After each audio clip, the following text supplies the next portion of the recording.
lose the sight. I reach out for the halo far up high. Deeply engrave my memories. Tell me when I forgotten indeed. Someone has come before is waiting me. Cause I remember all the tales written inside this girl, no more freedom. I'll follow my heart used to believe. Crash against the barrier of the crowd, tearing up pieces in the air, sure fairies that fall out.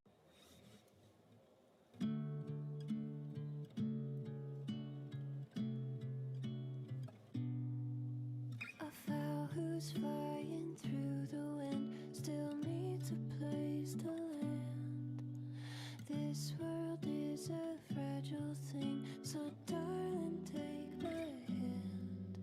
And when the river starts to flood and water starts to rise, I'll be there to pick you up and pull you from the tide. I'll be your guardian angel. I'll keep you safe from danger. A place for you to worry, gentle, safe and holy. I'll pick up your broken pieces and rewrite all the pages. It's dark outside, I'll light the fire and help you find the sanctuary inside.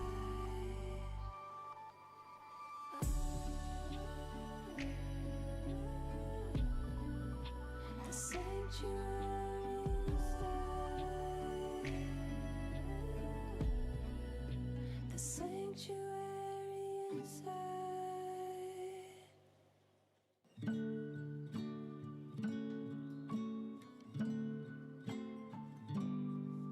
A treehouse just for you and me, with all our favorite things.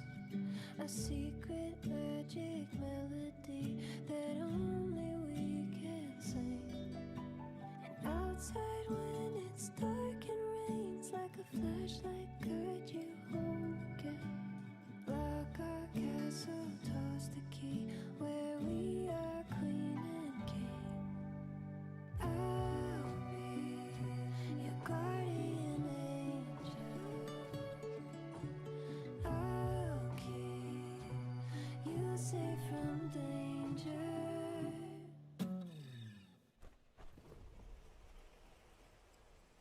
I've walked the path you're on. No, you're not alone. I'll be the map that leads you to find the sanctuary inside. Place for you to worry, gentle, safe and holy. I'll pick up your broken pieces and rewrite all the pages. It's dark outside, I'll light the fire and help you find the sanctuary inside.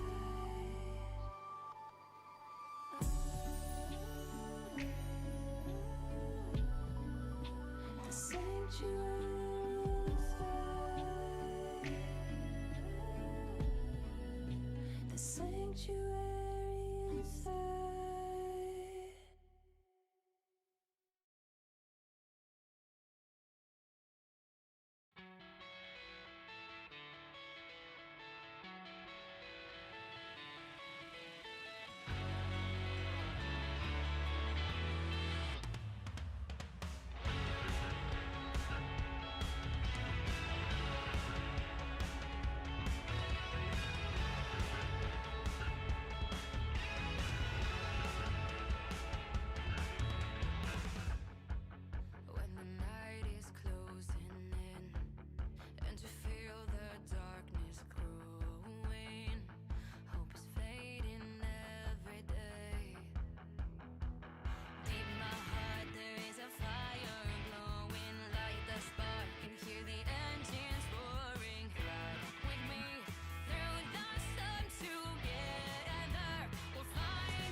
celebrate. I'll be waiting till we make it the day to celebrate. I'll be waiting till we make it. Oh,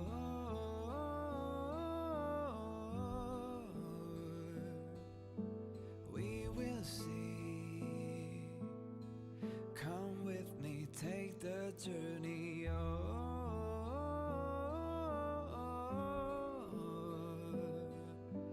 We will see. Come with me, take the journey.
Hello, hello.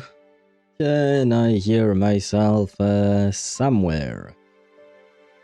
Let us start with Twitch. Can I hear myself on Twitch? I can indeed. Can I hear myself on YouTube? I can as well, which means that everything is working, which means it is time for me to get flashbanged by my webcam. And I did not place it properly. You can barely see my head on the webcam. I was hesitating not to have a webcam today because, not gonna lie, the flashbang is not pleasant. Where was I at? This, that. Come on, little webcam, do your thing.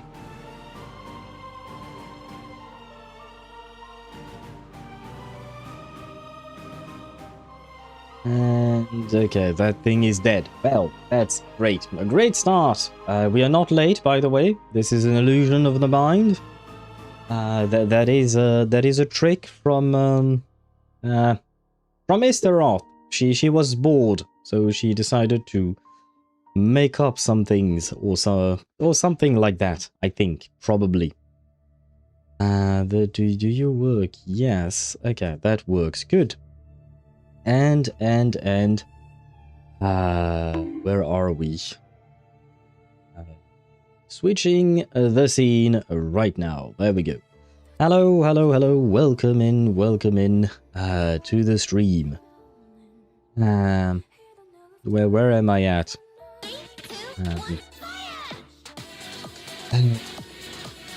That is not what I need. Give me a second. Things are starting slowly today. Very, very, very slowly. But they are starting nonetheless. That and one more. Come on. Slowly but surely. This goes... This goes there. Where is chat? Chat is here. And I think I did everything.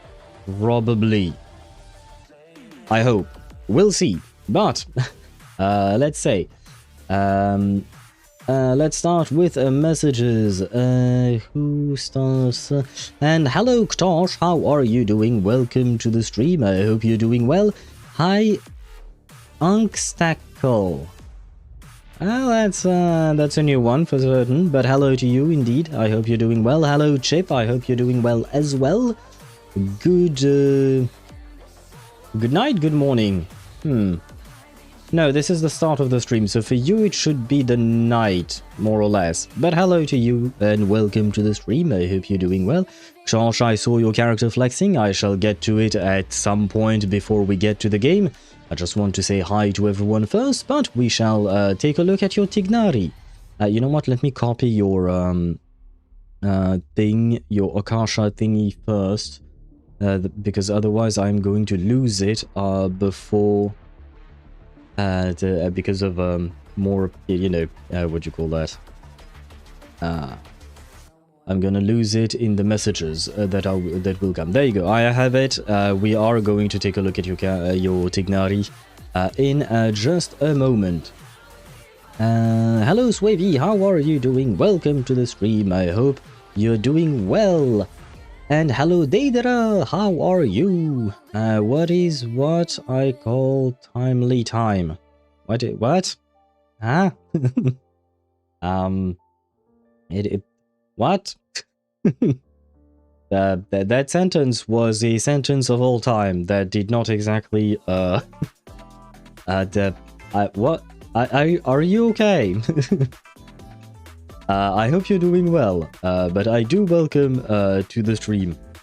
Oh, you just came in? Well, perfect. Perfect. I mean, I am quite late today, so there is that. Well, let's not talk about the fact that I'm late, because I am not late, as we said. It is an illusion of the mind. Or something. Did you take a nap? Yeah, well, kinda, but, well, let's just say my sleep is, it is existing. You know, it's kind of funny because yesterday, Deidara, you wished me to sleep more than 5 hours or something like that, you know, at the end of the stream. And was it yesterday or the day before? I don't remember, but I believe that the gods have heard you and have told me to go fuck myself, basically. So no sleep for me, no, I'm afraid. Well, very little of it, but you know, it is what it is. We are alive, we are here, probably. Where was I at? Hello, Zenny, how are you? Welcome to the stream, I hope you're doing well. Al looks like he doesn't want to stream today. I won't lie, I was this close not to start the stream, at all. I just wanted to die in my bed. That would have been a nicer thing to do. But I was like, yes. I usually don't miss streams. I may be late from time to time, but I usually don't miss any of my streams. Or cancel them, I mean. So I figured, well, we can power through with the power of coffee, and we'll see how things go.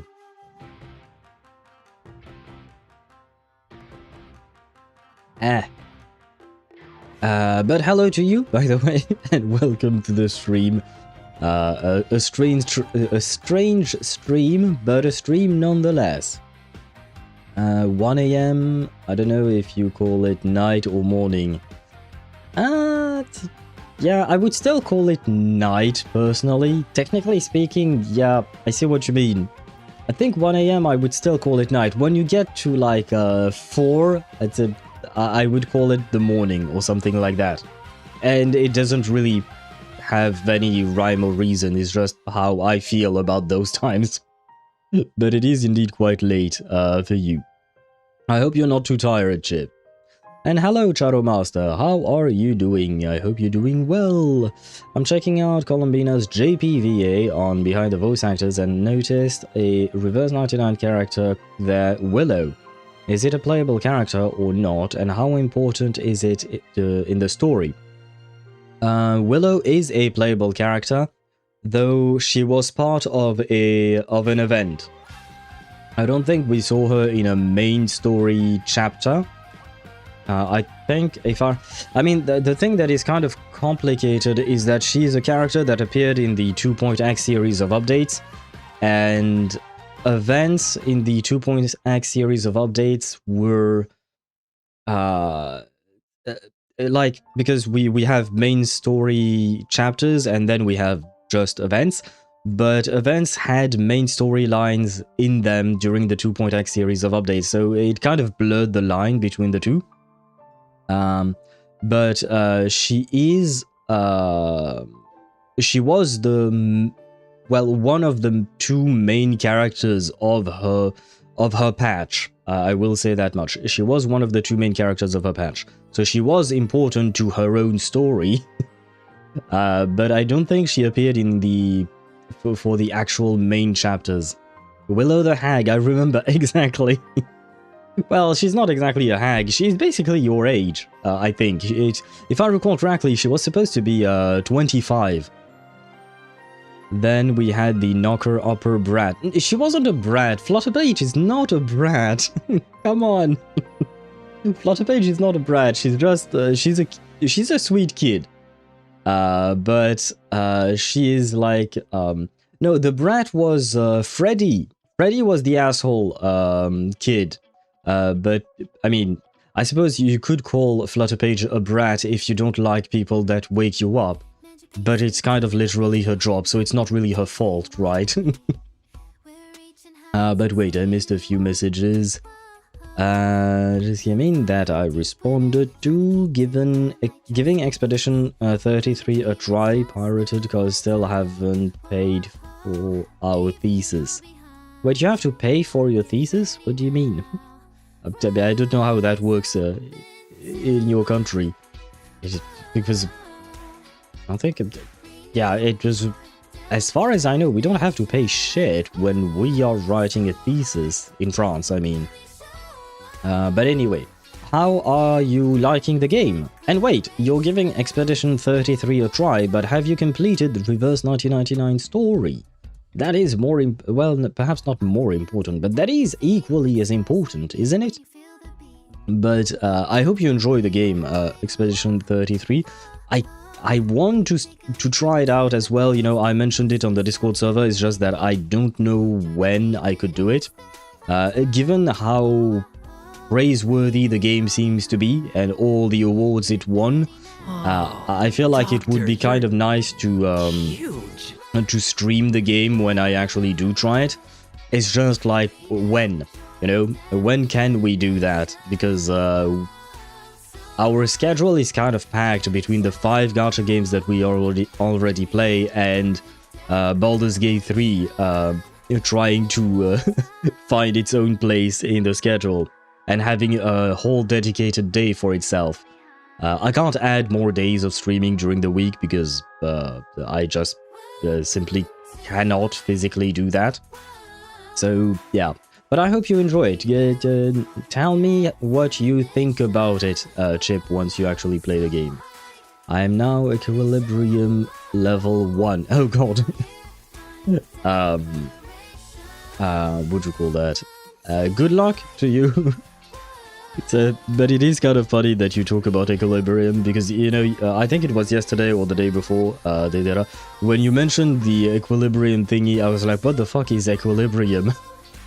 And then I remembered that it was, you know, the world level in Honkai Star Rail.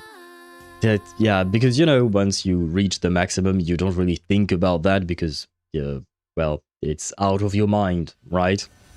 But congratulations on reaching Equilibrium level 1.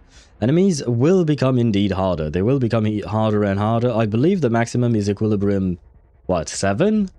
8, maybe, in Honkai Star Rail? I don't remember.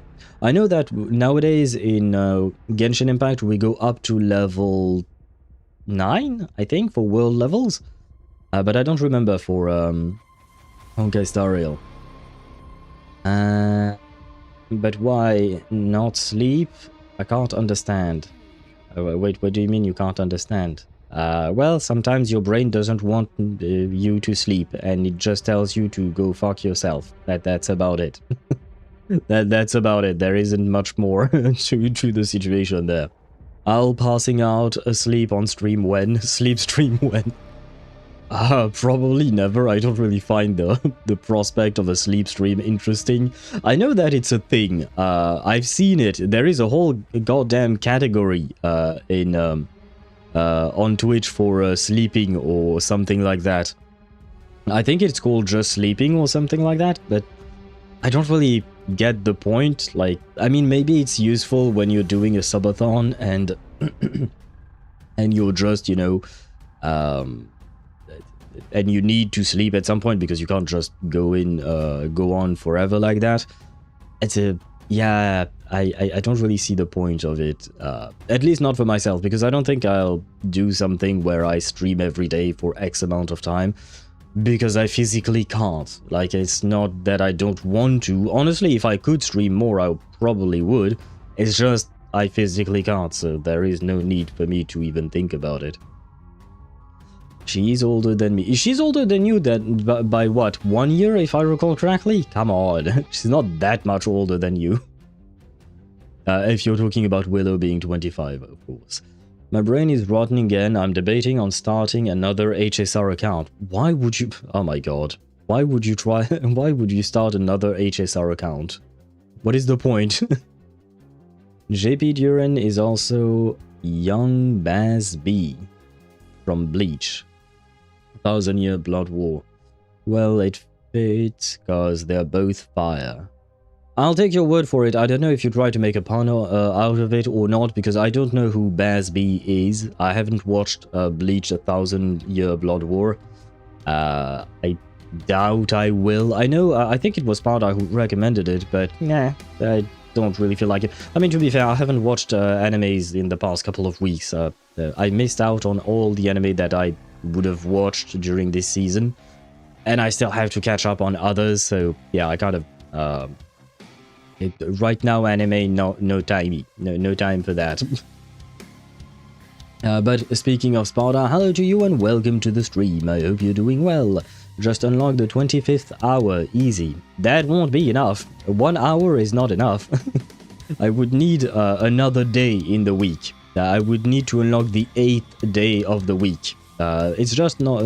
1 hour won't be enough. I need a whole ass day to be able to stream, or a day to be able to rest, because if I add a day of streaming, I need to add a day of rest, and right now we're kind of at the maximum of potential days in the week. Party is still level 12 to 14, except for Donahong level 17. I can't understand your not sleeping issue. Well, I hope you never have sleeping issues then, because if you can't understand that I can't sleep, I am assuming that means you're not having such issues, and be happy. Praise the gods that favored your sleep, because they are certainly not favoring mine. Sometimes when I want to sleep, I sleep, but most of the times when I want to sleep, my brain doesn't want me to sleep. Yesterday I slept 4 hours and today I slept 5.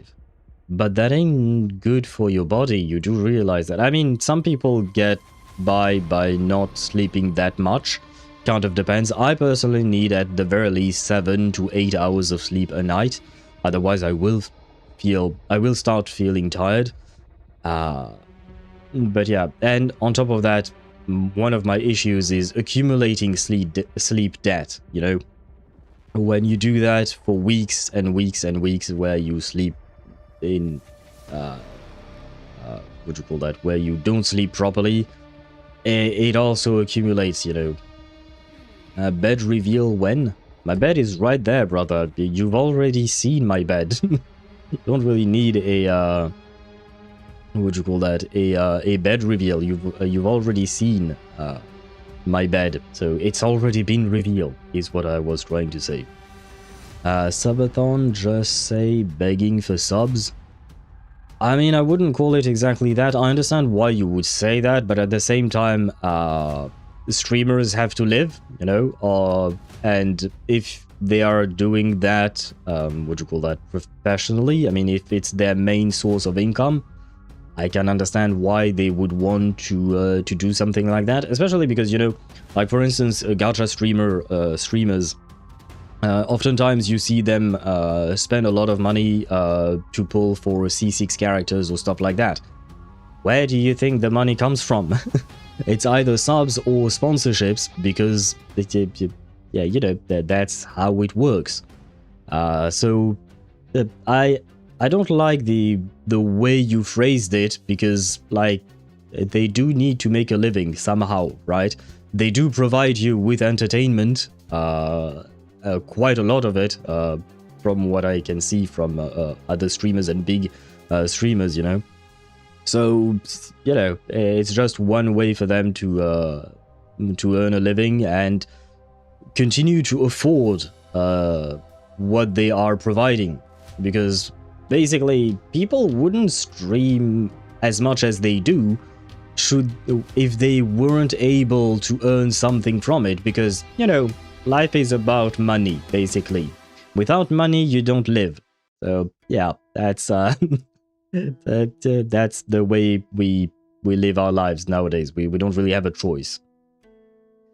Yesterday, oh, I read that. Unlocking 8th day of the week. Damn, bro is thinking big. Even God had to rest at some point, according to the Bible. Do we even trust the Bible, though? But I suppose yes. I suppose I think big, because you know what? When you have dreams, why not have big dreams, right? Why stop at tiny little dreams? Nothing prevents you from dreaming big, because at the end of the day, dreams are dreams and they are not going to do shit. Most of your dreams are not going to get realized. And thank you, Charo Master, for gifting a sub to Deidara. Well, yeah, he cooks V5 on Twitch. But thank you very much, Charo Master. I appreciate the support. That's what I was... brother, speaking today is quite hard. Have a new sub on me, or maybe a coffee. Well, you know what? Coffee is right there. So I guess today my coffee has been sponsored by by Charo Master. Thank you very much.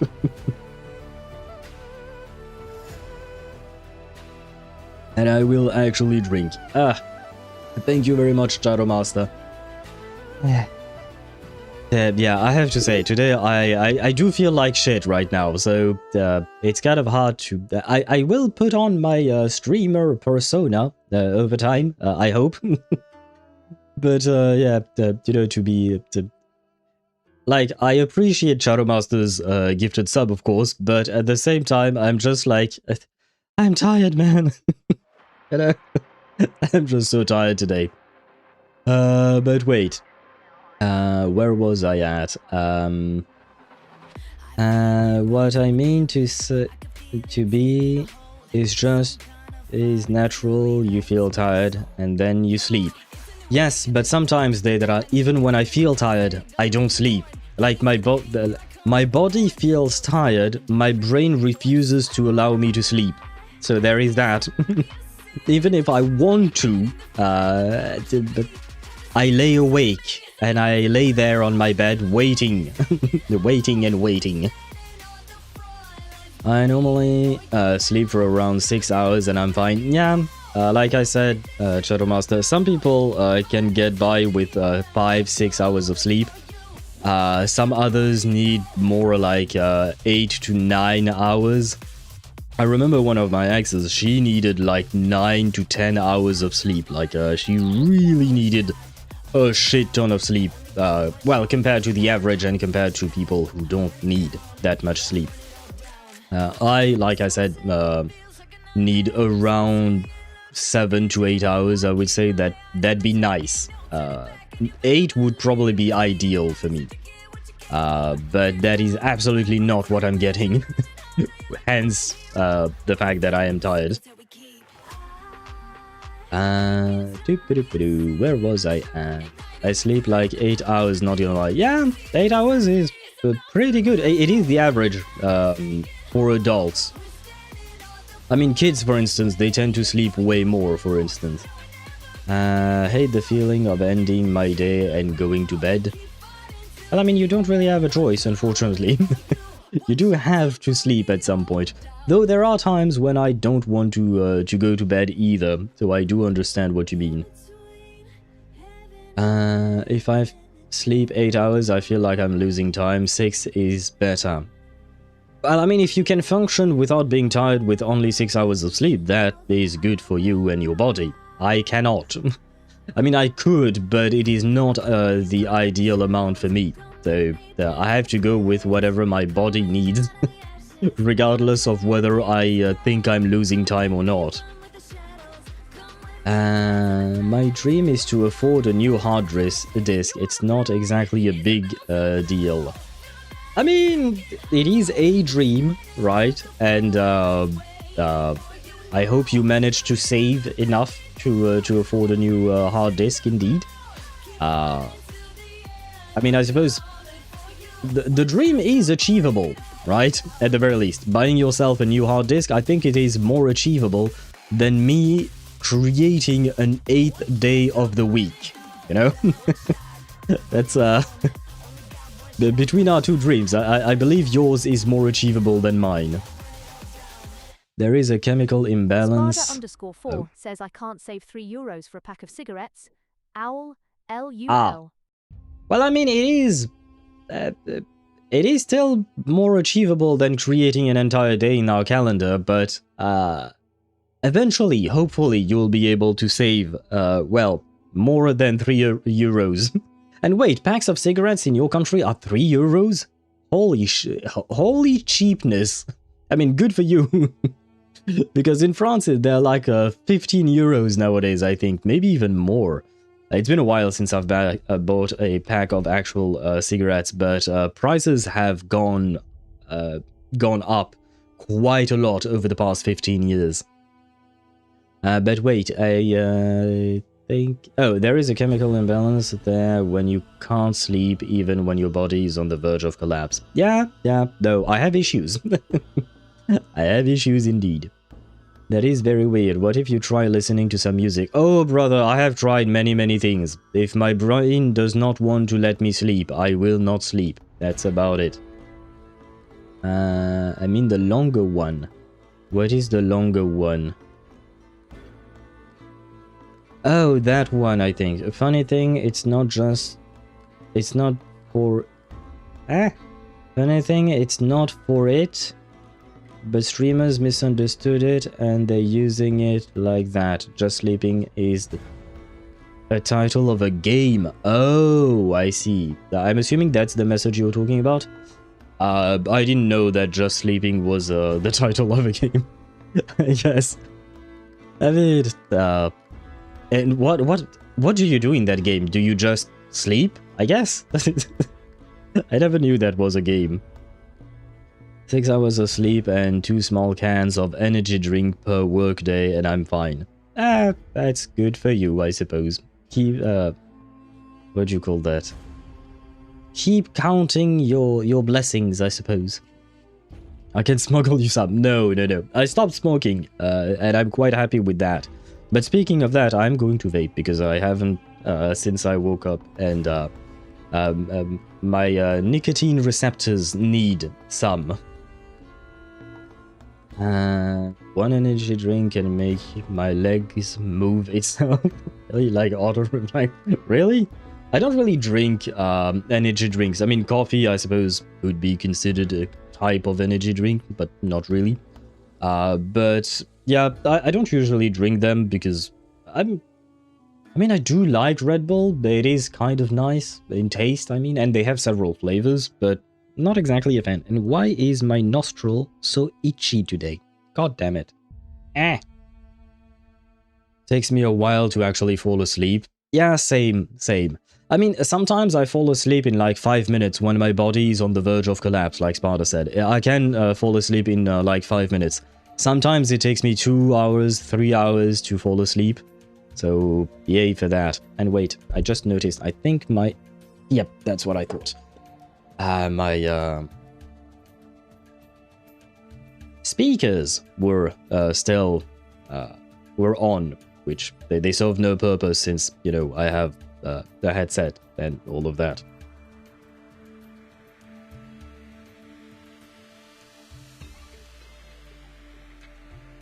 Doo-ba-doo-ba-doo. If I have to have energy drinks, it's for a reason. Same. I mean, I won't. Even if I need them, I won't usually. Speaking of, I had Kiki one... Lover 67 says Owl. Yes, that would be me. Hello, Kicking Lover 67. That would be me indeed. Speaking of, I had one when Old Peace came out and it paid for my energy drink in platinum. I suppose it's an investment then, right? I suppose it's an investment. Yeah, it's funny because it's a game, but if you go to this category, you'll just find a bunch of streamers sleeping during 24-hour streams. Oh man, is anyone actually playing the game? That's kind of sad, you know? It's kind of sad for the game devs and all of that, you know? But, oh well, it is what it is. I made 10 euros in platinum. 75 platinum is 5 euros. I suppose that's good, right? I don't know how fast you're supposed to accumulate or accrue platinum. It's been a long time since I haven't played Warframe. Where was I at? Wait. I think I managed to caught up to chat, which means I can switch scenes to Ktosh's account. Well, it's not account review, it's just Tignari review, he asked. Tignari review, he asked. Where is... what am I doing? This thing...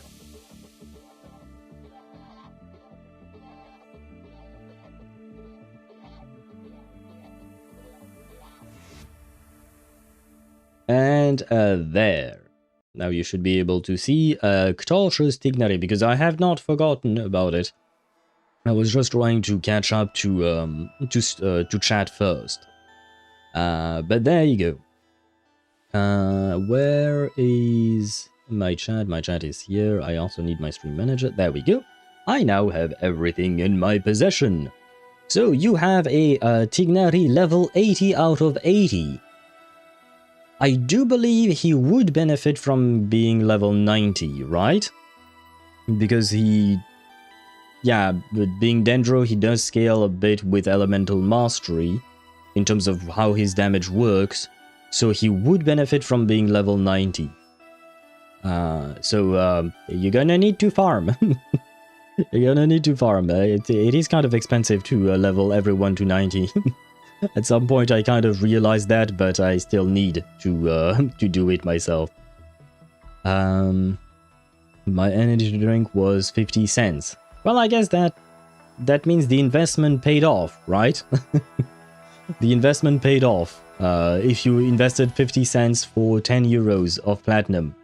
Although, wait, your energy drink is 50 cents? That is quite cheap indeed. I don't remember how much they cost in France, but more. Certainly more. Their fault they called their game like that. True, they didn't exactly choose the best of names for their game. So you get how much of a good... yeah, it is indeed a good investment. Have you Euphoria a night? No, I have not yet. Because I saw your messages after the stream yesterday, so I didn't... I didn't log back into the game yet. Not gonna lie, Tignari, my Tignari is stronger than my Kaching, and I hate it. Even though technically speaking, in terms of CV, your Kaching is has a higher value, but yeah, it's just raw numbers, man. It's called power creep for a reason. It is what it is. You don't really have a choice. Now, to get back to the review. Level 90 Hunter's Path, you do have his signature weapon, so that is good. I suppose his skill doesn't matter, right? Yeah, it's mostly about his charge attacks and his elemental burst. But I suppose it doesn't hurt to level up his skill as well, but I guess it's less important. What does this provide? 44% crit rate. Okay, now that explains the 89% here. It does help quite a lot. It is quite a good weapon, not gonna lie. Huh. Yeah, I mean, it is his signature bow, so I suppose that makes sense. 371, what do you call that? elemental mastery. That is good. You have achieved a good balance between elemental mastery, crit rate, and crit damage. And the crit ratio is very solid as well. Having that much crit rate, honestly, is good. Energy regen, I don't think he needs much, so that should be fine. And you are top 4% after all. So that does mean your Tignari is quite good. Apparently, you could use more crit damage according to Akasha. But let's see the actual individual pieces. Ah, I see the problem. I spotted the problem. This piece is meh compared to the other pieces you have, right? This piece is great because you only have useful stats. Having a bit of not elemental mastery, having a bit of energy regen on him is good because you do need his burst. So having some is good. I mean, wait, no, this is 37. Oh no, this is actually not that great. Now that I see the 2 rolls in. Wait, no, are these 2 rolls? No, because that would be 8 rolls. That makes no sense. What are these dots then? What do these dots represent? It's been a while since I've been on Akasha or any similar websites. Because there aren't 8 rolls for, what do you call that? For a stat. You only get up to 5? Yes, up to 5 total, right? But yeah, I suppose this was not attack percent, it's flat attack. That's kind of meh, but it is what it is. That being said, 7 and 4, that's not bad, plus 10, that's it's a pretty decent flower. But here are the main pieces, right? 18%. I guess this is where you get the rest of your energy regen from. Okay, I see. Or at least most of it. Do you have another one? No, yeah, it comes from these 2 pieces. Why not? But 22.5 crit damage on the piece. I didn't roll into crit rate, unfortunately. I wonder if it would have been better if it rolled into crit rate rather than energy regen. I mean, you don't need more crit rate. Never mind, you don't need more crit rate. 89% is more than enough, right? So what you would truly need is more rolls into crit damage, I suppose. I guess this piece is where it hurts because of the defense percent, right? I would assume. This piece is really good. 9.7 plus 61 elemental mastery. This is kind of a great piece for him. Oh shit, I missed quite a few messages. And I also have way too much crit rate since Nahida buffs like 12%. And he gets more from C1 that I will get from the event. Ah! Okay, so you are going to need to change some of your pieces, I see. Well, I mean, if that's the case, then you will have to try and go for more crit damage, right? Because I don't think you need more elemental mastery.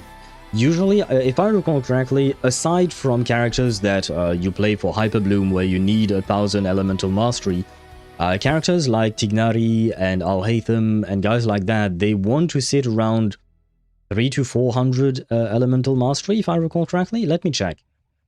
Let me check what Kuching Main says.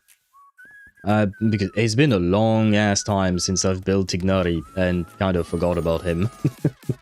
I don't know if Kuching Mains have a stat requirements for not stat requirements, but what is ideal in terms of statistics. I don't think they say it like Pridewind does. I'm looking.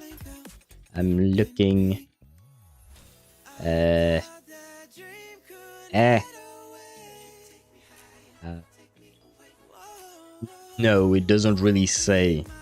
Because if I recall correctly, for characters that scale both on EM and crit ratio like Tignari and Alhaitham, there is a balance to be achieved. Like, you can't just go all out on elemental mastery, otherwise their damage is going to tank.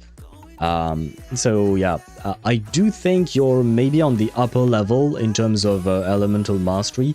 Maybe you could sacrifice some elemental mastery for more crit damage. And you could sacrifice some crit rate, I suppose, for more crit damage, given what you just told me. I'm on YouTube for a while. Me tip for sleep is put some background music. It ain't gonna help, brother.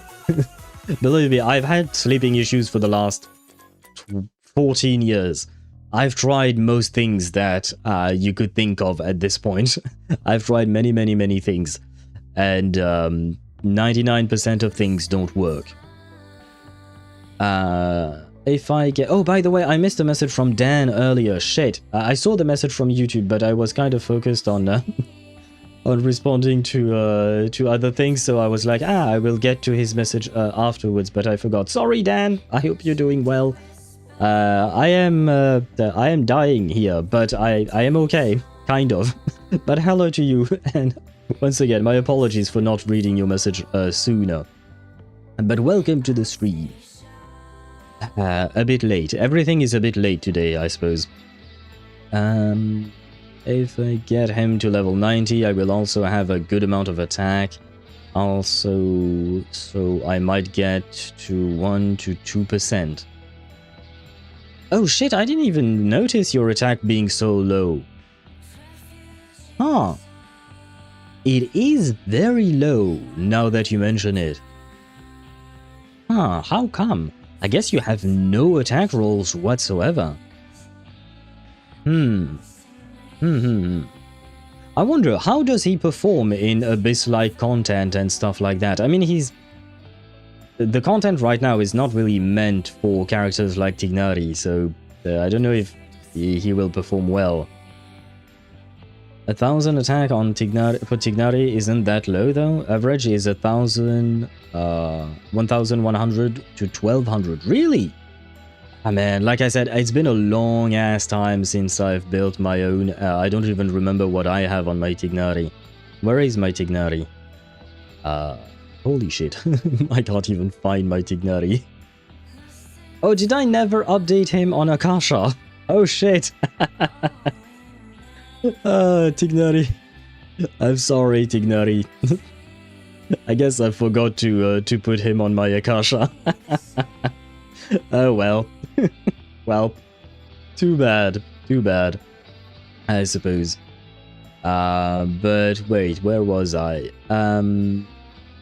I think it's how important the stat is. Wait, what? I don't know why my Tignari is not updating on Akasha. Shadow Master is the one who said that. I don't know about that either. I can't. I don't know. Sometimes it takes a bit of time before it updates. I think it's how important the stat is. Not sure. Yeah, I'm going to reroll the sands totally. But for now, I'm rerolling the goblet. Yeah, I think the goblet would be the one thing to reroll first, right? I mean, if you could get a different goblet, it would be nice, right? I think, because the if you reroll this specific goblet, I mean, one of the issues is just that you might roll into defense percent or HP percent, and those are completely useless stats on him, right? So if you somehow manage to have a goblet with attack percent, double crit lines, and EM, it would probably a better investment, but let's be honest, those are far and few in between, right? Those are not exactly the ones that, what do you call that? You get that often, unfortunately.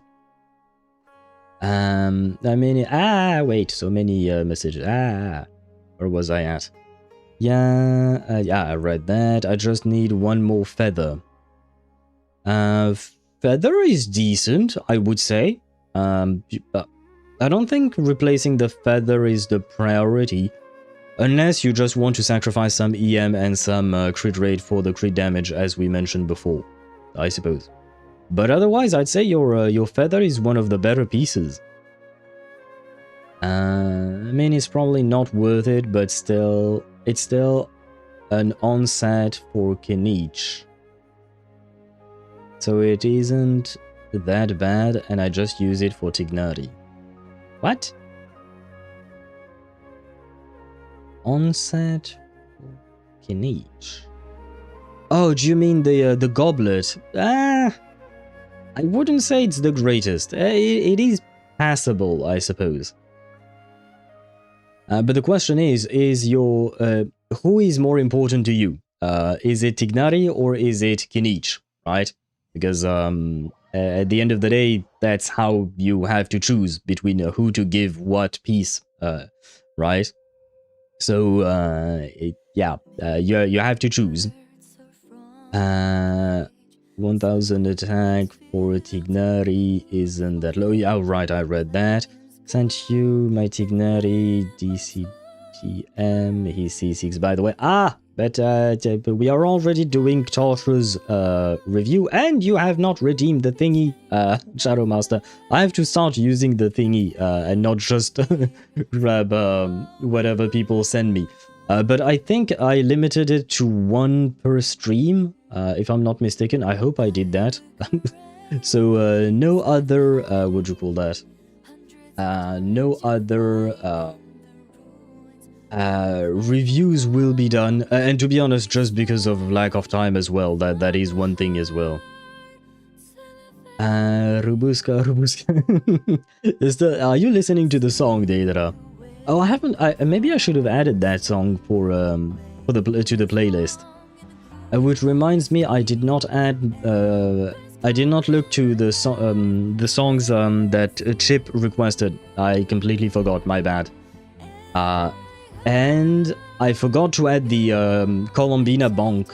For now, the bonk we have is still the usual bonk. It's not the. Zara Master says sent it for comparison because of that review. Yeah, we still have the regular bonk, the one that, what would you call that we had before, you know. Oh, right, I didn't actually understand. Do you guys want me to replace the older bonk? Or, like, what do I do with Colombina's bonk? Because I still have the file, I think, I hope. Oh, God. Please pray that I didn't delete it. Oh god, what happened there? Oh, it's a skip song. I was scared for a second because the song abruptly stopped. It's just Tosh who abruptly stopped it. Wait. Yeah, no, I still have the file. Okay, good. I still have the file. Can you check Newbie Goblet? I think it would be better to reroll. I mean, feather for rerolls. What? What? And what does Newviland have to do with anything here? Ninja region. That would be indeed a good thing to reroll, I would say. I mean, yeah. Yeah, it would probably be good to reroll, but that has nothing to do with Tignari, right? But I think that wraps up our review of your Tignari. Part of me wants to say that, of course, you can reach higher and higher heights, of course. But at the same time, I'm just like, is it worth it?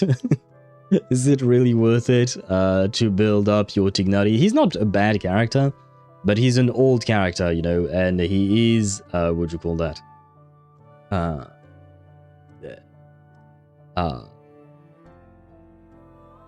He has been power crept, and it all depends on whether or not you like the character, right?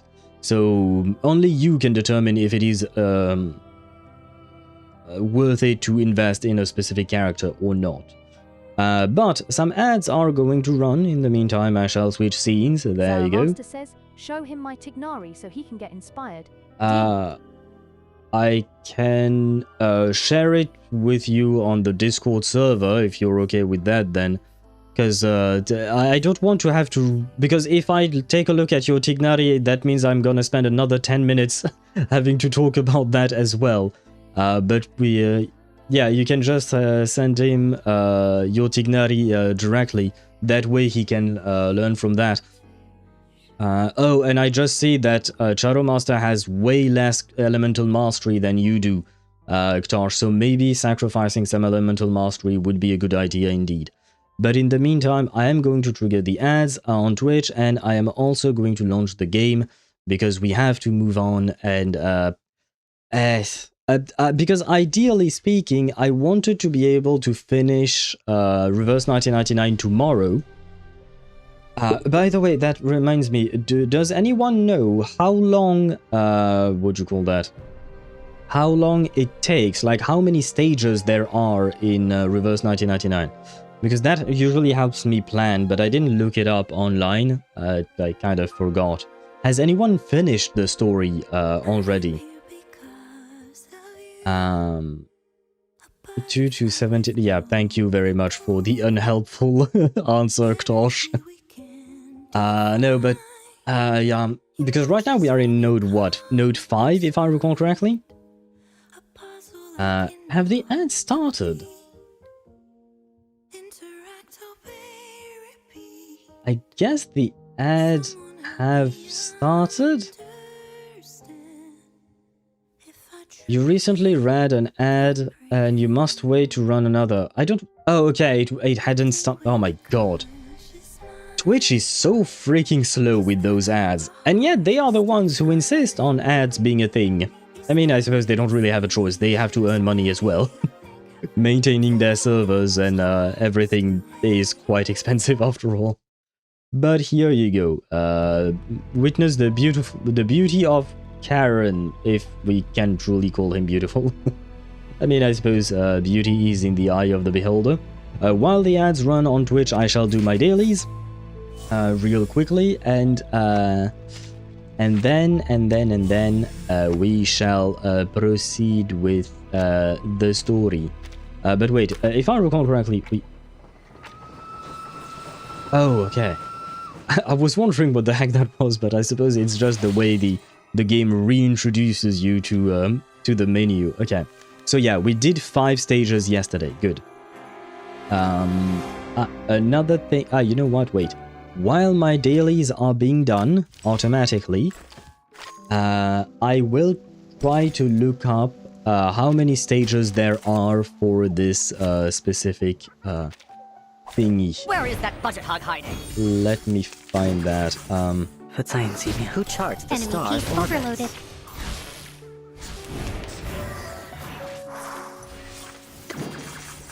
Do not let yourself go now. Eliminate target. And Great. Now back to the salon. oh god, it took 8 hours for Merui to complete that. Merui, please come to my aid. I just need to know how many stages there are. Hopefully without getting spoiled. Hopefully, that is. Wait. I'm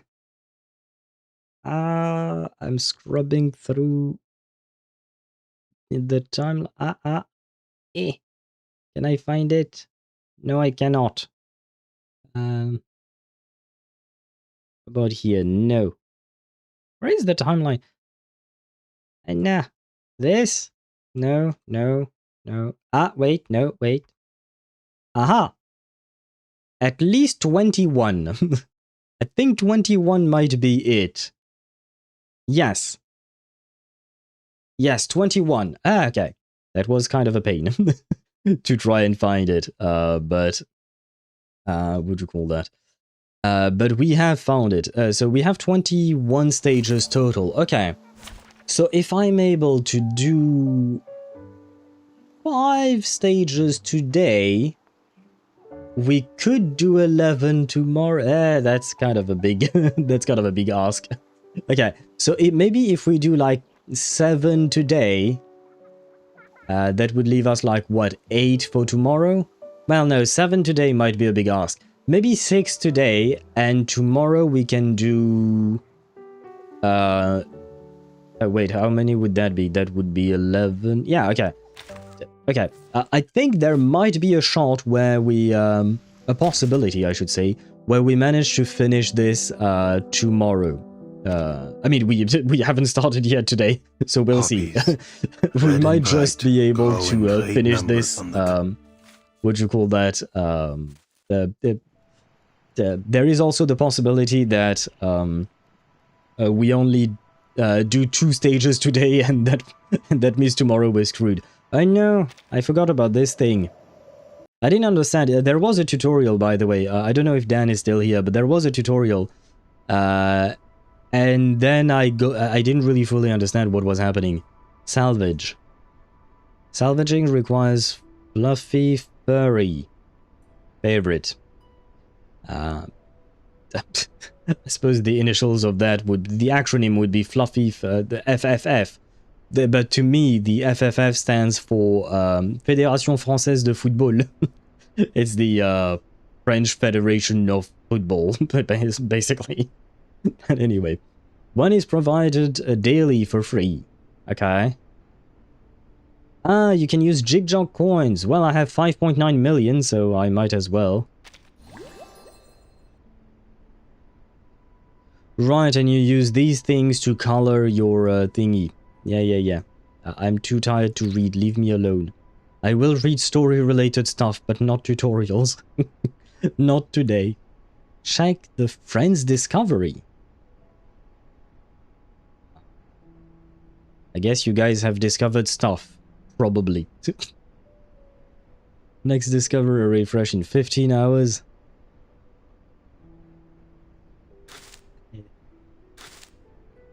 I'll read all of that later. Yeah, this is where I can find the tutorial. Very well. How do I get rid of this thing? There. 4. Remaining. Oh, so it takes time.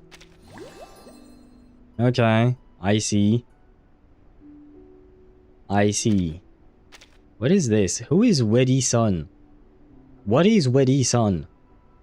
Why am I in... Display Dreamwell. I guess the Dreamwell is here. Where is this place? By the way, this is not my island. My Dreamwell. Oh, copied. Does that mean I can change my own Dreamwell? I am so confused by this thing. Maybe I should have read. Probably should have read.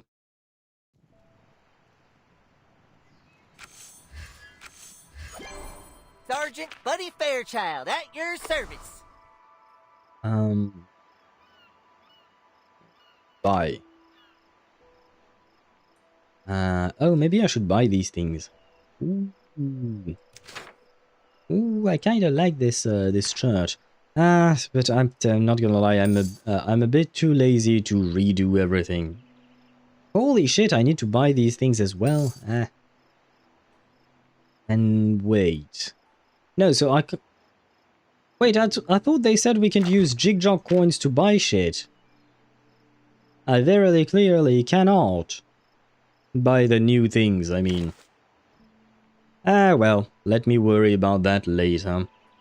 To be fair, I would have to redo my, what do you call that, my wilderness, and I am too lazy to do that. I mean, not too lazy, it's just it takes time. I suppose we are done with my dailies. The only thing we need to do now is to get back to our cliffhanger from yesterday, where we caught a vampire, which I believe is the wrong vampire, because I don't think poor Rubushka is the very dangerous one that has been active on this trade. Especially because it feels to me like that this was the first time she happened to be on the train. The suspect's testimony, stage 6. Danube Dawn passenger, Thermanician, arcanist, vampire. Oh ho, and we have a fight. I see she's not going to go in quietly.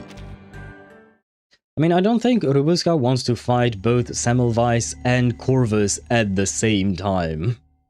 I don't think that is going to end well for her.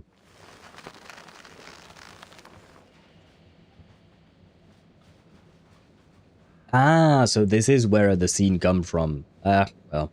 I should have used my thumbnails differently then, I suppose. I should have used yesterday's thumbnail for today, and today's thumbnail for yesterday.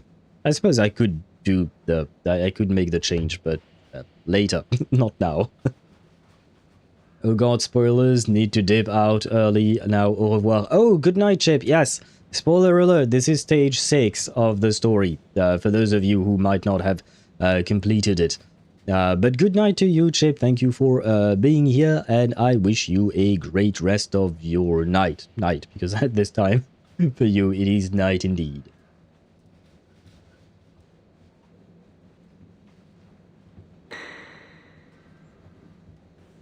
I'm Rubushka.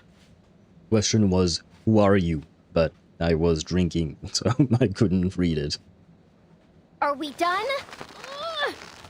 This isn't funny, you know? I don't think the point of it is to be funny, you know? Just saying. Does Misha, Arlen, Yukong, Sushang cook? Not really. Why would you have Sushang and Arlen together in the team? Because Misha... No, okay, you have 3 DPSs and 1...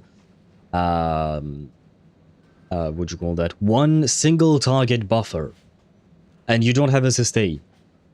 So you're gonna have to tell me how that can cook. Because that to me doesn't feel like it cooks. Yeah? It feels like it's the type of dish you put in the trash immediately. So, yeah, I mean, play however you will, but don't expect good results from that. What's your purpose on this train? Eat? I'm going to Budapest to find a job. Technically, she's going to Budapest to find a job so she can eat. And she will eat so that she can work harder at her job. I remember. Let me go! Ugh.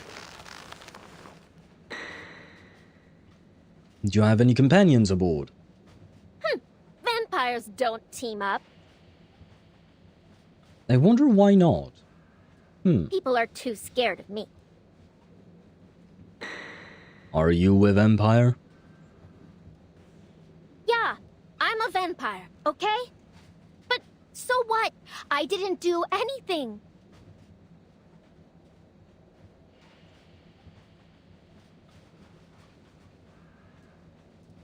Yet. You haven't done anything yet, technically speaking. She hangs her head, her whole body radiating defeat. Aww. She doesn't bear any signs of Manus Vindictae's rituals. She may indeed be innocent, but can't rule her out for definite yet. Best to be safe. Semmelweis returns to the conductress's side. I've checked her over. She's not a threat, nor is she my target. Then this isn't any ordinary vampire you're searching for. I'm not at liberty to say. You hear that? She says I'm not a threat. I mean, I don't know if she should feel insulted by it or not. Because at the end of the day, she is a vampire, and vampires could be dangerous in theory. But yeah, I mean, oh well. Soon she perks up again, a hint of color returning to her face. But, according to regulations, dangerous creatures like vampires should be contained in such situations. Ah, well, I think poor Rubushka is going through an emotional roller coaster now. Huh? It's for the safety of all passengers. A hungry young vampire in an enclosed space like a train is always a risk. No, don't lock me up. I'm not even hungry. I mean, she just had a meal. Now the question is, does the meal comprise of food, like, you know, regular food for humans? Is that enough to sustain the vampire, or do they still need blood on top of regular food? Or is regular food just a side dish? Like, how does that work? How does your diet work, Rubushka? This is not a request. It's a notification. You've already admitted that you're a vampire. Vampire! Yeah, I'm a vampire. So what? I mean, I already have a screenshot of it from the trailer, but the quality here is much better, so I'll grab another. Oh, look at those tiny fangs. I mean, they can still pierce your skin and probably kill you, but, you know. Her ruby eyes seem ablaze with fury. Have I bitten anyone? Have I sucked any blood? Have I hurt even a single person? Well, we don't know, to be fair. On the train, no, because we've followed your adventure ever since you've been on the train, for sure. But before the train, you could be a serial murderer. I don't understand you people. Always putting everyone in boxes and then treating them differently just because you put them there. It's like your brains are all square or something.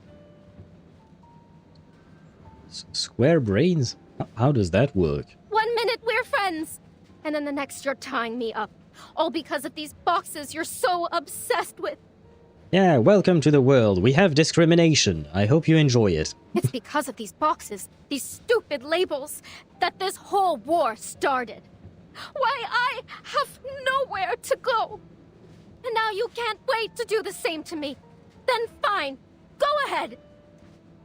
Tears begin to streak down her face. I'm a vampire. Everyone hates me. Go on. What are you waiting for?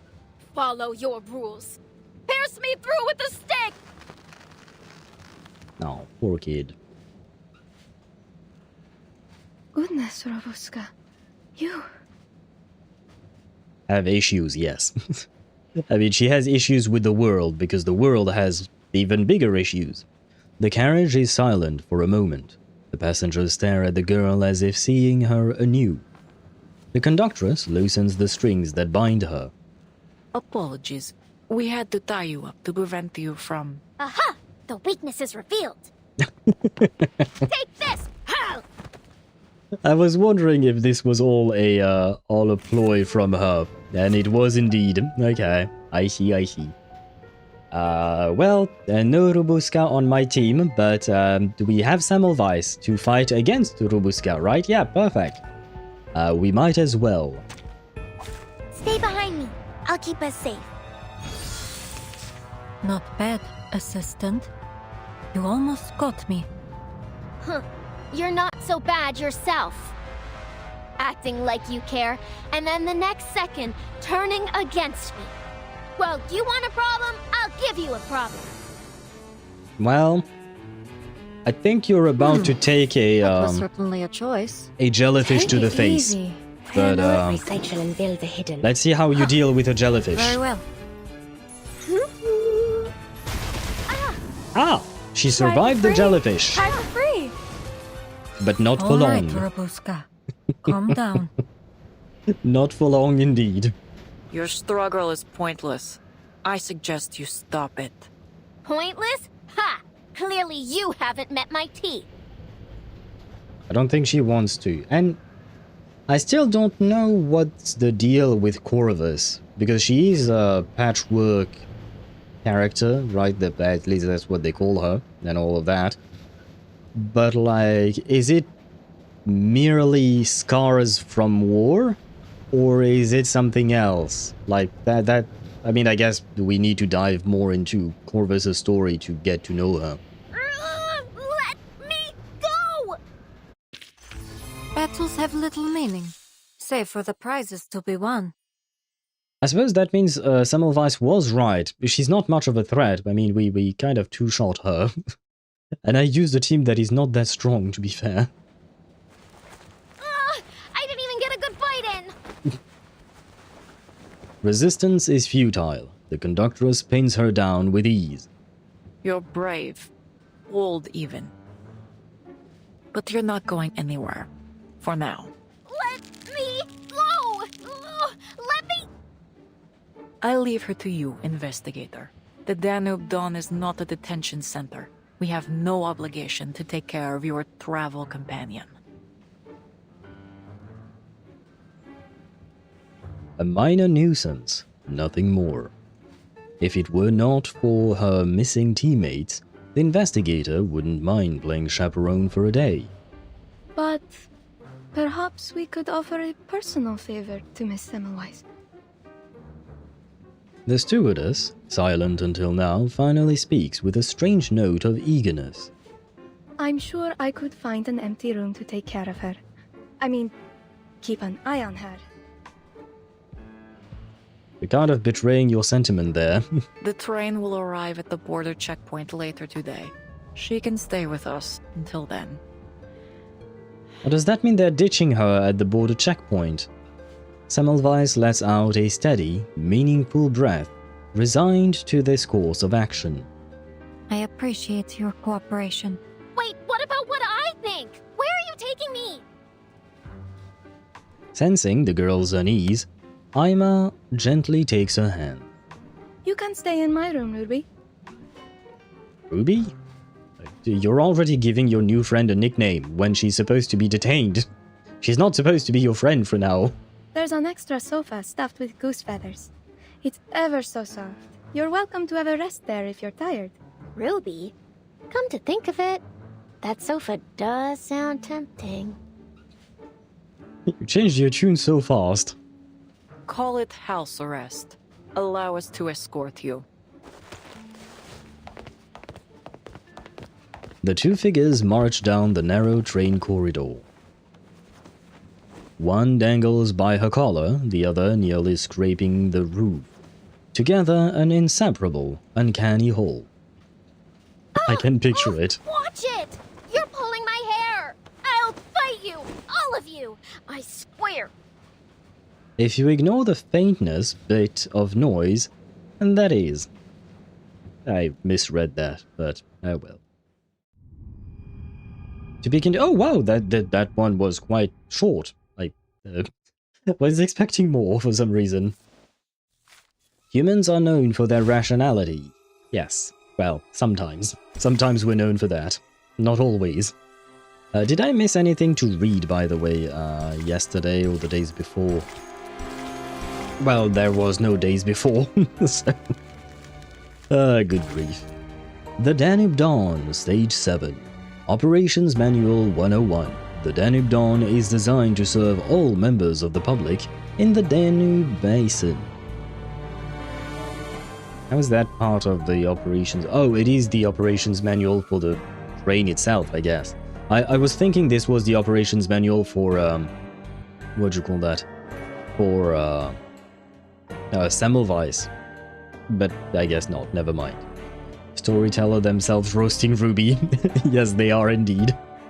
I kind of feel bad for Ruby, because I do think that we did catch the wrong vampire. I mean, clearly it is being stated that this is the wrong vampire, right?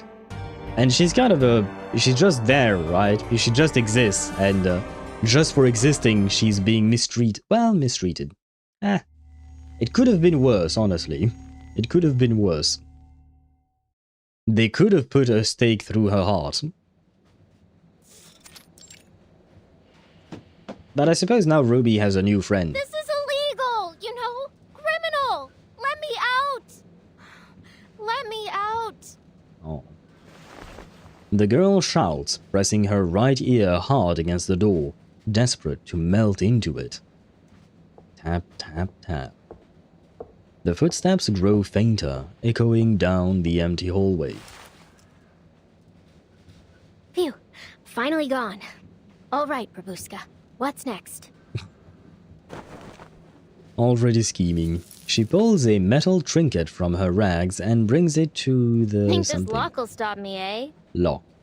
Ah, she wants to pick the lock. You're going to have to try harder than that. Isn't Aima supposed to keep an eye on her? Where is Aima? Gotcha.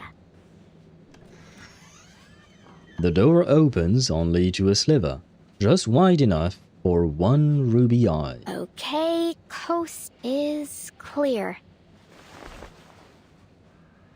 Ha! Easy! You've done it again, Rubushka. Don't celebrate too early.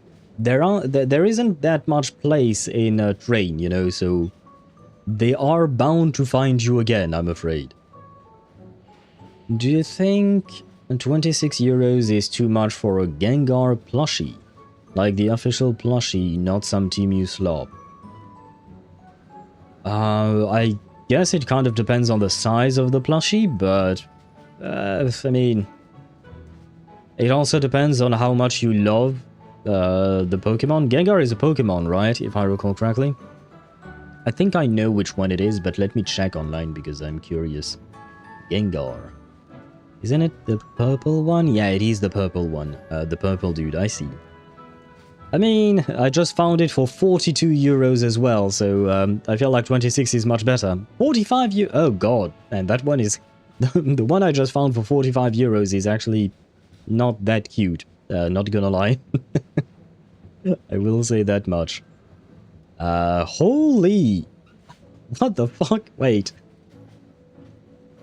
How big is this one? 16 centimeters. Oh yeah, wow. So basically, I just found a plushie that is about this big, you know, and it on Amazon, and it costs 237 euros. That, my friend, would be way too much, in my opinion. For a plushie that is 16 by 17 by 13 centimeters. 237... Holy fuck. Like, wow. Yeah, no, after seeing that, I'd say 26 euros is pretty good. Once again, it just depends on the size of the thing, I would say, and if you say that it is your favorite, then why not? It all depends on what worth you place onto the thing that you're willing to buy, right?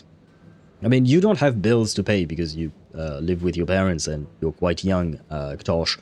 But, yeah, at the end of the day, I feel like 26 euros, it isn't that much for a plushie. I've seen worse. I've seen 237 euros. So there is that. But, yeah, up to you, man. Up to you. I would say, if you really want it, you might as well go for it. Depends on your savings, depends on many factors.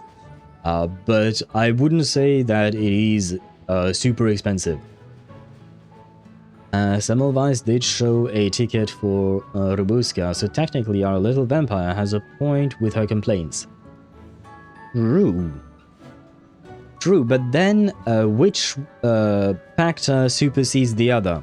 The fact that Rubushka does have a ticket because of Semmelweis, or the fact that she is a vampire, which means she could be a threat?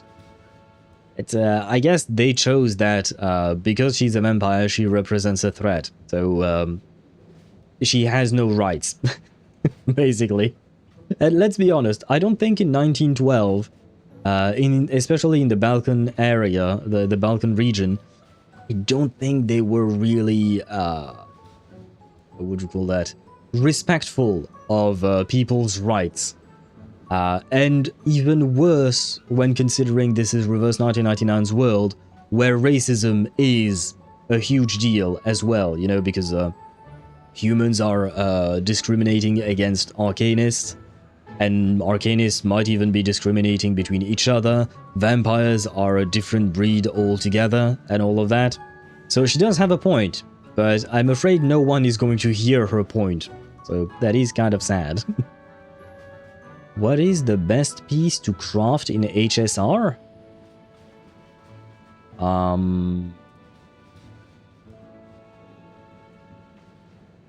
I would say probably one of the two planar ornaments, probably the ball, the planar sphere, I would say. Yeah. Yeah, that's the one with the most variables in terms of main stats, if I recall correctly. Because you have all the elements, plus attack, plus defense, plus HP, and all of that. So it's kind of the equivalent of a goblet in Genshin. Or a disk drive 5 in ZZZ. So yeah, I would assume that would be the one. I don't know that for a fact, but off the top of my head, I believe that would be the piece. She plants her hands on her hips triumphantly. Only one more step before freedom. Ruby? Ah, so Aima is here. Where did you come from? Like I said, there are only two directions on a train. So if they stopped you at the end of one direction and you're going the opposite direction, you are going to find the exact people you're fleeing from. Aima gestures behind her. As the door swings open, the small stewardess is revealed, standing in place.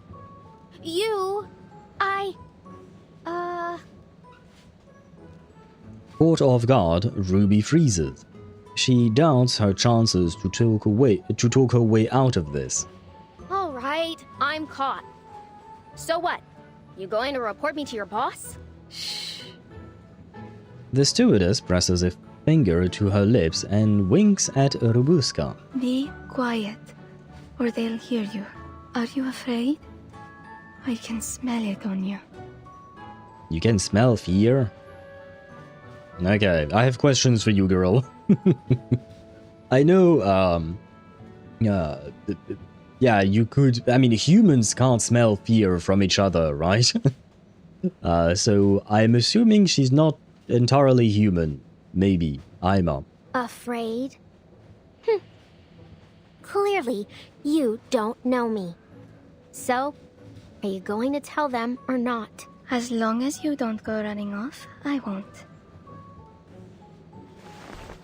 She checks the hall, then slips inside, delicately closing the door. So, why are you here? Where's the conductress?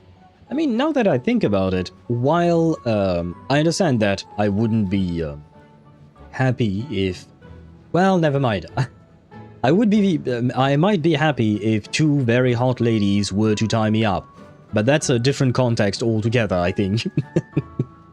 But no, I understand why Rubushka would complain about being tied up and put in that room. I mean, she was released from her bonds, right? She was released from that rope. So she was kind of free to move around in that room. So at the end of the day, what is the big deal for her? I mean, she's still on the train. They'll probably feed her at some point whenever she's hungry, because the trip is taking quite a few hours, if not days. So, yeah, she has her own private room, right? she has her own private room in a way, so I think she just got an upgrade, technically speaking. And hello, Miku or Maiku? I'm gonna guess Miku, but you can tell me. But hello to you and welcome to the stream. Not gonna lie, this is the closest thing we have for a Limbus Company collab. Never played Limbus Company, I'm afraid. I've heard of it. I've seen things of it. I've seen its gameplay that completely mushed my brain. But are there vampires in Limbus Company? I know, I think, if I recall correctly, the main characters that you get to play as are sinners, right? Or is it another game? Oh, shoot. No, they are the sinners, right? I've taken a look at too many gacha games, so now I'm confusing the ones that I'm not actively playing. I'm talking about the train, actually. Oh, really? Wait, there is a train in Limbus Company? That I never knew. That I had no idea.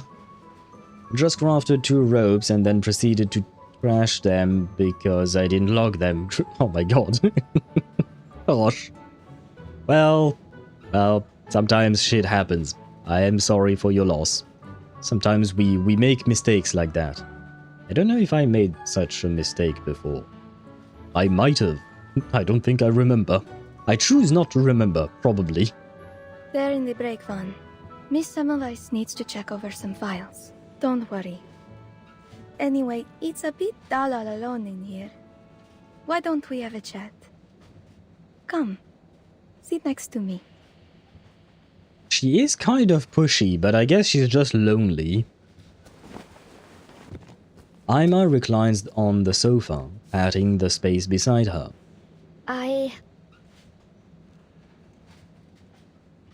The girl glances at her dark palms and ragged cuffs.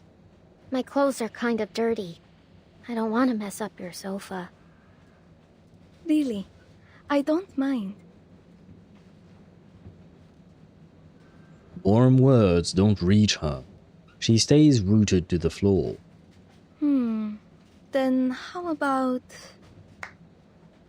The stewardess claps her hands, then seizes Rubushka as if inspired. Ah, let's get you changed. Then you can join me without a worry. Okay, she's very pushy. I will say that much.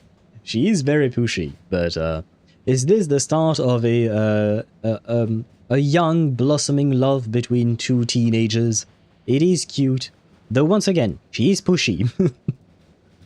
Basically, our Limbus Company employees, sinners, okay, so they are sinners, travel on a bus that operates like a train. It runs on a substance which you farm from brains. Ah. You use brain for fuel? That sounds concerning. I mean, from my understanding, everything in that game sounds concerning, right? The whole story is very dark, if I'm not mistaken. But what do you mean, a bus that operates like a train? Isn't a bus that operates like a train just, you know, a train? I feel like that might be a bit of a stupid question, but what is a bus that operates like a train? Because to me, the only difference between a bus and a train is the fact that buses are on the road and trains are on a track. But at the end of the day, they're both vehicles, right? They both require fuel. It's just they can't be on the like, you can't have a train in the middle of the road. Unless you count trams, because trams are a kind of an in-between, I suppose. But, yeah, what is... Dan, what is a bus that operates like a train? I'm a bit confused by that one. Take my cipher, kinda cooks, though signature light cone, double crowned, 3000 attack, 173 speed, 80 over 175. I will take your word for it. I don't know how to build a cipher. I didn't look that one up. I don't even know what set she uses or whatnot. But those stats look indeed quite good. And I think I remember you mentioning that she needs 173 speed for something. To get some kind of self-buff that she can provide when reaching that threshold. The Acheron set. Oh god. Forgot about that. Forgot about the Acheron set. I know where to farm it, I do remember, but oh wow. Now I just need an actual team for her. I mean, the thing is, Cypher is more of a sub-DPS that you can slot into various teams. You don't really form a team around her. I suppose you could try to make her a main DPS, but she's not really built that way, I will say. Think steampunk bus. Iron locomotive on wheels on the outside, bus furniture on the inside. But buses don't have furniture. To me, that sounds more like you're describing an actual train, except it doesn't have tracks. So it's basically a train, but without tracks. Is that what you're saying? I think. And I'm not sure what you mean by bus furniture, because I've never been on a bus that had furniture in the first place, to be honest. To all the buses I've been on, they have seats, and that's about it. There isn't much more to them. Maybe one day I should play Limbus Company. No, never mind, I retract that statement. I have already too many games. Too many games. Yeah, but she won't work with Hyacinth because she doesn't record true damage with 3B or RMC. Like, it is still good just because Castris is OP, but yeah. What? I mean... what'd you call that? Usually, I don't think you would put Cypher in Castris's team. I don't really see the point. If you have Triby and Hyacinth, you might as well just play them instead, in the team. Cypher works with Acheron, if I'm not mistaken, so that could be an option. She might be able to work with Midemos, probably, I think. She does have a debuff, so that anyone can take advantage of, I guess. I think I will, yeah, I'm pulling Acheron 100%. Okay, well, I suppose in that case that could work. And then I'm gonna use Gallagher and Pela. Okay, yeah. I mean, once again, I'm going to be honest, I don't think Acheron is worth it anymore in terms of investment, in the sense that she's been park repped to hell. I mean, all the Enforius characters have park repped pretty much everything that existed before. HSR has a big issue with that. So I wouldn't recommend pulling for Acheron, but if it is the character you want, then I suppose you can do that indeed. I think the music video for the theme song explains it the best. There is a music video for the theme song of Limbus Company that explains a bus/train. This game is more and more strange by the minute. I will say that much. Wait, I didn't... Ah! Lord, you're strong. Did she just get stripped? Forcibly so? That is kind of concerning. Not this. Or this one. Ah, found you. Here, put this on. Oh, that is kind of adorable. Oh, I guess this is her inside too, right? Oh my, you look wonderful. I think this is indeed the start of a baby Yuri relationship here. Does it fit? Oh, please tell me it's not a doomed relationship. All the Yuri so far has been doomed in this game. Please leave the kids alone. Let them have their teenage love. Oh, it fits you splendidly. I hereby declare that these clothes are yours to keep. Really? God knows how long it's been since she's worn clean clothes. Red and white stitching traces arcs across the hem of the skirt. She chokes back words, trying to believe what she sees. Thank you, Ima. Hold on. Why don't you have a mirror in your room? You've got so many clothes. The stewardess shyly touches her eye patch. Oh, I don't much like mirrors. My eyes aren't very pretty. Girl, I think your eyes are good. I mean, your eye, I suppose you're missing one, maybe. But, I mean, plenty of people would be happy to have... What is it? Is it green? It looks bluish green. I think it's mostly green, right? I think plenty of people would be very happy to have green eyes. What are you talking about? I mean, your eyes? Eye looks good. More than good. Well, in short, you're good through and through. No, we are seeing the start of a little relationship. How adorable is that? I don't think we've had something like that before in the game, have we? Usually the relationship between the characters have been mostly between adults, right? Or adults and children. Well, not that kind of... Okay, wait. Let me rephrase. We've either only had romantic relationships between adults, well, implicit romances between adults, or, father-son, mother-daughter, or that kind of dynamic between adults and children. But I don't think we've seen two teenagers together, have we? I don't think I remember any so far, at the very least. Another reason to make it a Christmas patch, gifts all around. True. I mean, I'm gonna say something stupid, but I've had Harry Potter on my mind because apparently it is free on Epic Games, the Hogwarts Legacy game. So I had that universe in my mind as of late, and when Ima gifted clothes to Rubushka, the first thing I thought was, Rubushka got clothes, Rubushka is free! Just, like Dobby. I'm not saying Rubushka is Dobby, but, you know, same... anyway.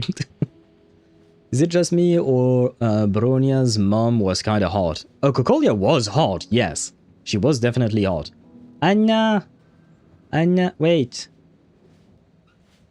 Wait, I think... Wait, no, I need to test. Test! And now it works again. Because for a second there I saw that my Twitch chat was no longer connected, so I was afraid. Let me test YouTube chat as well, just in case. But I think YouTube chat didn't have an issue. Yes, okay, both chats are working. Whew! I was kind of scared for a second there. Another reason to make a new account so I can see her again. Yes, I know YouTube and Google exist. You do you, brother. Have fun with your, what?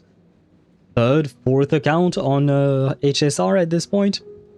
For a moment, I thought you meant Harry getting the invisibility cloak. Oh no, sorry. I didn't think of that. I was thinking of, you know, when Dobby got a sock, basically. And that meant that, you know, he was free on a technicality.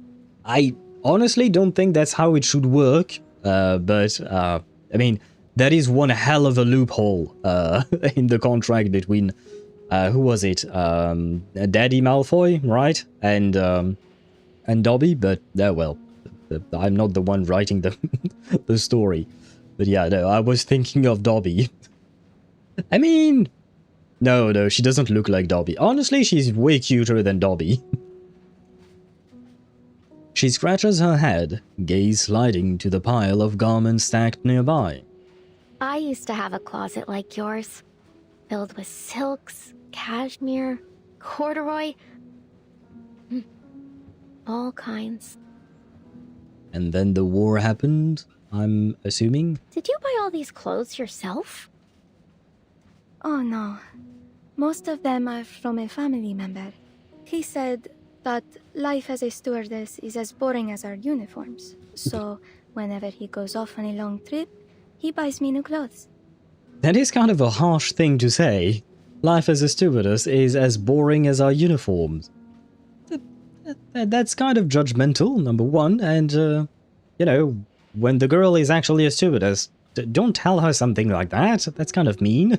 That way, no matter how far apart we are, I always feel like he's right here with me. I mean, I suppose he does give her a gift, so that part is nice. But the first part, he didn't need to say that. Family. Boring. By the time I was your age, I had already been halfway around the peninsula all by myself. Wait, we know Rubushka is supposedly 14. At the very least, if we can trust her words when she was talking to the other children.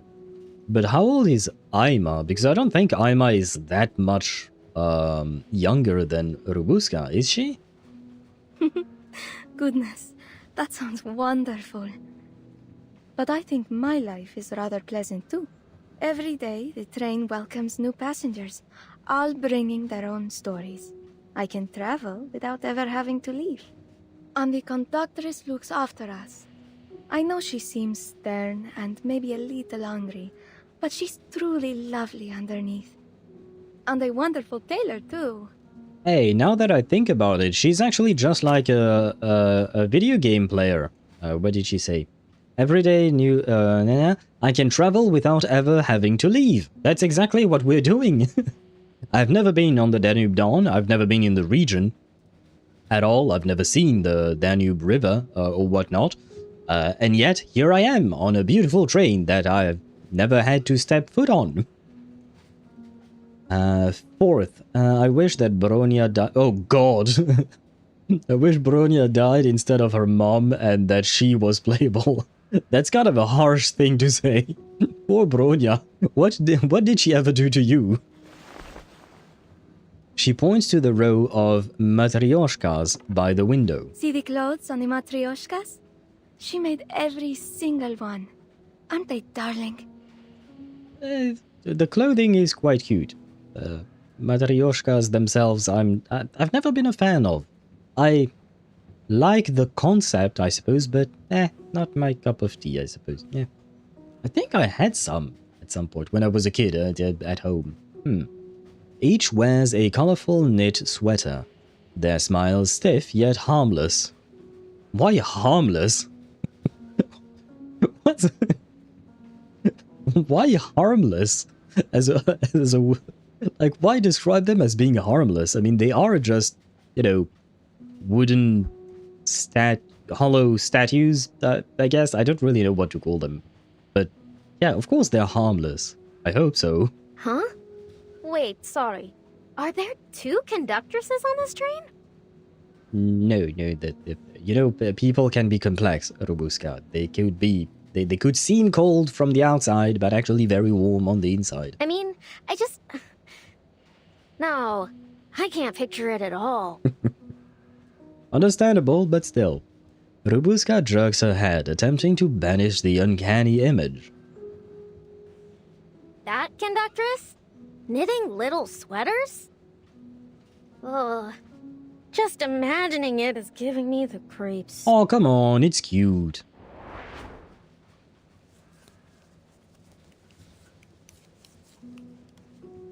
Conductress, you dropped this. A ball of red yarn rolls to Semmelweis' feet. He picks it up, handing it back to the conductress. Thank you. All the files are here. Logbooks in the first drawer on the left.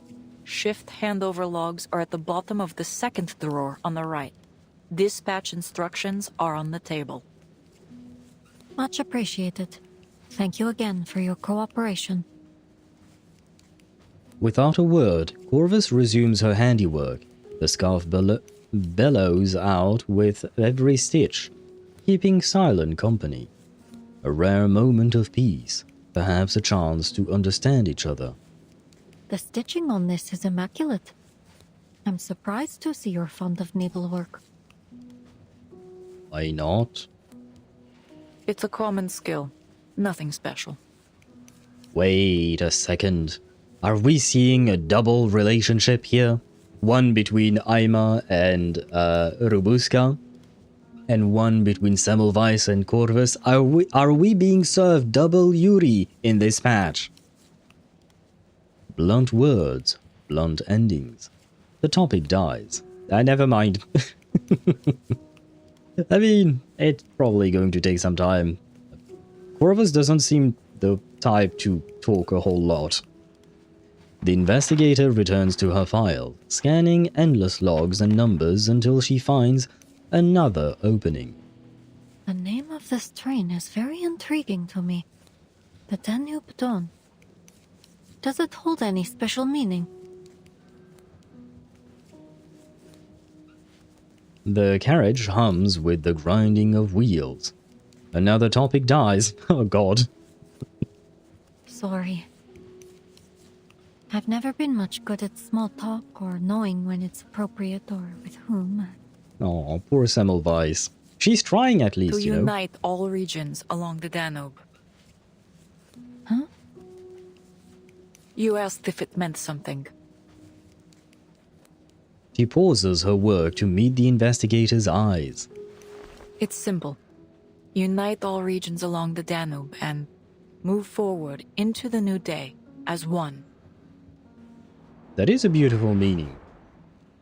Unite all regions? Wait, they're having the same conversation? Okay. Why not? Is the windset better on Pela than God of Withering Snow? I don't even know what God of Withering Snow is, so if I struggle with speed. I don't remember what set is you're supposed to play Pela on. I suppose the wind set is not bad. It's never a bad option, I suppose. But let me check Pride Wind, because off the top of my head, I can't tell you. Pela is a character I haven't played in months, if not years by now. What do they suggest? I know they do suggest Eagle of Twilight Line or Messenger. I mean, you could also go two-piece speed, because nowadays we have more than one speed set, so that could be also an option. The God of Withering Snow is recommended. Recommended by whom? Is the question. Recommended by whom? And I don't remember what the God of Withering Snow is. What does it do exactly? HSR. In-game, you mean? Don't trust what is said in-game. Because, like for instance, for Cyrene, that's the most recent character that came out, right? For Cyrene, they recommend her signature set. But in truth, for most people, you won't be able to play that set. You will have to go 2-piece speed, 2-piece speed. So, while the game recommends something, reality is kind of different, not gonna lie. I am biased in favor of Marcus x Semmelweis, but I like your thinking. Wait, Marcus x Semmelweis? When did they ever meet? Did they meet during a series of Dusk? Because my recollection of a series of Dusk, unfortunately, is very, very vague. I'd have to watch my my own VOD, but it's kind of long. It's 7.5 hours, so kind of too lazy to do that. But when did Marcus and Semmelweis meet? Huh. And wait, I'm questioning age here. Because to me, Marcus looks way younger than Semmelweis. Would that still work, legally speaking? I have to ask the question. So Windset? Yeah, Windset would probably work out better. Or like I said, 2-piece speed. That could work as well. Today I won another 10 free pulls and got Sushang Eidolons. I mean, congrats, I think. I mean, congrats on the free 10 pull. That's nice. Sushang, on the other hand, I mean, she's cute with her phoenix and all that, but, well, I shall not comment on her usefulness in terms of gameplay. She was already not really all that useful in 1.0. Nowadays, I kind of, not sure. Nope, pure headcanon. Oh, okay. I love both characters and both their stories took place in Vienna. They're only 2 years apart in age, so it is legal, at least by Austrian and German standards. Okay. But wait, how old is Semmelweis then? And how old is Marcus for that matter? Because I don't remember for either one of them. I don't think I've ever known, actually. Or maybe I have, but I've forgotten. But okay, I didn't know. But they didn't meet, okay, yeah. I mean, since they were indeed both in Vienna at some point in time, they could have met. It's just that the game never showed it to us, right? I already had her. I wanted a new 4-star. Well, there ain't that many of them. You're gonna very quickly have all of them, I would assume, because it's been a while since we've had a 4-star in HSR. It's basically been over a year by now. As a person who has 3 accounts, Sushang kinda OP early game. I know everyone is OP early game, but like she's OP. Fair enough, early game, yes. To me, early game is such a long time ago that to me, you can use pretty much anyone in early game. And hello, Emmy, how are you? Welcome to the stream. Semmelweis calls Greta, who is dead, at the end of chapter 6, but Marcus switched off the communicator because she's cooking. When you say she's cooking, are you saying that she's planning something? Like, you know, because nowadays when people say someone's cooking, it has a whole other meaning. Or was she just cooking herself a meal? That is one question. Well, now you reminded me of the fate of the great Greta Hoffman. My #1 favorite NPC in the entire game. Why did she have to end like that? Marcus is 17 and Semmelweis is 19. Ah. Admittedly, in some Reddit discussions, I may have been a little too vocal. You are allowed to defend your headcanons. Everyone has their headcanons. I personally don't see it like the Marcus Semmelweis connection, but I'm not going to bother you for it. If that is your headcanon, have at it, have fun with it. So yeah, if you need to defend your relationship, your ship, your headcanon ship, go ahead. Yes, Sushang is OP early game. She can use her skill, ultimate, and then skill in one turn. I will take your word for it. I don't think I've ever played Sushang outside of, when she was in trials or something like that. She's planning with Kakanya to extract information from Isolda. Oh, during that portion. Oh, I see. Okay. That part I do remember. Elsewhere, two girls lean against one another on a plush sofa, feeling the rhythmic tremor of the wheels beneath them. From Istanbul to Vienna, through Belgrade, Nika, and Budapest. Fingers trace lazy lines through the air. See how the train is like a line connecting all the dots along the Danube? That is how a train works, yes. That is kind of the whole point of a train, but yes, anyway. Huh. Makes the war seem even more ironic. Well, I don't really understand all that's going on out there. Chalk it up to humans being assholes, basically. But I do know that I like this name. The Danube Dawn. It sounds warm and bright, like we're all a big family.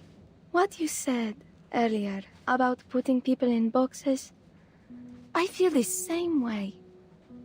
Why can't they just sit down and have a good chat like we're doing now? Because, like I said, some people are assholes. They don't want to chat with you. They just want to be mean to you for no goddamn reason. I love everyone. I want Arlen too. Oh god. Arlen, I believe, has been said to be the absolute worst character in HSR out of all the characters ever since 1.0. He's been like the one meme character for the game, in the sense that he is really terrible in terms of gameplay. But once again, terrible in terms of gameplay. If you like the character, have fun with them. Yeah, not gonna lie, Arlen is probably the only one you can't play even in an early game. Yeah. I do believe... I mean, I don't know if you can or cannot play him in early game. I just know he is absolute dog shit in terms of damage compared to everything else and everyone else. Rubushka brightens. I know, right? I knew we'd get along. Of course. I get along with all types. Humans, arcanists, vampires. Vampires plural.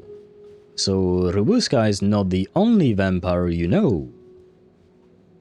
Or was it just a matter of speech? He makes a sly glance toward Rubushka. Actually, you're the first vampire I've never ever mind. met. It's a little strange and new, but I'm not scared. I like you. Oh, are we getting a confession already?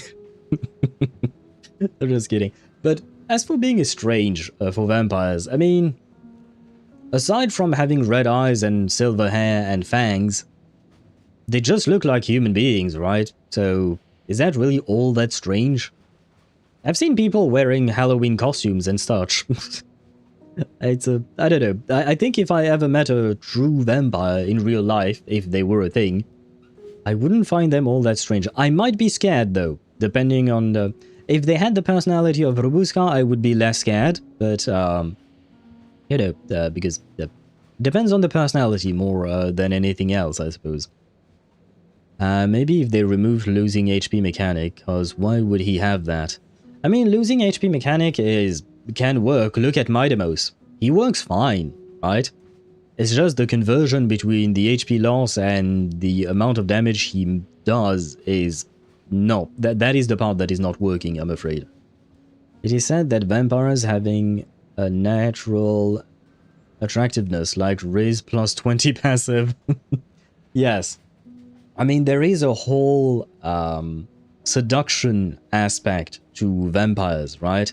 In some lore, in some universes, you know, vampires have the ability to charm people just by talking to them and stuff like that. So, and there is a... we talked about it yesterday, I believe, but there is a sexual aspect to sucking blood from a person. So, yeah, they do have that passive. they do be having a Riz plus 20 passive, which is kind of nice. Huh, maybe I should become a vampire. Like elves. I would say it's different. I get what you mean. Like, elves are also usually portrayed as being these... how can I put it? I don't think elves are as seductive as vampires, but they are... I'm trying to find a word, but I can't. Yeah, no, I can't. But I think that... Yeah, never mind. I give up. My brain ain't braining. I've heard of people who try to live like an actual vampire. Don't know about the health issues, though. I mean... Drinking blood is not really good for your health. I would advise against it. I would advise against it. But yeah, I suppose, yeah, there are probably people who try to live like vampires. Most likely, yeah. But there are people that do things that most would consider strange. I'm trying not to be judgmental. But I have to admit it is kind of hard because, you know, yeah... I mean, you know, I've, whenever I get a cut on my hand or something like that, I've had the reflex of putting it in my mouth. So I have tasted blood and it doesn't really taste good. So having to drink that, honestly, I don't think I would want to. Elves are fascinating. Yeah, but you know, to me, elves, they kind of feel like there are these wise people that you revere because they are old and kind of majestic in a way. Like, yeah, revering them is kind of the word I guess I would be looking for here. Whereas vampires, to me, they are much more seductive. So it's a different kind of race plus 20 passive, but still, yeah, both can, I suppose, raise you up quite easily in their own way. Yeah, but Mighty gets the stacks that he can use to do more damage. Arlen loses HP just because they made him like that. Yeah, they forgot to add the conversion part, right?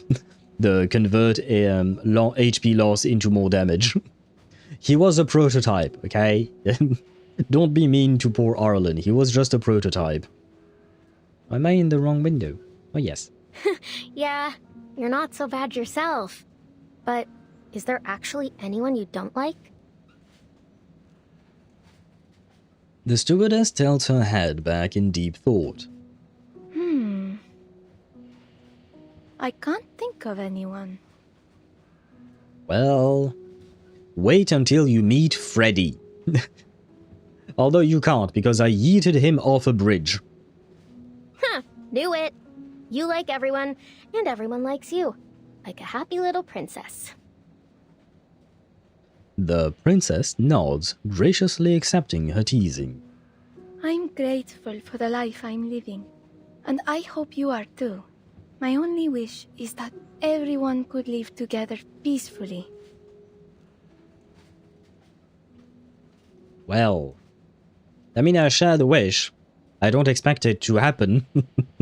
I don't expect that wish to become reality, but I understand the sentiment.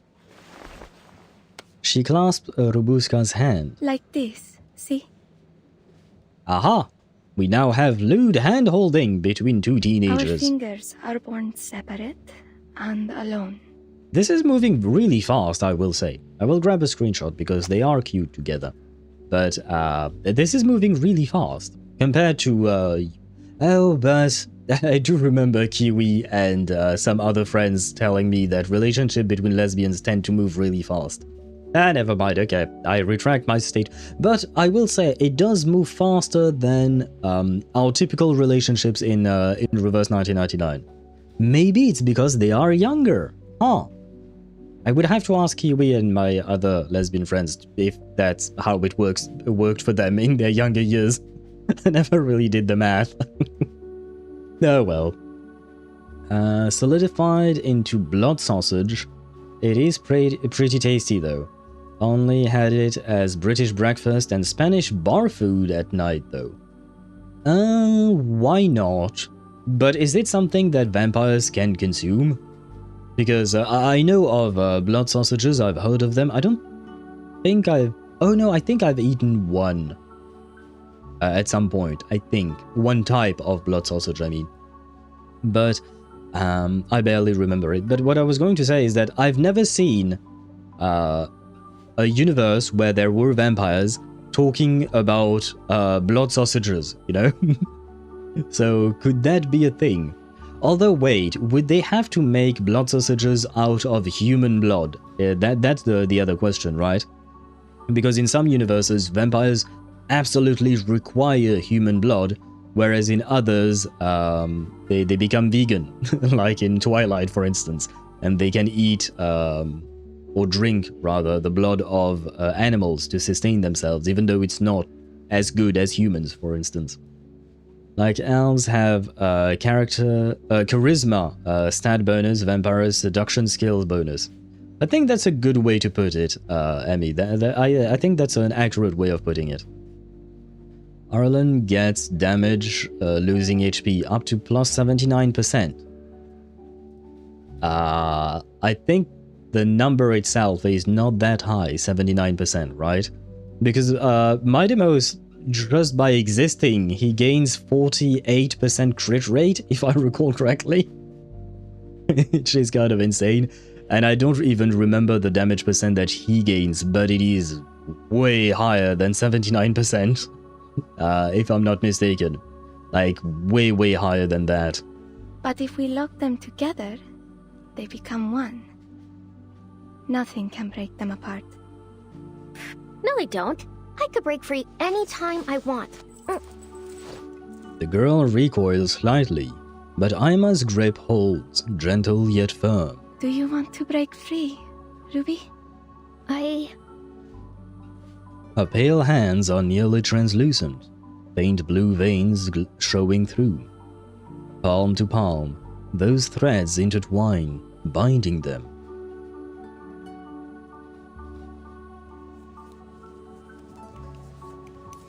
Unite together and move into a new day as one? That's a truly unimaginable concept. Well, given how the human race is, or human species is, yeah. I mean, it's pretty to imagine, right? Dream though it was, the spirit of the times brought many who believed it could be real, wanting to believe the lands along the Danube could live as one. Idealism does often come hand in hand with impracticality. Well, the only reason why it's impractical is just because some humans are assholes and they don't want to live as one. Still, it's admirable to stand firm in your beliefs. Impractical or not, I respect it.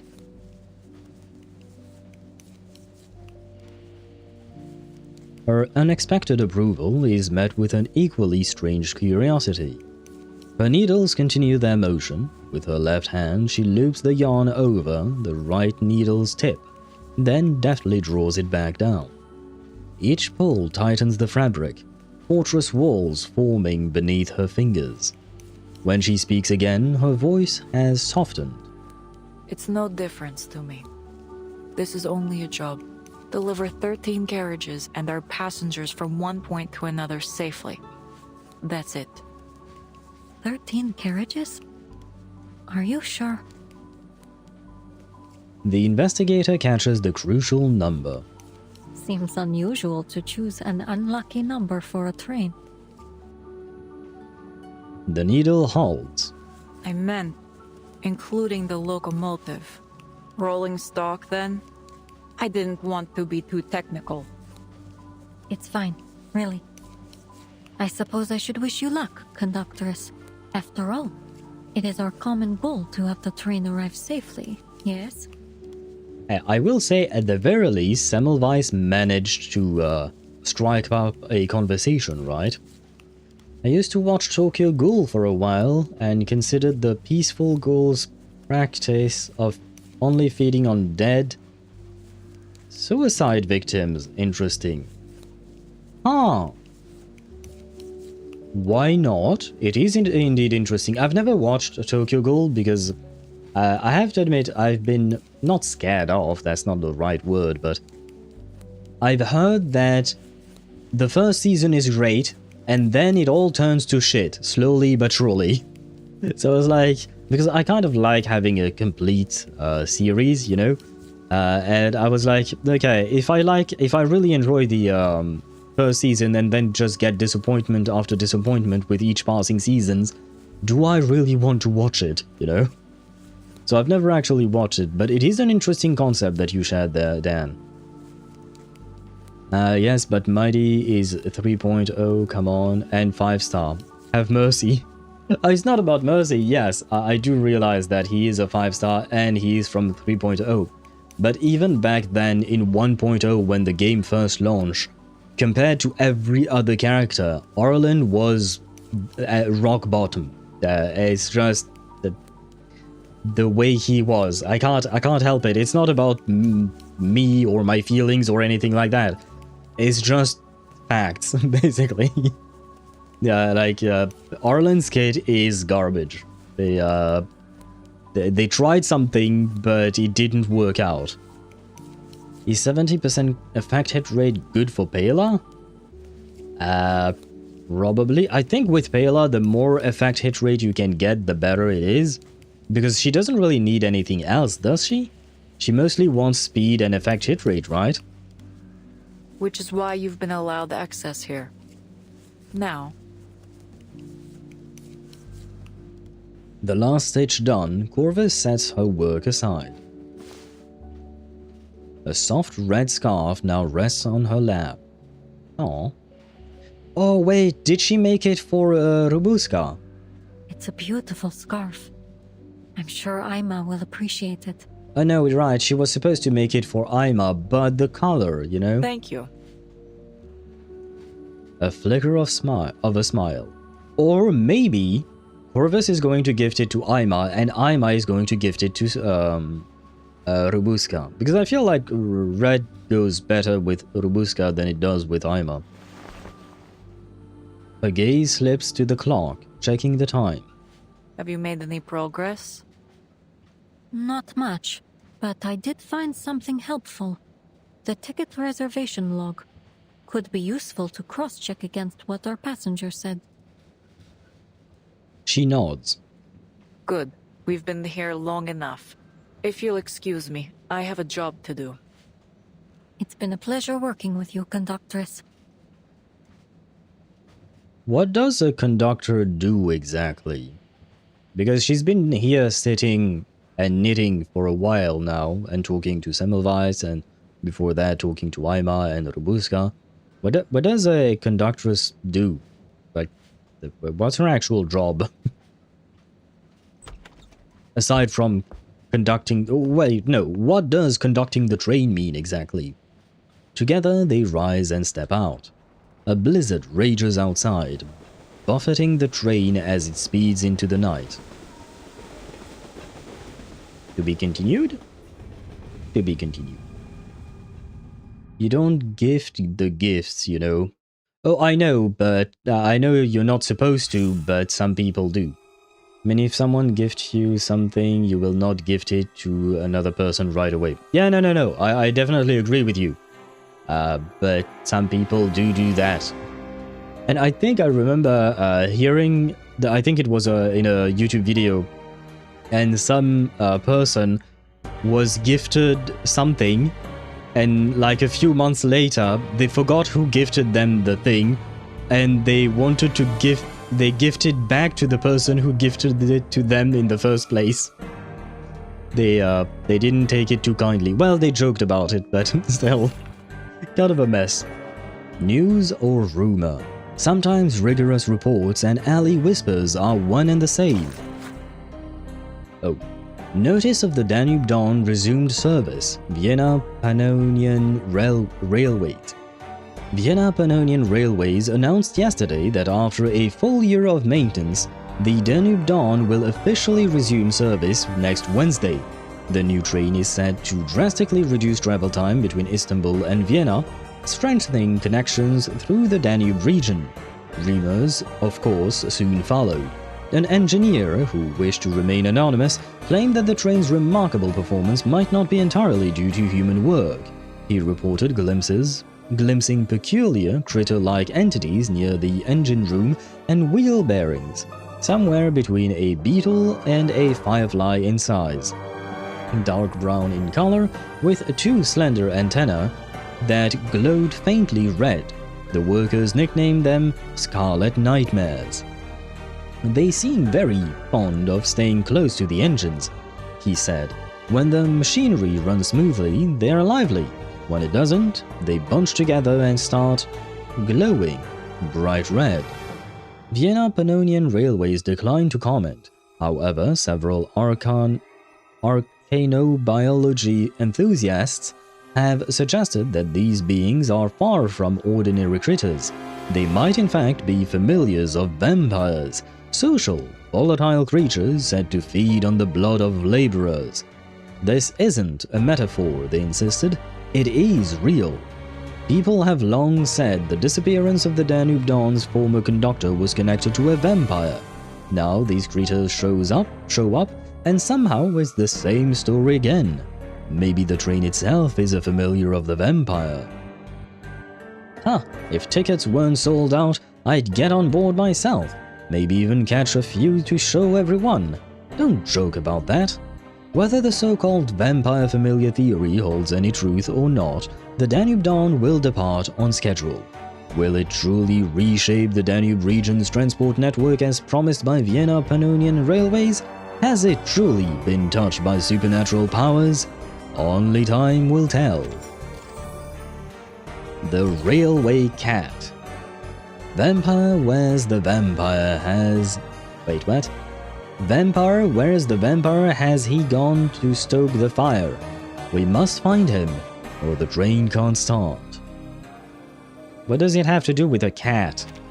That's the part I'm not too sure about. Wait, I need to plug in my laptop.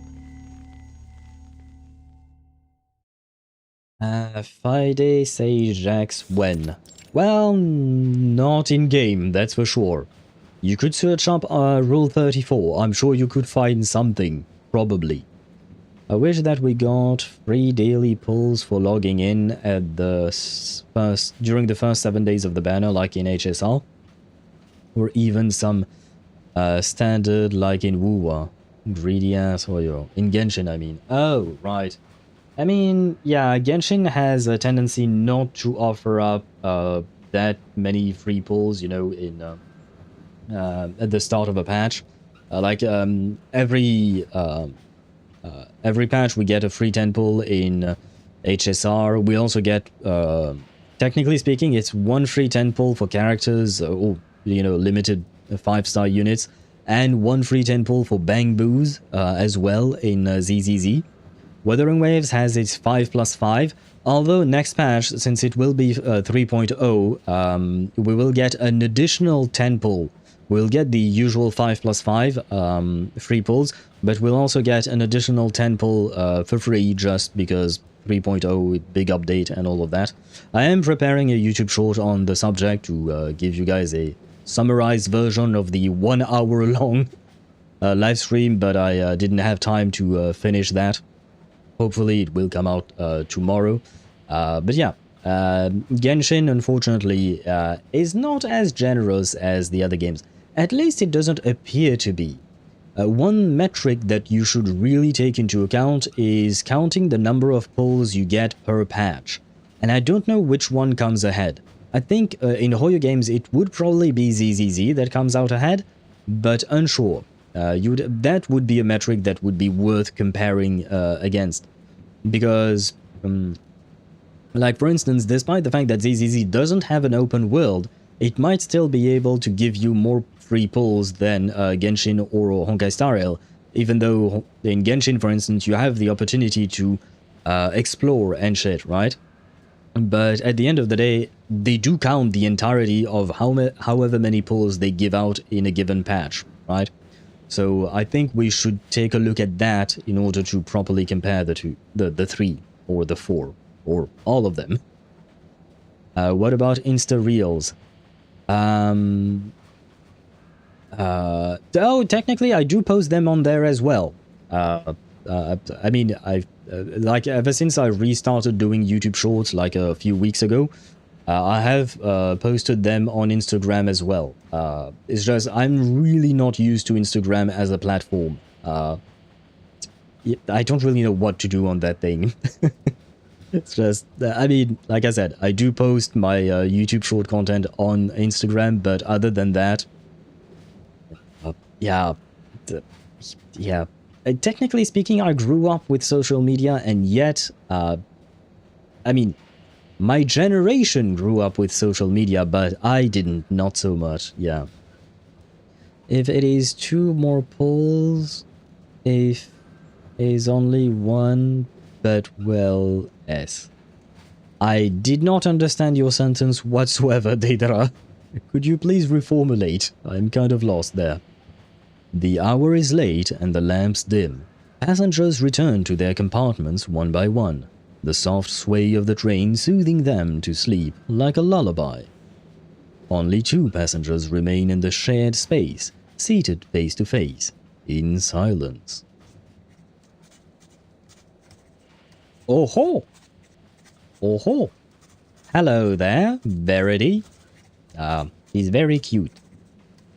Madam, would you mind putting down your pen? I need to take your information. Verity, British, arcanist. I like coffee, battered cod, and breezy nights.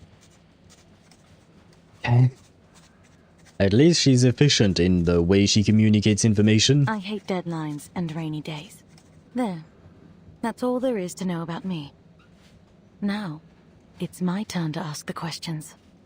Okay, how many relationships are we getting? The editor sets down her pen, then leans deep, as if passing along a secret. Have you found it? I don't know what you're talking about. Well, that's a no, then. She waves her hand half-heartedly. No matter. I'm sure even the most compelling of stories would turn to a dull report when put in your hands. Okay, never mind. We are not getting a new relationship here. Goodbye. Best of luck with your work. Okay, I liked you so far, but... Or rather, I liked you up until now, but you're kind of mean, Verity. Semmelweis closes her pen and files, but the editor, struck by a thought, speaks again. Ah, but since you've been looking so diligently, I suppose I might throw you a bone. Yes? He leans closer still, giving a wink to the investigator. Rumor is, many passengers aboard this train have heard crying during the night. Crying? What kind of crying? It starts soft, then turns to a hissing sound, lasting, echoing, and then, all of a sudden, it stops. She grips her own throat, smiling at the investigator. Like a kitten being strangled. Why does she say this with a smile? Why does she talk about kittens being strangled with a smile? I know it's probably the default pose or default expression for the character, but it is kind of disturbing. Well, how did you like my little ghost story? Wait, there's something behind you, hanging in midair. It looks like a strangled kitten. What? What the fuck? Expressionless, Semmelweis shuts down the clumsy joke. Oh, that... A good attempt, really. But not nearly enough to work on me. The editor straightens, but doesn't shed her smile. Back to your work then, little Miss Clueless. She's still cute. I mean, physically she hasn't changed, but I don't know if I like her anymore. If it is... Oh no, I already read that. You British. Well, yeah, British. I mean, you know, plenty of characters from Reverse 1999 are British. Well, I mean, we have every nationality in the book at this point. Well, maybe not every single one of them, but, you know, we have plenty. For example, in version 2? In version 4, I guess? Version something. For two characters, you get more currency, but in a version with only one character, you get less. Oh, I think I know what you... I understand what you mean. Yes, certain versions have more pulls, free pulls than others. That is true. They will adapt. Like, for instance, the next patch of ZZZ will probably have more pulls than the usual, because it's a big patch with Ye Shungguang. Whereas this patch currently with Banyue and Dial-In has less pulls because it's not really as important. Same thing with Wuthering Waves. Next patch is going to be 3.0. It's a major patch, so they are probably going to give out more pulls per patch there compared to 2.8, which was just, you know, kind of a filler patch after the ending of Rinascita. What does SFX mean again? Sound effects? I guess? That's my, the only thing that comes to mind for me. Sound effects. Pre-vampire white bread roll already raising up everyone. That is one hell of a way of naming Semmelweis. Pre-vampire white bread roll. Can you really raise up people if you introduce yourself as white bread roll, though? Semmelweis? Why not? I mean, maybe for people who speak German, technically speaking, all they hear is, hello, I am white bread roll, you know? I'm still mad about the Mawika and Sitlali in one banner, by the way. What the heck was that? I think it had to do with the fact that there was the Chinese New Year coming along or something like that. But yeah, I wasn't a fan either. I saw complaints of 52 pulls on Skirk's version, for example. 52? That is actually quite low indeed. Because as far as I can remember, in Genshin, the average was like maybe 70 pulls for free-to-play players, I think. And go up to 90 if you have the Battle Pass and the Monthly Pass. I think that, maybe not the average, but I have a feeling that I saw those numbers quite often. Feeling being emphasized here because it's a vague memory. I haven't looked at these kinds of things in a while now. And it does vary from patch to patch. So 52 sounds really low, not gonna lie. The registration is finally done. Feeling a trace of fatigue, Semmelweis returns to her seat and opens her files to do something that I could not read. One of the few trains that travels across the peninsula. A crew with as of yet unidentified backgrounds and a haunted carriage. All passengers on the manifest have been registered. No notable discrepancies to be found. She stows the papers. Everything falls into place too neatly. Every absurdity justified.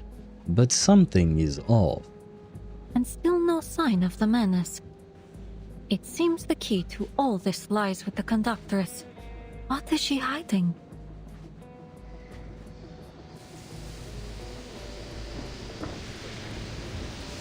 We're stopping?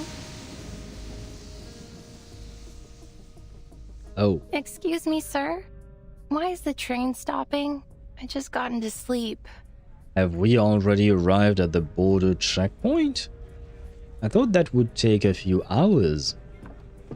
The steward hurries through the corridor, calming the roused passengers. Apologies for the interruption. I'm afraid the train must come to a temporary stop. That does not explain shit. The railhead is impassable because of the heavy snow. Ah, that explains it. The situation is being dealt with as we speak. Please stay in your rooms and remain calm. The dining carriage will come around to deliver nighttime desserts. We have Leipzig lark cake and Turkish delight. Should you require anything else, please let me know. Snow? Yes, snow. It's a white thing that falls from the sky. She lifts a corner of the curtain. I mean, they were in a snowstorm, right? So, I suppose this should be expected. Snowflakes drift outside, brushed about lazily in the waning storm.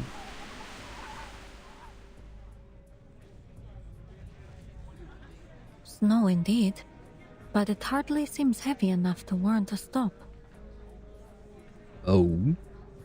On the other side of the train, the little vampire remains fast asleep. Wait, Rubushka is asleep? Oh. So wait, does that mean that we can say that Aima and Rubushka are already sleeping together? God damn, that escalated quickly. Well, the thing is, having pulls make you pay or wait for more. Yeah, usually for gacha games, what they do is indeed try to give you slightly less than what is enough to get you what you want, right? Even when you buy some packs of premium currency or whatnot, when you have skins, for instance, that you want to buy, usually the price of the skin will be above. It will not correspond to a specific pack, right? It won't correspond to an actual specific pack. It would either be slightly less or slightly more, so that you have to buy another pack, basically. The whole thing is to incentivize you to spend money. The whole gacha system is meant to be that way. Which is kind of exploitative, but it is what it is, I suppose.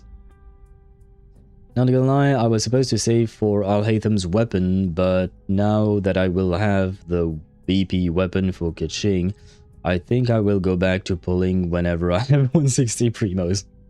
That is one way of doing it. It is up to you. Who said Aima is asleep?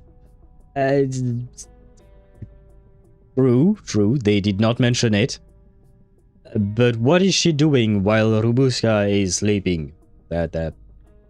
Consent is key. We know that. Consent is key. You can't really give consent when you're sleeping. Rubushka lies sprawled on the sofa, breathing evenly.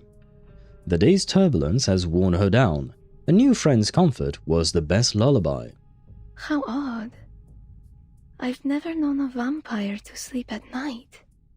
Well, to be fair, you have never met a vampire before, so... She reaches out, inching toward the sleeping face. Oh god, what is she about to do? Oh, it's time.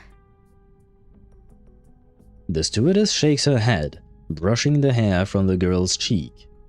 Look at this smile on her face. She must be having sweet dreams. It's a shame I have to go. What do you mean it's a shame you have to go? She'll still have sweet dreams, you know. She rises and quietly closes the door. Light fades into shadow until the room is swallowed in darkness. Nighty-night, Ruby. I feel weird about Aima. She's strangely pushy, and it has cute vibes, but also it's a tiny bit creepy. The air reeks of damp wood, rot, snow, and conspiracy. A girl drifts among the trees like a phantom, fading into and then reappearing in the dark. The conductress has been waiting in the snow, crushing flakes in her palm. You're late. Did something happen? No, sorry. I was just making sure the vampire girl was asleep. Did anyone see you? The train, the forest, and the winter winds conspire in the grey silence. Snow falls calmly but steadily. I was careful. No one saw me. Good. They're expecting us. They? Oh no. Oh no. Don't tell me Corvus is working with Manus. The two move toward the rear of the train, vanishing into the heavy snow. Snow prints follow. Just as I thought. Didn't have time to read that one. No, Corvus. Oh no, to be continued. How could you do this to me, game? How could you? I just looked it up because I grew up in the same state as Leipzig is located. Leipzig Lark is an intentional misnomer. It is a sweet pastry that's supposed to resemble a bird pastry, because bird hunting has been outlawed for a while. Yes, good. You should not, what do you call that? You should not hunt birds. Birds are our friends. Please don't hunt me. If you had to crack someone to survive between Flins and Varka, who would you choose? I really don't like the wording, to crack someone. I remember you mentioning that, that wording, and I'm really not a fan. As for who to choose?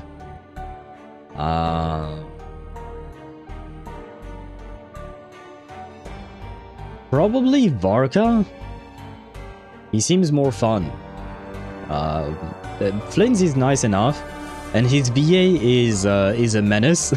But we're not talking about the VA here. That would be a bit creepy, not gonna lie. But yeah, we're just talking about the character, and the Flins is, Yeah, Varka, I think he would be more fun, probably. Here the story begins to take off. In a good way, right? Nothing bad is going to happen, right? Measured words. A skilled investigator learns the most from the fewest words. Check notes. Passenger information log. Sonia, 60 years old. Ah, that bitch. I remember you. I remember. A noble woman, sharp-tongued and fussy, seemingly fleeing from the war. 60 years of pride might have made it hard for her to face reality. She was supposed to travel with her butler, but tickets for the Danube Dawn were nearly impossible to get. It seems war treats nobles and commoners alike, or perhaps her family status isn't quite as lofty as she makes it seem. After 10 minutes of complaining about having to travel alone, with no butler to set her table or press the creases from her skirt, she finally boarded by herself. Do people really spend their whole lives learning to place their cutlery at a perfect 45-degree angle? In any case, she's the archetype of a noble woman straight out of an oil painting, gown in hand. Let's hope that on her road of escape, she learns what the world is really like. Yeah, let's hope indeed. How do you pronounce that name? Arbuthnot? Arbuthnot? I don't know, I'm sorry. 45 years old, middle class, a decent, respectable gentleman. Nothing remarkable about his demeanor, just an ordinary man who fits neatly into his social standing. A businessman with investments in Eastern Europe, railways and oil. Vital infrastructure and strategic resources, he is well connected and has an eye for opportunity. The war cost him dearly and he worries for his future. Special times demand special measures. What troubles him isn't death or hunger, it is the thought of losing a life of luxury forever. I see. To each their own, I guess. Do not enter. The woods have eyes, and they see everything. And we are preparing for a fight.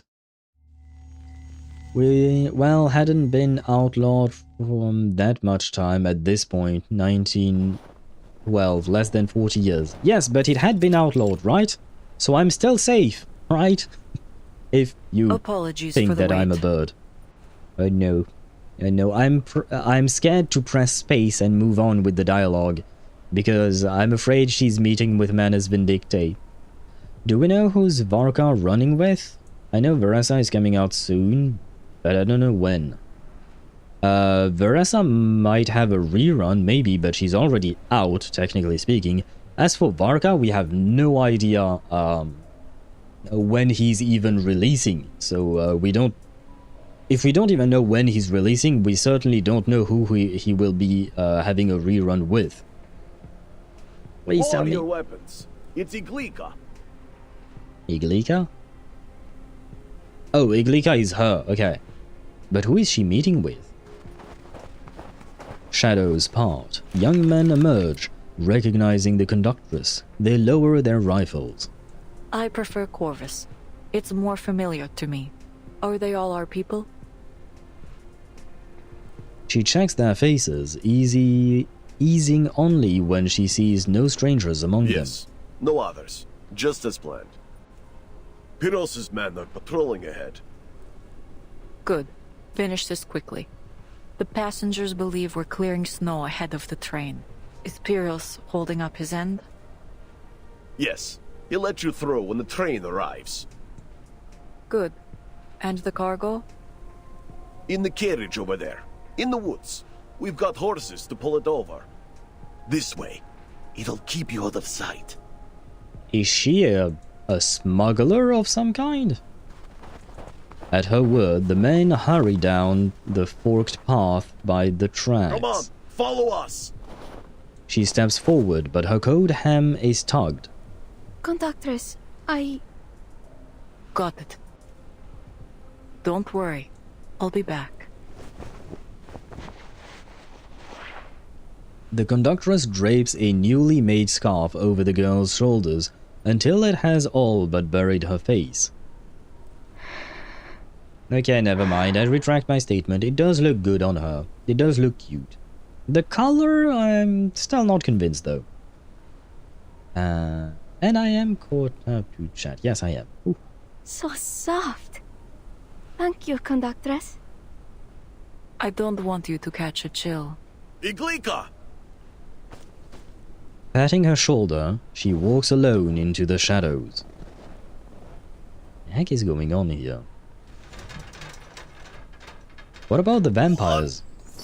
2, 3!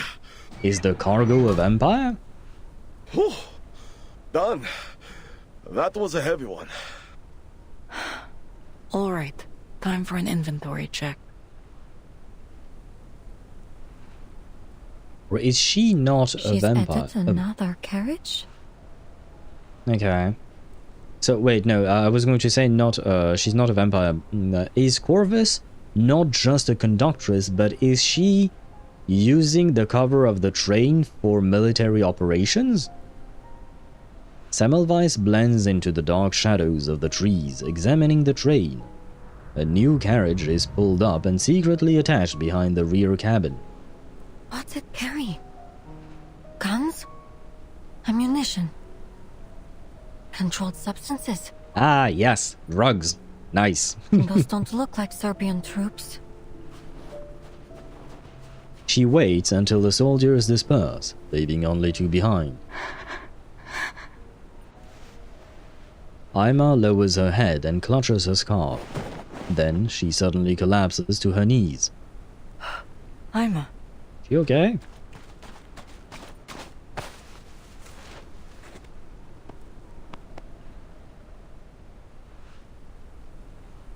The snow falls constantly and heavily. Shall grab a screenshot of these. Their figures lean together in the storm, like ghosts rooted among the trees. In that moment, all else melts away. The world is only the two of them. I'm sorry. Shh. I know. No, her name is Ima. We have Aino, but she's in another game. Silly girl. Shouldn't have gotten so close. So close to what? so close to Rubushka? The heck is going on here? What are they? Could it be? Could it be what? Finish your sentence, white bread roll. The investigator, hidden in the shadow, frowns as she... Let's get confirmation. Oh. Freeze! Hands up! Where I can see them. She raises her hands. Turn around. Two soldiers stagger before her, faces ghostly and haggard, like two white flames drifting in the night. Don't do anything stupid. What did you see just now? Corvus, hugging / comforting Aima? I saw... She flicks her toe, kicking a stone into one soldier's knee. Ah! He cries out, buckling to the ground. She lunges, seizing his weapon in the same instant, turning it on the other. Nice! Hands up where I can see them. I suppose she was trained well. Thank you to the Foundation. Oh, are we fighting? Oh yes, we are. Very well. Let us fight with Semmelweis indeed. Anyone offer your seat to the senior? Agreed.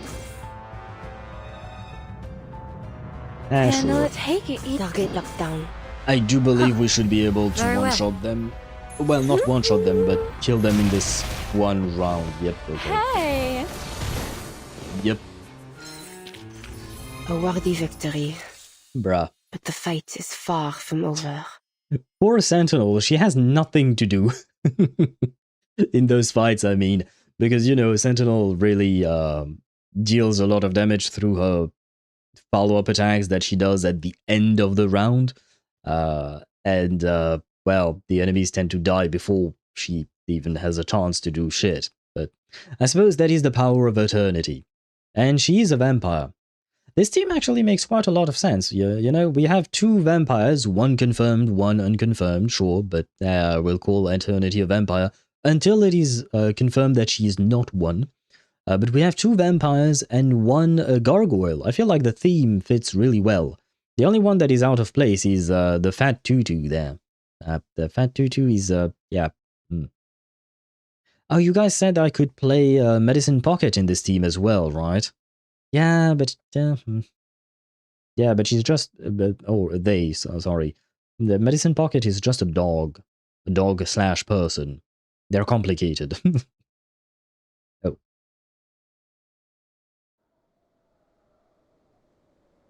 Ah. It would make even more sense if I had Rubushka. Rubushka. I keep adding the sh. Ah. Two young soldiers lie unconscious in the snow. Something's wrong with these soldiers. Slow movements, unsteady steps, and their faces oddly pale. Are they all vampires? I didn't take a look at their eyes when I was fighting them. Oh no. Don't worry, bird pastries mostly concerned songbirds. I mean, owls do... They don't make songs, no. They're not really considered songbirds. At least I don't think so. But okay. But still, I do worry about my cousins, you know? Crazy Scientist Medpark does fit the vibe. I suppose so. They certainly fit the vibe way more than Fat Tutu does, I will say. Ezra was the official blood tithe, but both Fat Tutu and Medicine Pocket are better sustains. Yeah, you guys told me that, which kind of disappoints me because, well, that means I've invested in Ezra for no reason. Although, I'm kind... well, honestly, I don't really know which one I prefer between Ezra and Fat Tutu. Because Ezra, I don't know him. In terms of personality, because the only event I escaped was the one where he existed. The first Uluru game related event. So I don't know him in terms of personality. In terms of design, I don't really like his design. It's just that he ruined my Cassandra pulls, so I cannot forgive him for that. As for Fat Tutu, I actually don't like her. I pulled her because she's strong. I was a meta slave, I suppose, for that particular pulling session. But I don't particularly like her as a character. She's just there, I guess. But in terms of gameplay, of course, she's very useful. But technically speaking, I don't really use her all that often. I don't remember the last time I've used her. Wait, who did I use in the latest, what was it? Was it Limbo or Lucidscape?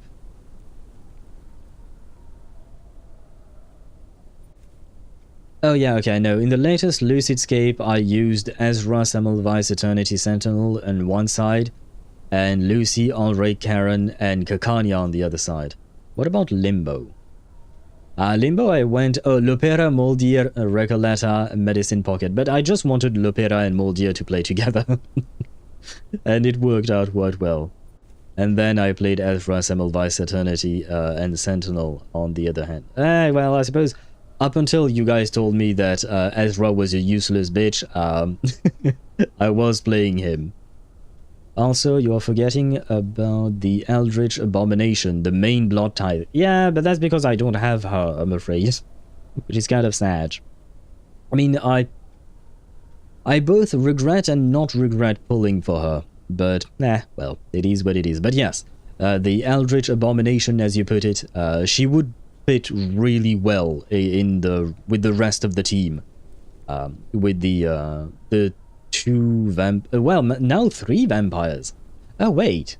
Oh, no, but you would remove Eternity from the team to keep not Semmelweis, to keep, the Gargoyle, right? The best team for Blood Tithe would be, Semmelweis, Sentinel, Nautica, and Rubushka, I would assume. If you catch enough time to play the Uluru game's Reflection, I highly recommend Ezra's character story. Bro is a mad lad. Really? He doesn't look like much. I suppose I should not judge a book by its cover, you know. But he certainly does not look like a mad lad. I don't know what's his deal with his mushrooms. That's the only thing I know. He likes mushrooms. Although I wonder which kind. Is he a drug addict? Just wondering. Eldritch cute abomination. Well, the upper part is cute. The upper part of Nautica is cute. The lower part is the Eldritch abomination part. No bullets in either gun. That can't just be a mistake. So what's the point of a gun if it doesn't have bullets in them? Is it like kind of a deterrent, kind of like a nuclear weapon, something you're not supposed to use? She checks their gear, empty rifles, unmarked tags, and a trinket that draws her eye. Oh no! That was the symbol related to Manus Vindictae, right? So they are part of Manus, which means Corvus is in contact with Manus. Oh no. Same shape and size. This looks to be the item the conductors gave that soldier at the station earlier. Oh, right, okay, yeah. Manus Vindictae. Finally you rear your head. By the way, do we know where this symbol comes from? Like, before this event, has this thing been shown before, the symbol? Because I don't think I've ever seen it before. Climbing the Matterhorn alone. Who, Ezra? Why? I mean, I suppose why not? But also, why? Okay, he may or may not be a mad lad indeed. She runs her fingers over the familiar symbol, then pulls her communicator from her coat and presses the button. Investigator Semmelweis to Foundation. Mission number 0073 MV. Go ahead, investigator. Progress update. I found the Manus Vindictae insignia on a soldier at a station near Belgrade. Oh wait. This happens before Semmelweis got turned into a vampire. That happened between chapter 6 and 7. This thus happens sometime before chapter 6, right? So that means Arcana hasn't died yet and hasn't been resurrected yet. Okay, I have to put that context in my brain because, yeah, I was working with the rest of... Yeah, with current knowledge of the story in my mind instead of, oh, we are back in the past here. The conductress of the Danube Don has undertaken suspicious dealings with these soldiers, stopping the train on the pretext of the railway being blocked by the snow in order to secretly add an additional carriage. I now have reason to believe that the conductress is collaborating with Manus Vindicte. No. Whatever's in that carriage may be related to our blood-sucking target. No. No, Corvus, you can't be collaborating with Manus Vindicte. One more thing. I've lost contact with all members of Squad 77. Right, I wonder what happened to those guys. Have they all been blood-sucked? Mission 0073MV report received. We will continue our search for Squad 77. Please proceed with your mission, investigator.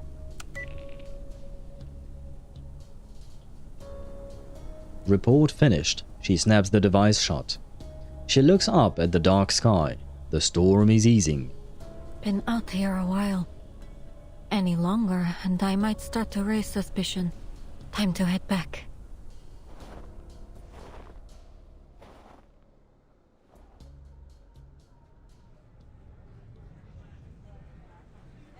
Time passes slowly. A few passengers stir awake with the stop.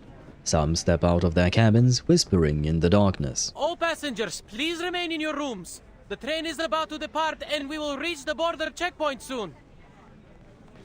The steward moves between cars, calming their unease. Between two cars, he sees one door ajar, wind blowing snow inside. Why is the door open? Wait a minute. There's something underneath. You okay there? Well, I guess you're not. You're called unwell passenger. A passenger leans there, coughing hard, drawing the attention of the steward.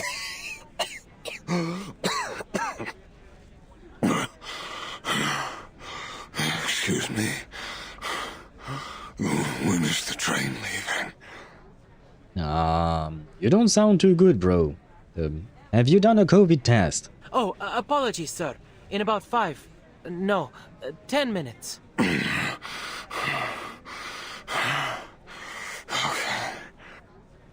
He lowers his head with dejection.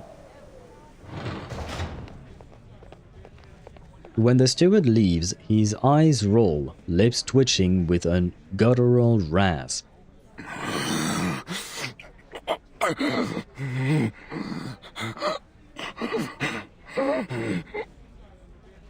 I really don't like those sounds. Is he going to turn into a monster of some kind?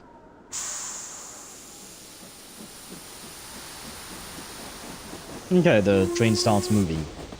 Low rumbles drown voices, shouts, any stray sound in the train. Yeah. The Danube Dawn rolls into the storm, laden with passengers.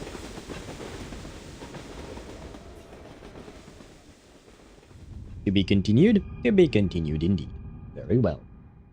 So we have absolutely no answers and just more and more questions.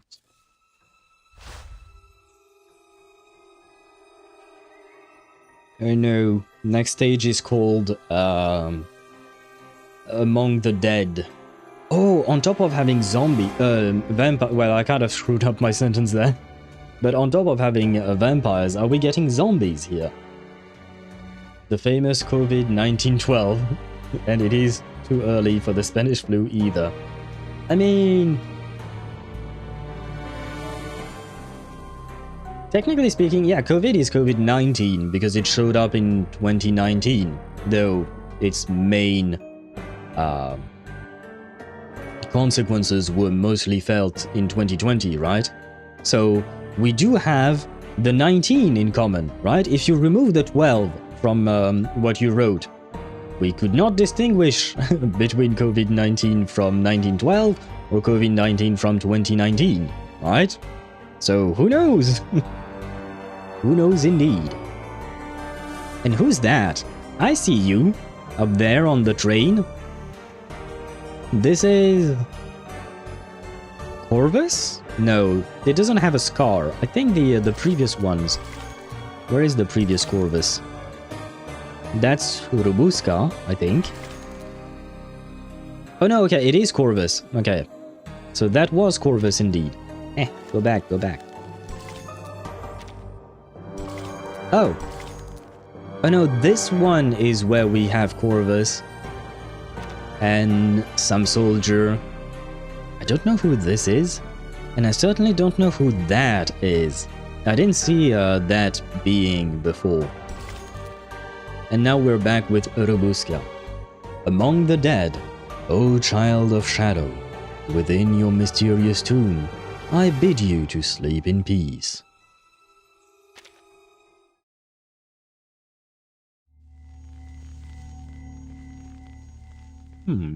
I don't think we've ever seen zombies in Reverse 1999, right? Have we? Oh, this is pretty. I always have the same dream. A dream where time stands still. People never grow old. And the sunshine never fades. Because there, I can hear Mama's voice again. My, look how long your hair has grown, Rubushka. Sit up for a moment so I can comb it for you. My hair was just like yours when I was a girl. I do worry when I comb Nicola's, though. His hair's like your father's, all curly at the root. So Rubushka has a brother called Nicola. Come on, Mama. Please keep telling the story. In the light of the blood moon they rise. Wait, so she wasn't born a vampire. Very clearly, she doesn't have the red eyes. So I guess the silver hair have nothing to do with being a vampire. She already had those. In the light of the blood moon, they rise and stride under the veil of night. Freely, they live without fear of death. I think that's Semmelweis in the background of Node 9. Oh, you think so? Huh. I'll try to take another look at it. It could be her. But the cape looked red-ish, when I believe that Semmelweis' cape is brown, so I'm not sure. Extra little Rubushka. Yes, even more little Rubushka compared to what we've seen so far. I mean, she's 14, so she's already quite young, so this must be what, 6 years old Rubushka? For through blood, they live forevermore. Through blood, they live. Amazing! What about me, Mama? What about me? You? Well, you are our dearest Rubushka, one of the youngest vampires in the family. So she is a vampire? What about the red eyes then? Seasons changed, years passed, and you've spent 214 years, 4 months, and 2 days in a deep, deep sleep. Is the mother just telling weird stories? Now, the people suffering from the war cry out, Rubushka, awaken, open up your scarlet eyes and help us. But her eyes aren't scarlet.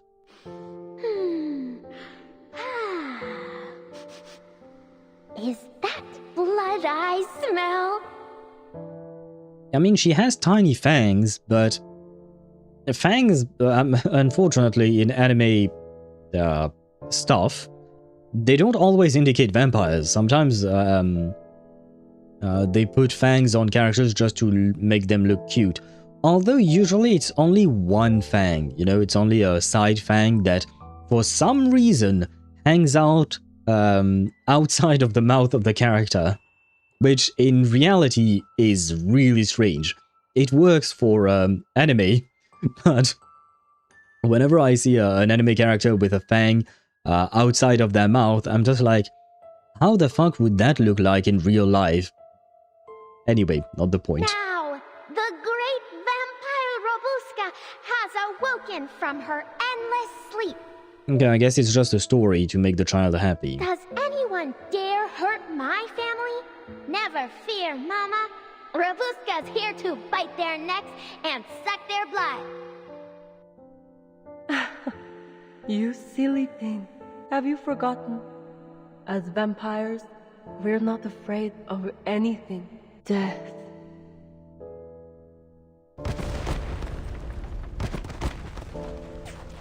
Run, Buska! Run! Ah. Mama!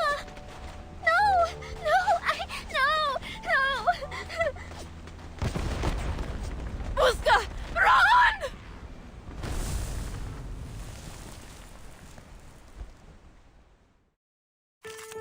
Ah. Okay. Why not? Let us fight then. It's for extra cuteness. Yeah, no, I know that I know why they put those fangs on the characters. It doesn't actually make sense. Greetings. Heck are those things. I do remember fighting these things. Let's carry on with the story, shall we? Arnold gave Gargana a ring, with a gem as red as blood. Whose voice is that? It's Mama. Oh. Wait, you're not Mama. She has... Well, not to worry. This fake Mama, we shall send her to her grave. Handle it gently. Hopefully. Maybe. Our blood will burn. My child, here's something fun for you. Oh yeah, we are sending them to their grave. Ah, wait. This ends now. Finally! Sentinel has something to do. Finally! Don't waste your time. A shot hit. That's your time to shine. There you go. Oh. What? Gone. Is this a dream? What just happened to wave number 2? Why did they just depop all of a sudden? What? I mean, okay, I suppose. Pride goes before the fall. I've been there. You better take it. They've been smitten by Eternity's beauty, I suppose. The VA scared me. Which one? The mother? I think you accidentally skipped a part of the mother's dialogue. Pretty haunting contrast between we fear nothing, not even death, and the war. Yeah, I think I skipped the not even.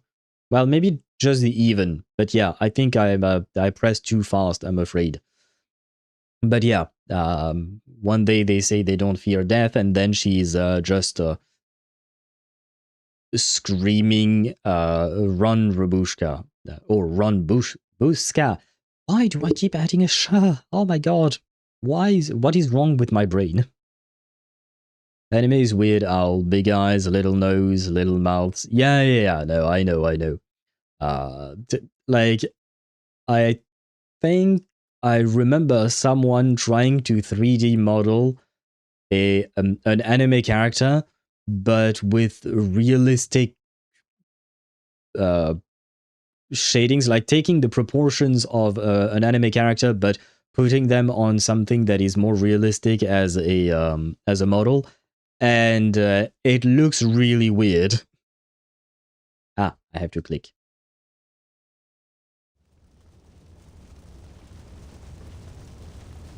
I ran and ran, away from the gunshots, away from another burning village. I ran into the mountains. They protected me, hid my escape. Then, I went to the cemetery. No one's following. They can't find me anymore.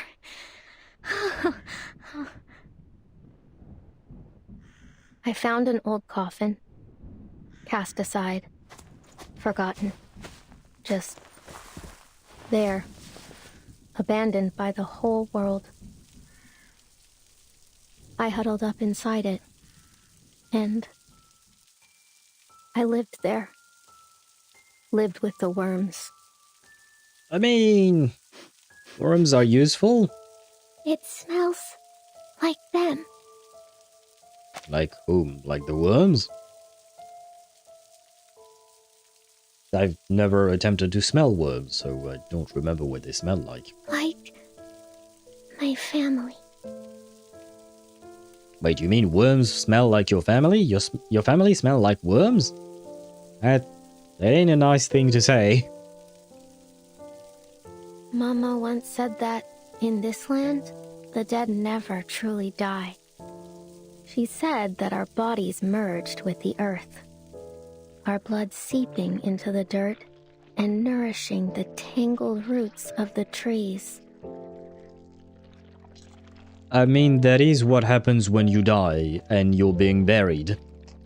I mean, I suppose you... Don't they exsanguinate people before they bury them? I think? I'm not sure. But afterwards, yes, you do nourish the rest of... Yeah. Ah, well. The earth smells like her family, I think, also. Yes. I was just kidding. I know it wasn't about the worms. Child trauma in reverse 1999? I mean, that ain't exactly new. We've had pretty much everything trauma up until now, right? But children being traumatized. We've seen that before. The number one example I have in mind is Isolde, right? If you do her story quest, more specifically. The girl has had issues, you know? And ever so quietly, we day by day become one with the world. But I suppose it is a classic for reverse 1999. So I wasn't afraid. Didn't struggle anymore. I closed my eyes, let the smell wash over me, and a warmth grew in my heart. Tatko. Mama. Wait, what did she say? Oh, I can't listen to this voice line yet. We were together again. Can I listen to her? Yeah, okay. Tatko. Tatko. Tatko. Tarko? Mama. Tarko? Is that how you say dad in... Well, I think she's supposed to be Bulgarian, right? Maybe? By the way, your way of saying Rubushka sounded a bit like babushka. Yes, I know, I keep saying it like that, I don't know why. I'm not doing it on purpose. Children being traumatized in a pastime for gacha writers. Yeah. I suppose, yeah, it does happen in other games as well. A lot. I mean, for instance, if you take a look at most of the characters in Zenless Zone Zero, despite all the gooning allegations and all of that, technically speaking, most of the characters in that game are orphans. Their parents died during the, for the most part, during the, what you call that? Hollow Zero incident 11 years ago. But yeah, a lot of children being traumatized in gacha games. Sad. Together again. Together again. Together again. Ah.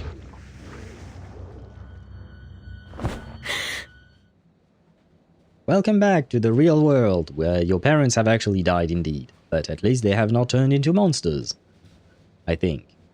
She awakens from a dream. I would call this more of a nightmare than a dream, but I suppose a nightmare is a form of dream. Just a dream. Where is Aima when we need her? The girl needs a hug. Aima, quickly! Just a dream. Rubushka takes a deep breath, swallowing her tangled emotions. She looks around. The room is empty. Can't remember the last time I had a good night's sleep. Huh. I must have slept longer than I thought. Oh, but that means we'll be getting to the checkpoint soon. I'm as gone too. Wait! That means I've got a chance to get out of here! I mean, yes, but where exactly are you going? The train has 12 cars. Now it has 13, actually. Not counting the locomotive, but, like... Anyway, you do you. Look it up, she does speak the occasional Bulgarian word. That's why the use of Cyrillic script for Mama. Look at the lowercase m. Yeah, I did notice that. Because that ain't my usual M. Or lowercase m, I suppose. I did notice that, and I suppose it makes sense because she... Wait, do I still have access to... Ah, yes, I do. Ah, but then why did they write Dad in English? Well, I guess to give us the translation of what she's saying, maybe? And Mama is close enough, so they wrote it with the Cyrillic letters instead? It's kind of strange that you see two different languages in the subtitles, when in fact she's only speaking one, technically. She takes no time to pick the lock again, peeking out like a wary cat. Huh. Is she kind of like my Karlach in Baldur's Gate 3? Because I use Karlach to pick every lock. Maybe I need Rubushka as well in my team. I mean, I suppose Karlach works well enough, I guess. Yes, no one outside either. But before she steps out, she notices her dirty hands, a poor contrast with her fine new dress. Covered in dust from all her scrambling, she tries to pull down her sleeves, then hesitates, afraid to stain the fine fabric. Oh, I'd better change. Oh. Just have to put this all back, and... Her new clothes are left folded on the sofa. After a pause, she sets her hat beside them. This is the most expensive thing I own. Take it as my gift. That is kind of sad, and she looks sad as well. Bye-bye, princess. I suppose she got to live as a princess for not even half a day. A few hours, maybe. The young vampire slips through the carriages. Most passengers remain asleep. The night is freeing, yet oddly lonely. Quiet. Nobody's around now. Then I can have some fun by myself. She lifts her flute, letting notes keep her company. Just like the old days. Aw, girl needs friends. A soft tone escapes, low and sweet. Right. Here I am in carriage 1. Carriage number 2. One note falls, another rises. She drifts lightly through the carriages like a passing breeze. 11. Huh? Shouldn't there be 12 carriages? 10 for passengers, plus the brake van and the staff compartment. Yeah. Then how did this extra carriage get here? Ah, well, you're gonna have to ask Corvus. Although I suppose you don't really have to, you don't really want to have a conversation with her. A new carriage, one she's never seen before, rattles in the dark. But the train stretches long, and in the night it falls, it almost feels endless.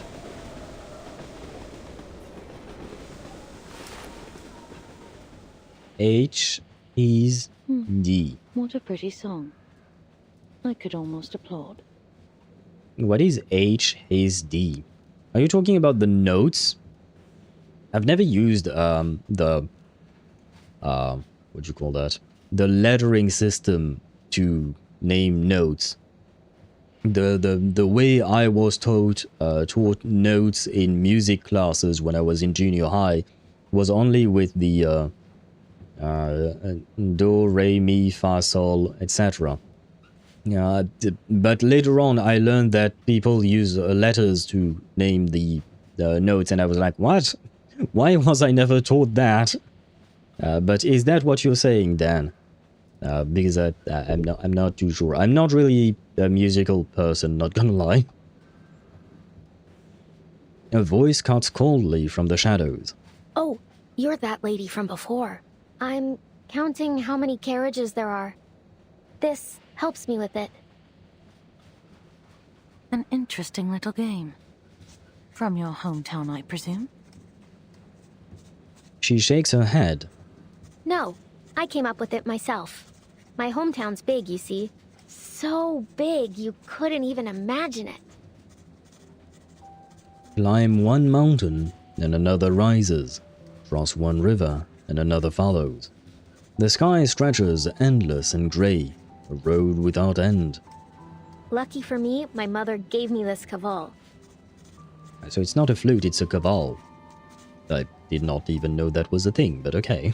So I used it to name every mountain and river by giving them each their own note. She grips her flute with pride. Oh, okay, I suppose a caval is a form of flute. And now I never get lost. Are you certain? The editor looks up from her scratchy notes, her eyes alight with interest. I've heard the carriages on this train can multiply, even if you played the entirety of Bach's Mass in B minor. You'd never count them all. What do you mean they multiply? They have baby carriages? That opens a whole new can of worms. Does that mean carriages can have sex? Then they make more of themselves? Like... The notes she just played, yes. Granted, I grew up with the German notes when learning piano, and then learned yours on guitar in Russia. Oh, I see. I was supposed to learn piano when I was a kid. But I remember my mother, God, I don't even know how old I was. I was very young back then. But I had expressed an interest in piano, and my mother took me to piano lesson with other kids. But when I arrived, when I was a kid, I was extremely shy. And when I arrived, I basically broke down in tears, and I didn't want to go because there were so many people I didn't know. So we came back home, and I never learned piano. That's basically how it went for me. So yeah, I mean, I did learn the a tiny portion of the the Für Elise song, just because I watched my cousin perform it so many times. But that's the extent of my piano learning days, I suppose. Although the cousin thing happened many years afterwards. But anyway, yeah. And many years after that, I learned that, yeah, you had the letters for, what'd you call that? For the name of the notes. I was very surprised when I saw that. Go ahead, if you don't believe me. You'll see soon enough. Why is a grown-ass woman playing with a child like this? And by playing, I'm not talking about, actual game time or whatnot, but, I don't want to say manipulating the child, but putting on an eerie, creepy vibe and talking to them like this. Verity offers a wistful smile. What? Now wait, zoomed out version. She looks down the corridor. The carriage sways lazily as if beckoning her forward. Moonlight peeks through the clouds, pale and cold, crowding the scene like a white burial sheet, hiding all secrets beneath it. Oh God. And there, in a carriage that never was, in that place that shouldn't even have existed, blood-red eyes blinked in the darkness. And the blood of those sorry passengers trickled, sweet and warm, into the throats of the red-eyed monsters.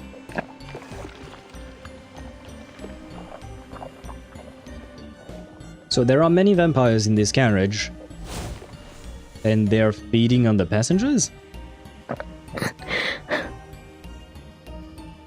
I mean, I suppose we found your new family, Rubushka.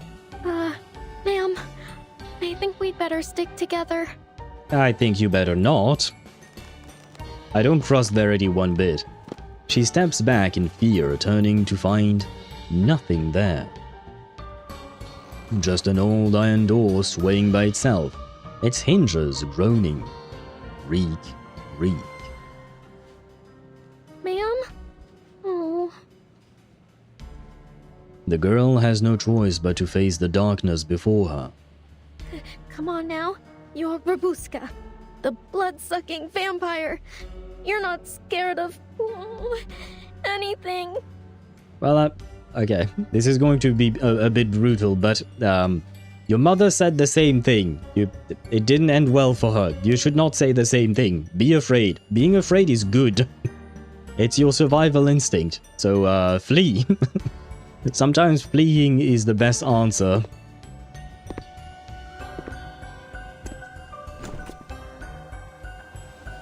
Although in the case of her mother, she didn't. She couldn't do much. She takes a deep breath and takes a brave leap. A heavy copper lock clamps the front door of the carriage, glinting coldly under the moonlight. Oh, locked again? Why are you going towards the scary carriage? Fine. Then I'll just unlock this one too. What is wrong with this girl? Open sesame. This is how characters from horror movies die. I know she's not going to die. She's a playable character in Reverse 1999, so in theory she wouldn't, but well. Just one push, and she could slip inside. Rubushka freezes, holding her breath. She presses against the door, catching faint sounds from within. On one such night, a group of passengers awoke to the sound of crying. They followed it. Then, the crying turned to bawling, and the bawling to wailing, until they reached it. A door that wasn't there before. Fear creeps over her. She turns to leave when a sharp gust throws the door wide open. The ancient groan of the door could wake anyone or anything long asleep. Slowly, she lifts her head to face the darkness.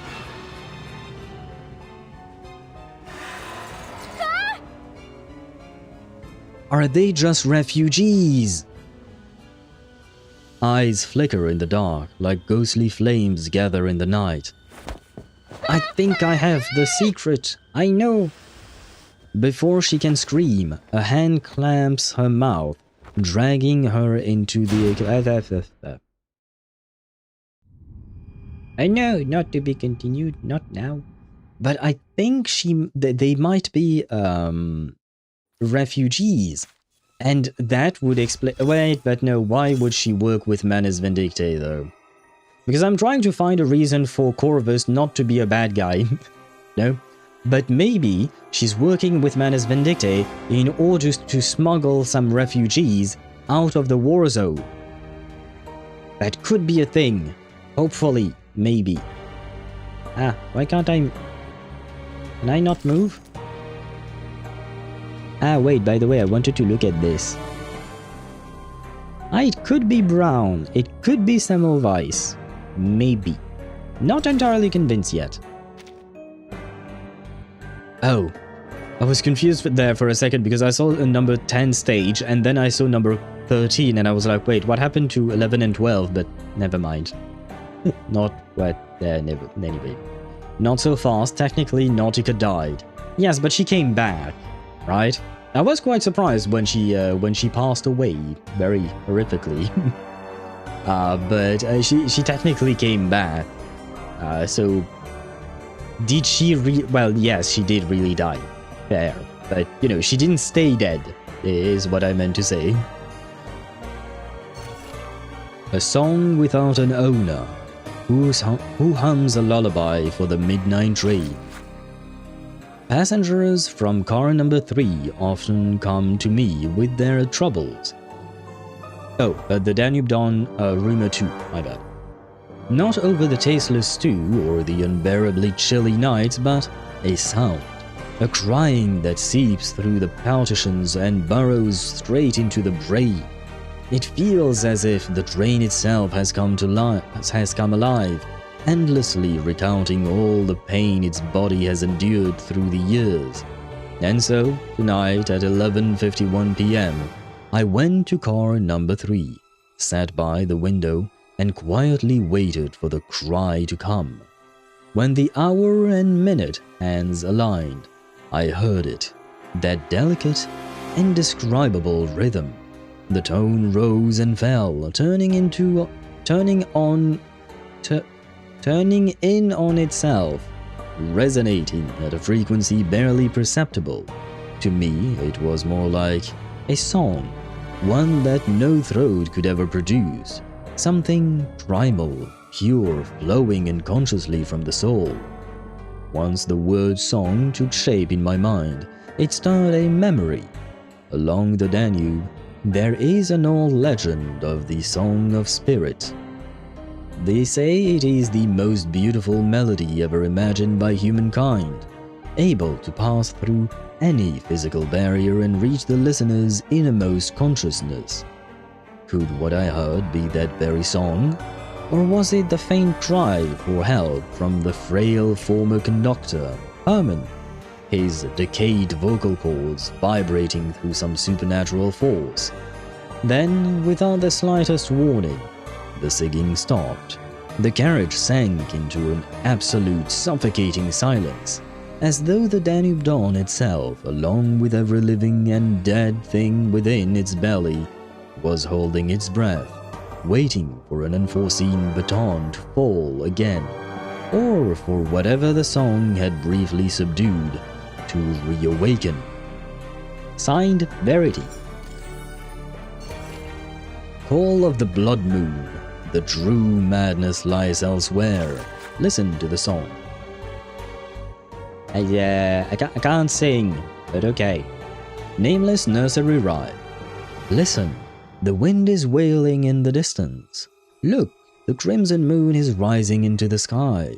Child, don't linger here. Don't touch the berries wet with dew, for that tempting red hue already carries the smell of rust. Listen, the wind weaves endlessly through the forest. Look, the bloodthirsty heralds wander here, their forms faint and shapeless. They have no hearts, no shadows, no bodies, only blood-red lips, blood-red eyes, and blood-red fangs. They will use those fangs to suck your little fingers, as if they were the ripest berries. That sounds strangely erotic, but okay. I mean, once again, we talked about this before. Vampires and all that. It's actually just the bell. Check stage 2, imagine. The bell? Wait, are you talking about this thing? No, this thing. Yes. This is just the bell? Oh, you're right. It is the bell. It's not a character. Yeah. I thought this was a character and this was some kind of a cloak, you know?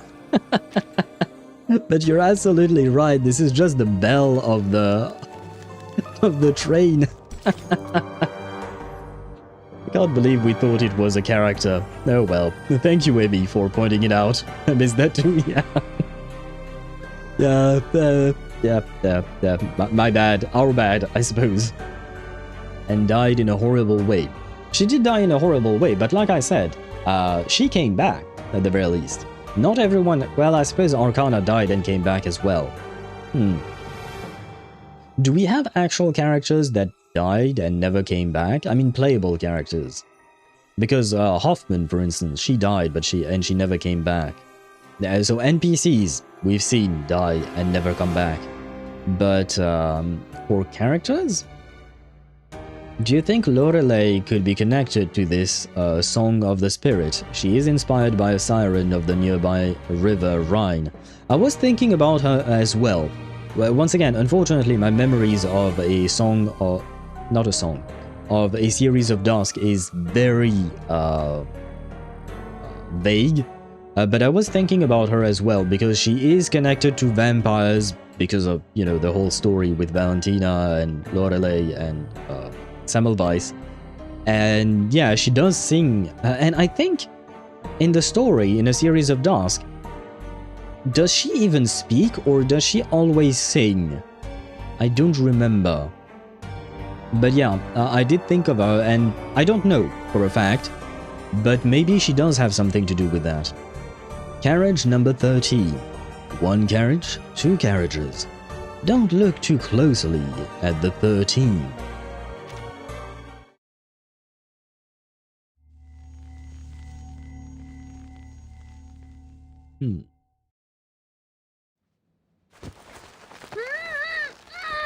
Get off me! What got on to you in the first place? All right, she's down. Bring the garlic steak and salt. Hey, what are you doing to her? Heavy hands cover her face, coal smoke, garlic and earth choking her breath until she nearly faints. What are you... Careful, Yakov. Don't let her bite you. Finally, the grip loosens. She scrambles to her feet. I think I was right. Probably. The extra carriage. Her eyes adjust to the dark. No vampires, no bats, no endless corridors. Just an ordinary, if grim, old carriage. Dozens of filthy passengers crowd together, ragged and tense, clutching makeshift weapons, iron rods, pans, even garlic and salt. Wait, it's just a kid. You're not a vampire, are you, young lady? Well, actually, she is, but, you know. She speaks too. In fact, she mentions a flood long before chapter 10. Does she? Oh, man. I'm gonna have to replay through a series of Dusk to remember these things. I mean, I still have 2 endings that I haven't unlocked. Because I think a series of Dusks has 3 endings in total. Anyway. Okay, but interesting.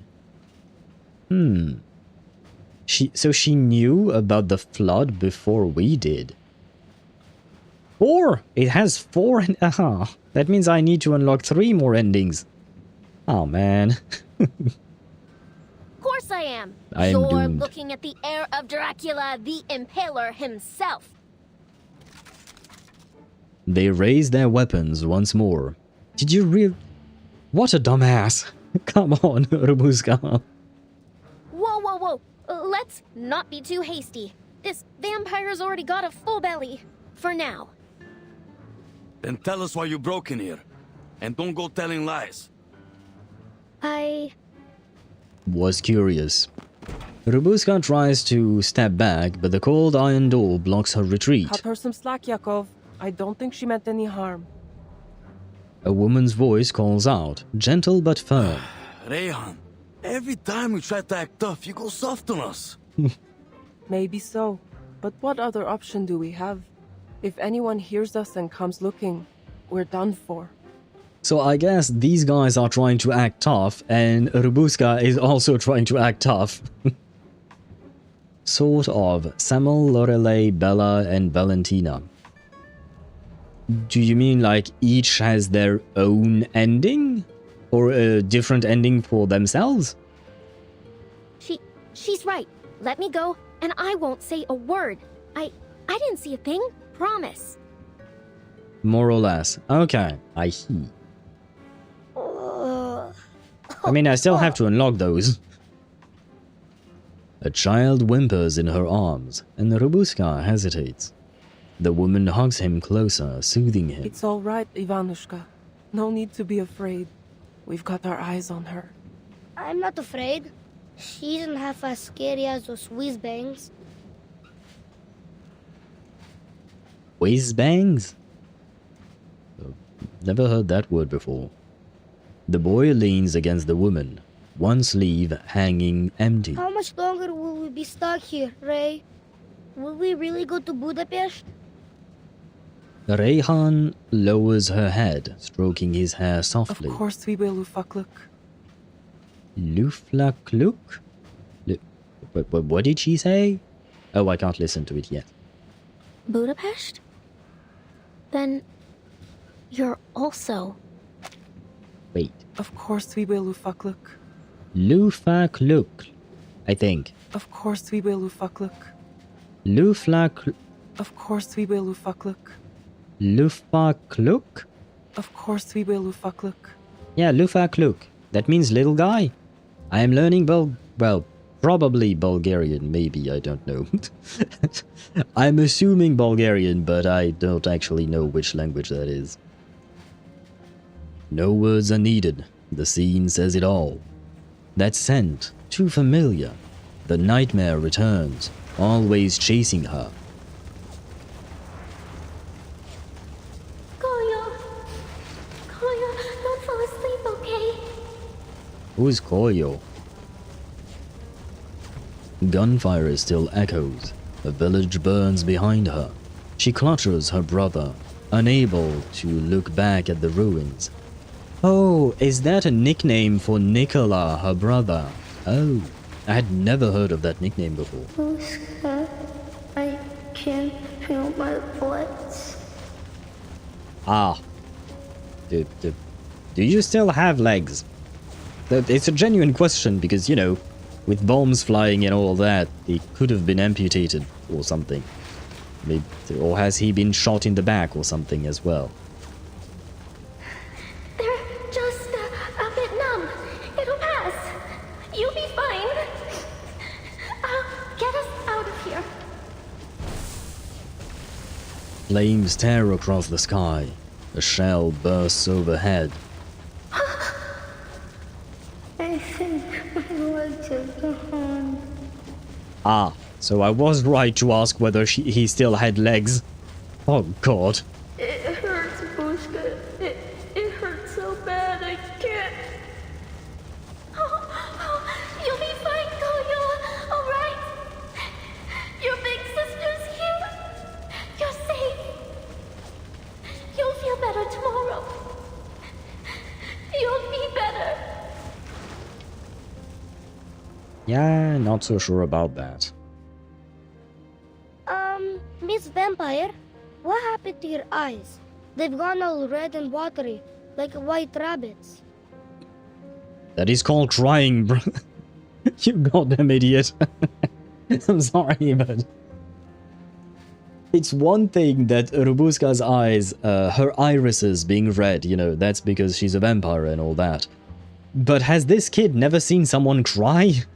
No, like him. Anyway, anyway. Huh? Oh, it's nothing. Happens every time I think of a happy memory. It's a vampire thing. Ah yes, very happy indeed. I know she's lying, to not say what she really feels, but it's kind of a very deep contrast between saying that she was thinking of a happy memory and us seeing her brother having his legs blown up, basically, from my understanding. Have mercy, Reverse? No, Reverse has no mercy for us. It will make us sad. Hmm? She hears a faint sound by the door. Step by step, quiet and patient. What is it? Shh. Someone's coming. Rubushka signals the others to hush, then presses her ear to the door. Strange. I don't hear anything now. Was it just my imagination?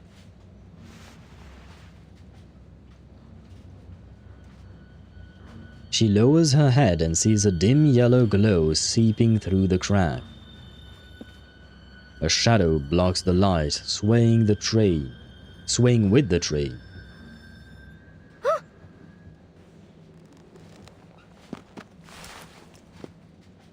She turns in panic but meets the gaze of a helpless boy. Are the bad men coming for us again? I don't want to go with them. His blue eyes look almost clear in the darkness. Once before, in a world of ash and gunfire, another boy had looked at her with the same way. Kolya. She draws a deep breath, making a solemn vow. You're not going anywhere. I swear it on my honor as a vampire. Just leave it to me. I'll get you all to Budapest, safe and sound. Turning back, she faces the door. Now, keep quiet. They hold their breath. Dozens of eyes weave a net around her, holding her spine steady, sealing every path of retreat. Whoever you are. She spreads her arms, both flaring wide like a bat, unfurling its wings in the night. Show yourself. But don't think I'll let you touch a hair on their heads.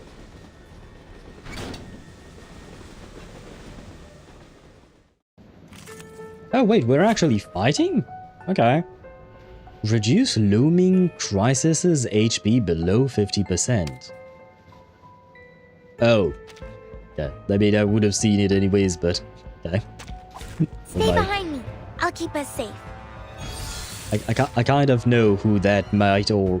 Yeah, never mind. Rubushka, Semmelweis round 2. Yep. I mean, this should go fast enough, I suppose. Although I don't have Rubushka, so for me it's Semmelweis versus Semmelweis round 2. Which kind of doesn't really make sense, I suppose. That was certainly a choice. Take it, and target locked down. You heard her. The target has been locked My down. child, here's something fun for you. Well...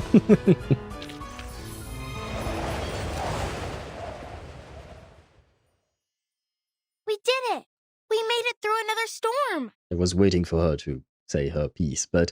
what was I going to say? Oh yeah, I do wish that story missions were a tad bit harder than just one-shotting characters. Especially because I'm using probably my weakest team right now. Yeah, I'm not even using my P5 Ezio, P5 Cassandra, P5 Cacanea team, right? So this is, yeah, I do wish it were a bit harder, but I suppose it's just an event, story stuff. And I guess we are in 3.1, and oftentimes there are a lot of new players coming in with 3.0, so maybe they don't want to have events that are too difficult because new players can't complete them. Okay, never mind. I retract my previous statement. An effortless battle, yet the defeated refuses to yield. Oh, that's quite enough. I'm warning you. No thanks on the train, Rubushka. Huh? What are you doing here? Hearing her name call in that familiar voice, the girl slackens her grip. Funny. I had intended to ask you the same thing. This is kind of boring, not gonna lie. I will something. For story mode, just send naked characters. There is no naked characters. Because there is no artifact system in the game. So the only thing I could remove from my characters would be their psi cubes, and not gonna lie, it would be really a pain to have to remove them and put them back. Though not as much of a pain as removing artifacts, for instance, but there are no artifacts. The only equipable thing I could remove is the psi cube, which is the equivalent of a weapon, if you want to call it that. Otherwise, there is the euphoria system for some characters. Empty resonance. Oh, man. Oh, no. I am not changing their resonance. Oh, God, no. That would take too much time. That would be a pain.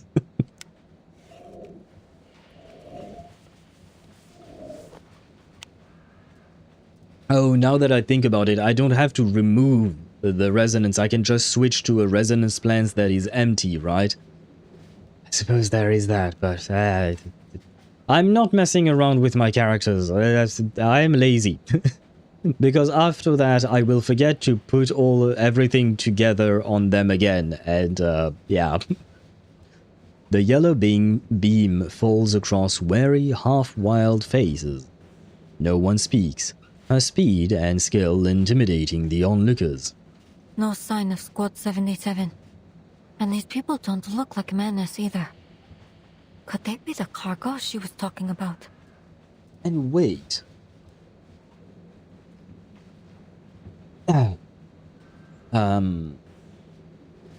You know, we talked about the coin with the badge with the symbol, and up until now I was under the impression that it was related to Manus Vindictae because that is what Semmelweis said. But what if it was a wrong assumption?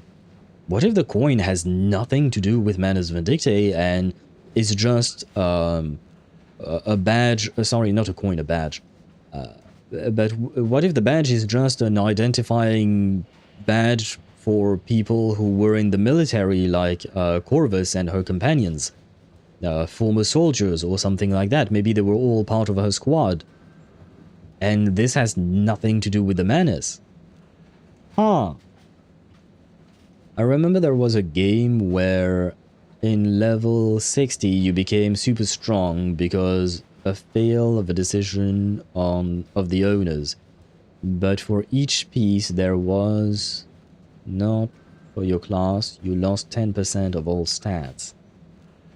What? Is you?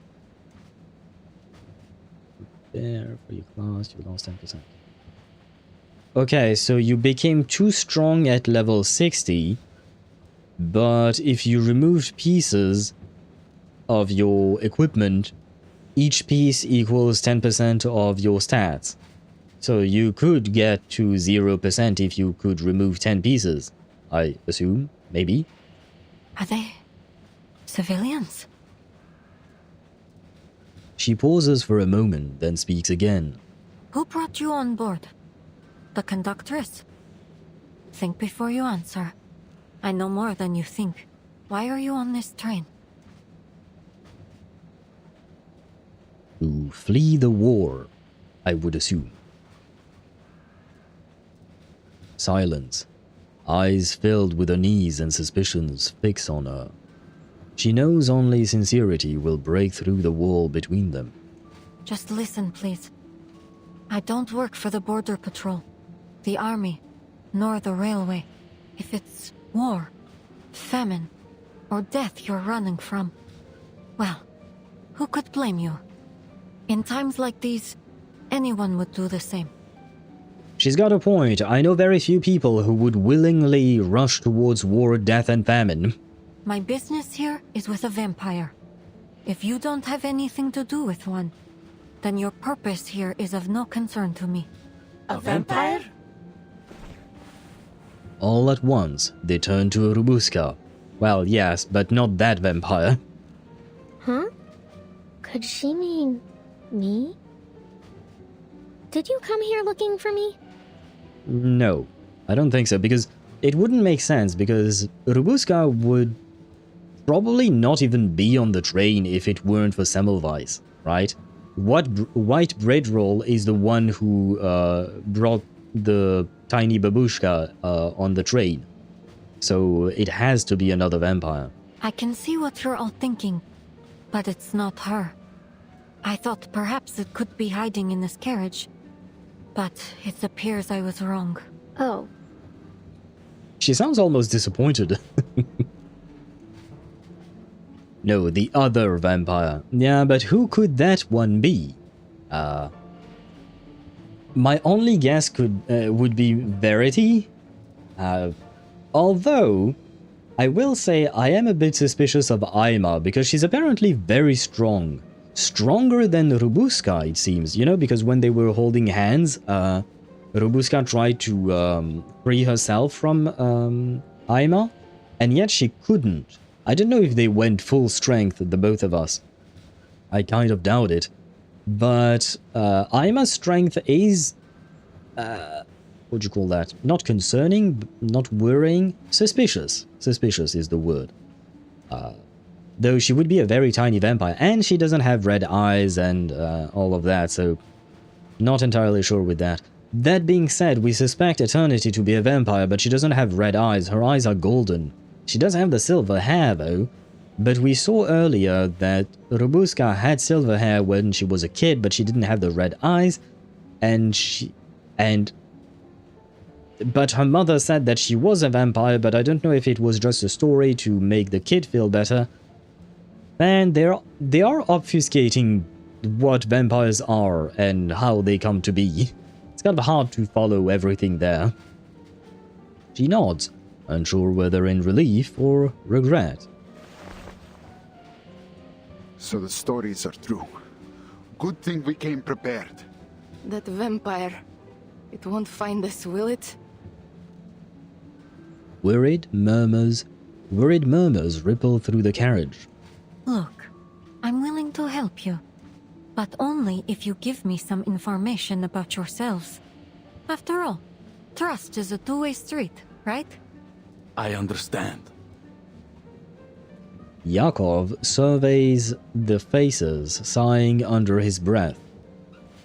Hey, Yakov is not that far off from Yahi Cox V5. Deidra, this man is missing a few letters, but he has a name very close to your own. We're refugees. We come from all over. Someone offered us a way out and we took it. It's nothing more than that. We were told to wait near Belgrade station until the train stopped. Bruh, I wish I could grow a beard like his. I like his beard. They said someone would attach this carriage to the rear, and as long as we kept our heads down and stayed quiet, we could make it across the border. As for the conductress, she didn't speak much.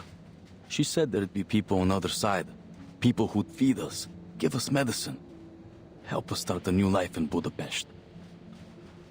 That's the whole of it. She's taking a huge risk for you. Smuggling you across the border could put her behind bars. She asked for a fair price, I assume. Some people might do it out of the kindness of their heart. I know it's hard to believe, and there aren't that many of those. But it could happen. The passengers shake their heads. No, nothing.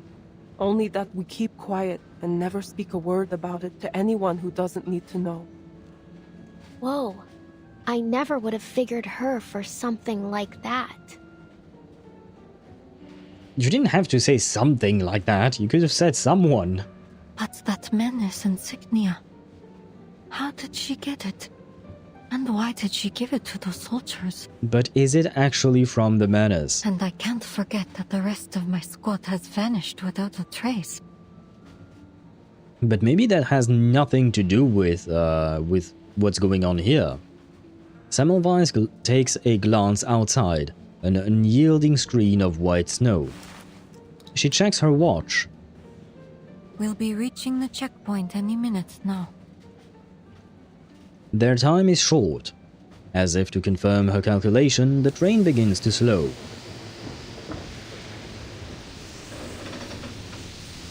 We're stopping again. What's going on? Yakov presses close the door to the door, peeking through the crack, his eyes suddenly brightening. You're right. It's the border checkpoint. Good news, folks. By tomorrow, we'll be out of the country. Well, don't celebrate just yet. You haven't gone through the actual checkpoint yet. To be continued. But if I'm not mistaken, some ads should be running in any moment. I mean, my bot is already announcing it, but Twitch is, as usual, very slow. So, yeah, there we go.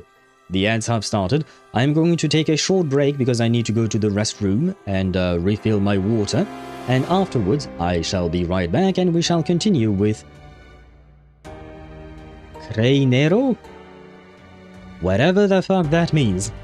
But stage 12, basically. Anyway, I shall be right back.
And I am back. Where is Reverse? Reverse is here, and we are ready to go to... wait, did I miss something to read? No. Okay. We're back with Corvus, and I don't know who these guys are. That guy is probably a soldier, I think, but the other one I don't know. Reinero, whatever that means. Three sips and the way home will be clear. I don't really know what that means, but okay. I wonder what language that is. The train glides into a soft break at the checkpoint. The steel beast breathes out a final belch of dark smoke before it stops.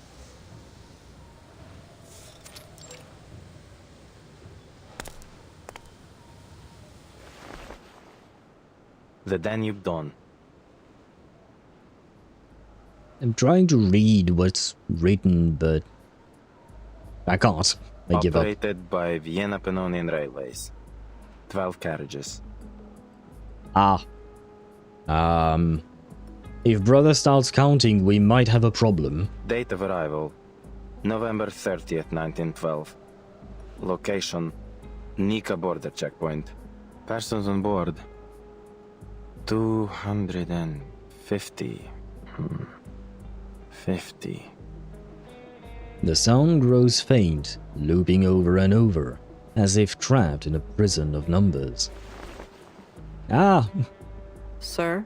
He just needs 37 to welcome him to the world of numbers. The conductress steps forward. The soldier's face, pale as moonlight, looks freshly recovered from a long illness. Just the usual checks. We'll have you on your way shortly. Welcome to Nika checkpoint, conductress. Pyros, your chief officer. Where is he? I need to see him. Ma'am, he... His eyes drift before finally finding focus. He's expecting you. Said you'd know where to find him.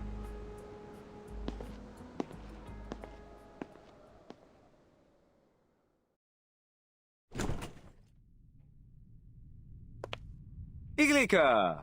Aima! What a joy to see you both again. Hello. I suppose he was one of the figures we saw, you know, on the event main menu. How's the trip treating you? All going well? An officer strides in, smile warm and practiced. Just the usual. Well, there's nothing wrong with that. Aima, come. Here, a refugee gave it to me. Is he the one who supplies the matryoshkas? I think that was the word. And then Corvus knits a little sweater for them. Oh, Uncle Pyros. Now I have all 5 of them. Thank you ever so much. That's quite all right, my dear. Now, you be a good girl for Auntie Glika, and maybe she'll sew your dress for it. Then you can line them all up, like one big family. Aima strokes the wooden doll gently. Pyros watches his expression, tired but kind. You look exhausted. Has there been trouble? Do I? Perhaps I am a little worse for wear. Dealing with border patrol is always a pain. You know how it is. He continues speaking while his eyes flick subtly towards the stewardess. Oh, yes. I just remembered. I still have to clean the windows on the dining car. Thank you again, Uncle Pyros. Pyros, my bad. Aima pockets the toy with understanding, then turns to leave. The door shuts, and the officer's smile turns sour. There are eyes on us, and not just some casual suspicion.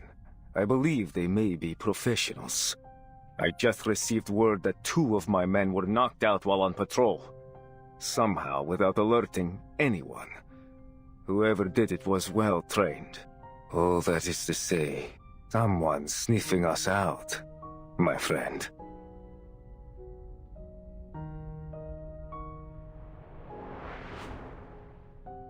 To rule out any threat, I need to verify every passenger on board. Carriage by carriage.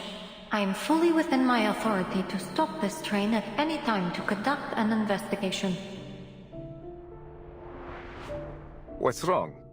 I know that look. You know who's behind this, don't you? I'll handle it. We don't have to be enemies. Just saying. We don't... No. Never mind. The St. Pavlov Foundation. You heard of them? He wastes no time. Oh, Iglika. You've met them already, haven't you? They're on your train as we speak.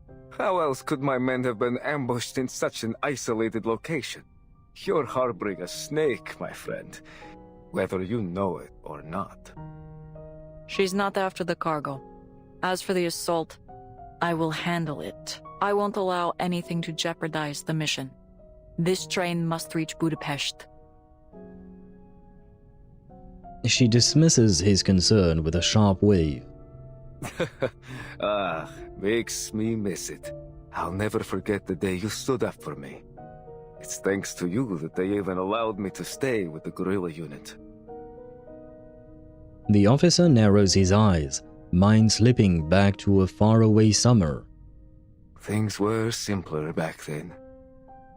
All we cared about was the cause, about unity, and the Thracian Liberation Front. The Thracian Liberation Front? I don't think I've ever heard of that. Hey, you know what? Let me Google.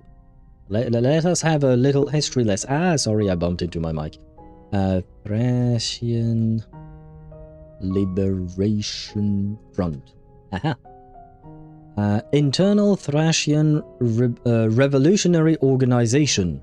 That's the first Wikipedia page that came to when I searched this. Was a Bulgarian revolutionary organization active in Western Thrace, the eastern part of Greek Macedonia, to the Struma River, and southern Bulgaria between 1920 and 1934. Well, that's a bit too late. I'm looking for 1912. Maybe they took inspiration from it, instead of just straight up being the same thing. The reason for the establishment of this thing was the deplorable situation of the Thracian Bulgarians in Western Thrace after the transfer of the region from Bulgaria to Greece, in May 1920, after the catastrophic defeat suffered by the Greek army in Anatolia in 1922. A stream of Greek refugees poured into Greece and settled, for the most part, in Greek Macedonia and Western Thrace. In order to provide housing for the refugees, the Greek government interned tens of thousands of Bulgarians from Western Thrace on the Aegean Sea Islands. These returned to their homes after an intervention of the League of Nations, only to find them occupied by Greek refugees from Asia Minor. I see. Nothing before World War I as far as I know. Did a quick search myself. Yeah, it seems like this thing did not exist back when the story is happening, but it existed afterwards. So maybe they changed some things around temporarily, I mean, just to fit for their story. But it is interesting. I had no idea this even happened, because in history class I went from World War I. We talked a bit about the Russian Revolution that happened towards the middle/end of World War I. Then I think we just moved on straight up to Mustache Man's rise to power, and then what led to World War II. But yeah, I had no idea Greece was at war. Or was at war at that point in time. That's kind of insane. Because it ain't that far from where I am, you know? Yeah, I mean, well, I would still have to take a plane or something, but, you know, it's not like it were some place in Southeast Asia. I understand that that I wouldn't learn about Southeast Asian history just because it's very far and we don't have that much time in history class. But Greece is Greece, Bulgaria, not that far away, so Anyway.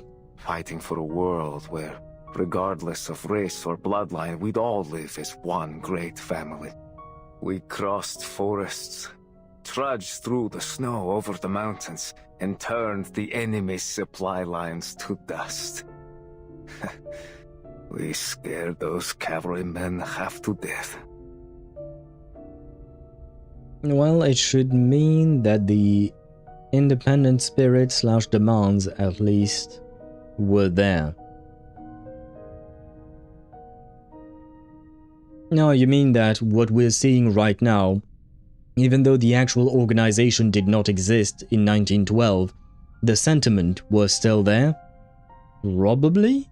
Although, the Wikipedia page I just read mentioned that this mostly happened, like the creation of this organization happened after the defeat of the Greek... No, not after the defeat, but I mean there was a defeat as well, but when the region switched from being Bulgarian to being Greek, but I think it was in 1920 or 22. I already don't remember what I just read. My brain is slowly declining right now.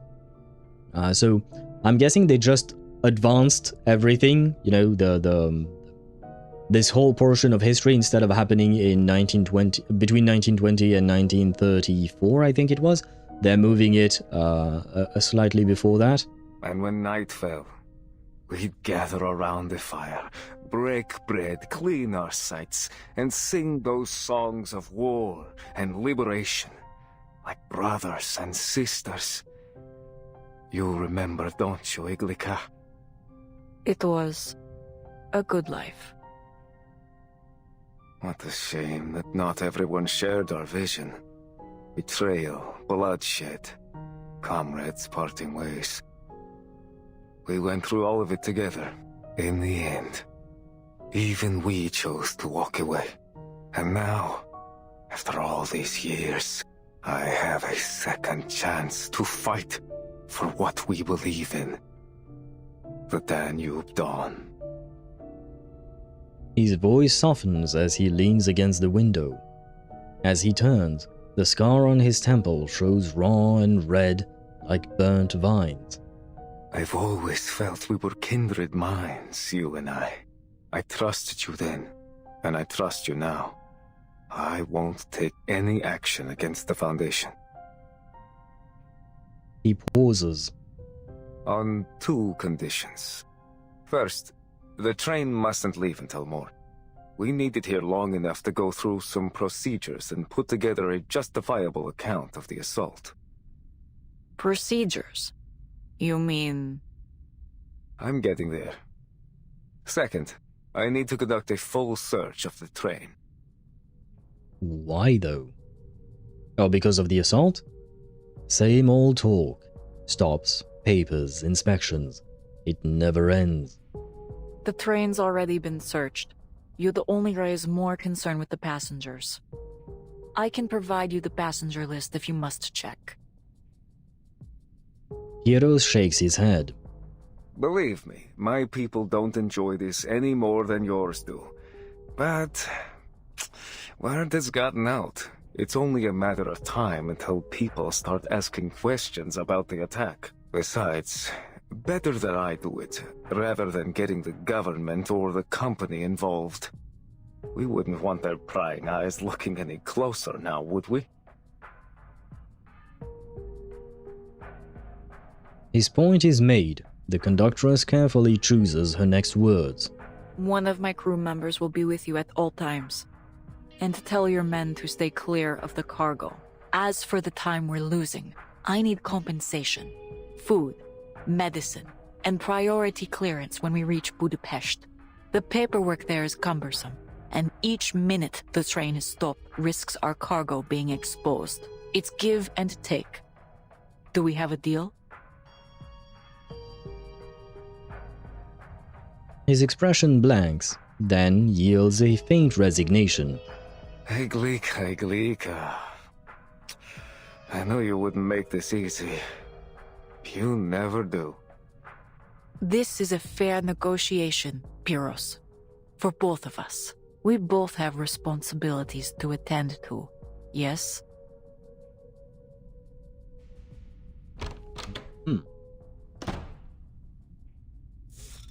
I mean, so far so good.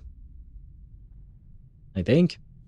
The door creaks open. The conductress leads, her steps firm, face lightened by unusual ease. Pyros follows, neither angry nor content. Finally. Is everything alright? That was a long talk. Of course, sweetheart. I got a little carried away talking about the good old days. And I should know better than to challenge your boss at the bargaining table. Did they do something other than talk? Because that was not a long conversation. So now I'm wondering what happened after their conversation. Just asking. Just asking. Questions, you know. I question things. Anyway, not the point. He mutters complaints, then bends low, voice dropping. Listen, I'm sorry we haven't had the chance to talk. There's a lot on my plate right now. But when I'm done, I have another gift for you. Another? But Uncle Pyros, my closet is already bursting. Shh. This one's a secret. You'll see soon enough. With a wink and a lazy stretch, he trails after the conductress out of sight. And hello, Mihai, how are you doing? Welcome to the stream. Well, I've been in here for 2 hours, but I didn't see shit because I was doing missions in Cyberpunk and was fully locked in. I was basically lurking without announcing it. Ah, well, thank you for the lurk, and I hope you have fun with Cyberpunk. I should play that game as... man, I have to stop trying to add more games to my plate. I have enough at this point, but I hope you have fun with it. And I hope you're not murdering too many innocent people. To be continued.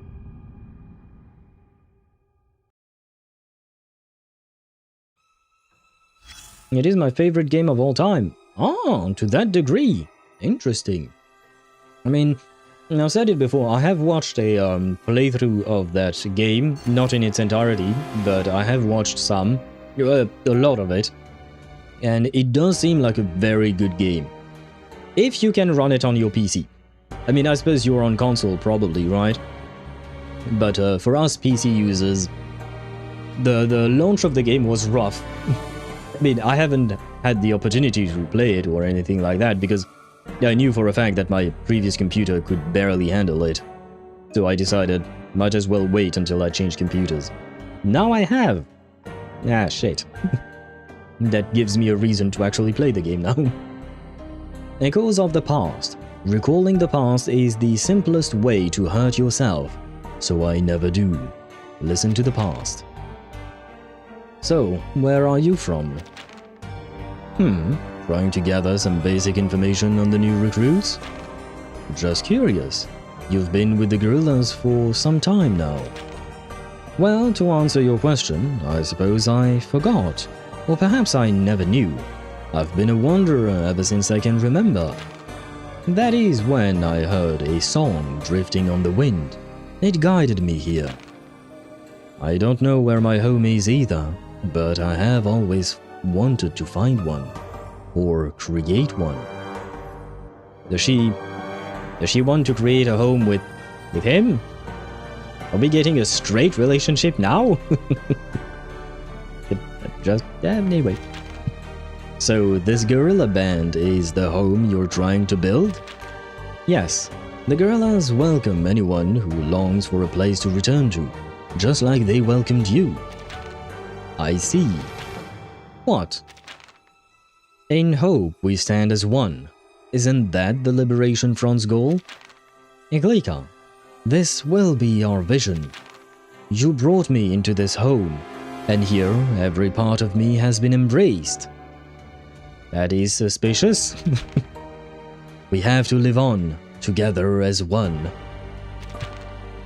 I have very weird thoughts in my mind today. Anyway, we have to keep fighting, together as one. End of dialogue. Complete.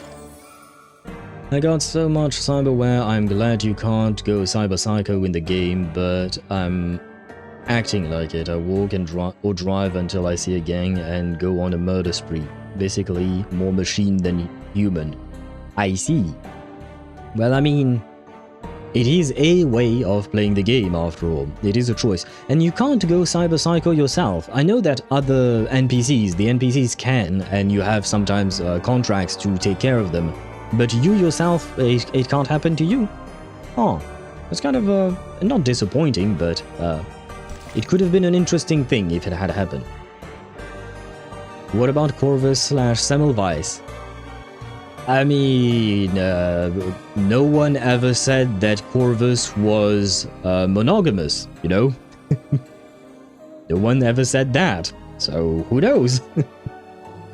Maybe she has an interest in both genders and she has an interest in having more than one relationship. I don't know about Semmelweis though, I don't know if she's willing to share. But I'm not here to judge, I'm here to witness, that's it. The non-returnees. The darkness cuts their shadows from their heels, and at that empty door, their families mourn the whole night long. Oh, okay, they just... I was hoping that I could do a higher difficulty straight up, but I can't. Ah well. Start. Oh, I think this is... yeah, this is part 13, so I can finally start farming this event. Because I remember Chip mentioning that this is the event you can farm in. Outside the carriage come heavy footsteps, followed by a wave of restless complaints. Complaining ain't gonna change shit. You hear that? Boots. Sounds like soldiers. Could it be Pyros again? Pyros? What do you mean, again? An army officer. He's working with the conductors to get us out of here. I guess maybe they met him before he got to the checkpoint? Somehow, for some reason? Also, Corvus Pyros seems over, more like a thing of the past. You could be right, you know what, I could see that as well. But I will raise a counterpoint about, you know, Aima saying that it was a long conversation when in fact it was not. And, well, you know, some people, they don't get back with their exes, but they relive some moments that they had lived together before. They relive past glory. Yeah, I don't know how to put it in a non-crude way, but I think you know what I mean. Hello. Sometimes, anyway, moving on. So, it could be a thing, you know, maybe she's... because, wait. Because right now, the relationship between Corvus and Semmelweis is not, like, established yet, you know, they're just starting out. So, Corvus could still go back to see her ex to have some fun on the side, you know, before actually committing to Semmelweis in a relationship. That could be a thing. That could be a thing. As a list of everything I have... Oh god, I won't read the whole list because it means nothing to me. I don't know what any of these things do. Except, I mean, I suppose I'm assuming it's Mantis, right? Not Mantis. Mantis blades. Those I think I've seen before. But yeah, mechanical eyes, mechanical spine, all of that, I don't know what any of that really does. But I suppose you have a lot, is what you're trying to say. A new name, a new problem. Semmelweis frowns. Come on, Rubushka. Time to go. Huh? Oh, right! I'm supposed to be in Aima's cabin. I better not be seen here. Wait! Mr. Rubushka! Just about to leave, she turns back to face the boy. Thank you for protecting us. I hope I can be brave like you when I grow up. Did she really protect them? Because Semmelweis was never a threat to them in the first place. Well, she tried. You're a good vampire. She can't help but smile as she leans down to pat his head. And you're a good boy, Ivanushka. Now listen, this good vampire has to go up front for a bit. But I'll be back soon with news from the other carriages. No one will hurt you. You got that? Not while I'm around. Here, pinky promise. She reaches out her right hand to Ivanushka, hooking her pinky. So Ivanushka lifts his good hand, pinky finger locking with hers. Their promise is sealed. I'll be waiting for you. You promised, so come back soon, Rubushka. Okay, we all know this promise is going to get broken, right? We all know something bad is going to happen. Probably not to Rubushka, sorry, but maybe to Ivanushka. Kid, it was nice knowing you. But I know what game I'm playing. Don't worry, I will. Look, I'll take this. She picks up the wooden stake at her feet and gives it a little shake. As a token of our promise. So you better hold the fort for me until I bring it back, alright? Yeah. Oh, by the way, this is supposed to turn into a fight. Huh. Because it is a fighting stage, so what the heck is going to happen? Ladies and gentlemen, please bear with us while we conduct a routine check. Are you going to take us too? Like you did with Rubushka? No, because there isn't enough space in their car. You give her back right now, Earl. I'll lie down right here. I'll be an unmovable object. Bruh. Did you not see how Corvus just picked up Rubushka and moved her by the collar? You're not immovable, little William. You're very movable. I'm afraid you... yeah, never mind. The boy flings himself to the ground, clenching his pudgy fists like a martyr ready to face his fate. It's his final card to play, a tactic that has worked on the adults before, and one that he's counting on to work now. I think I have bad news for the kid. If you are set on being unmovable, I'd be happy to stitch you into the carpet. Okay, that's even worse then. Just actually picking him up and moving him. I suppose I understand now why her reputation... because so far, she hasn't been mean to anyone, right? But everyone seems to be scared of her, and I'm assuming it's because of her looks, because of the scars and the stitches on her face, her hands, etc. But when she says things like this, then I can't understand why people might be afraid of her. I'm surprised how I didn't go cyber psycho with all this cyberware. Well, is that actually an option in the game? For the player character to go cyber psycho, because I mean, while it would be interesting, it would also kind of end your playthrough, right? Because you would just lose your mind. He swallows hard. I'm not moving. Not until Rubushka's back. Another search. Again?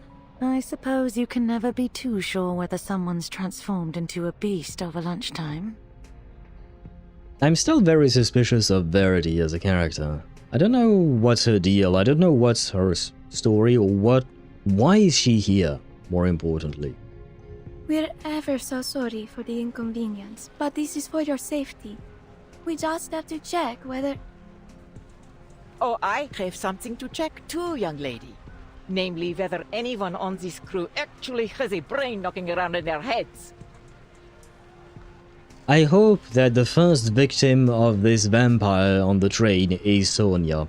You say this is for our safety? But all you've done is stir up chaos. You ought to be ashamed.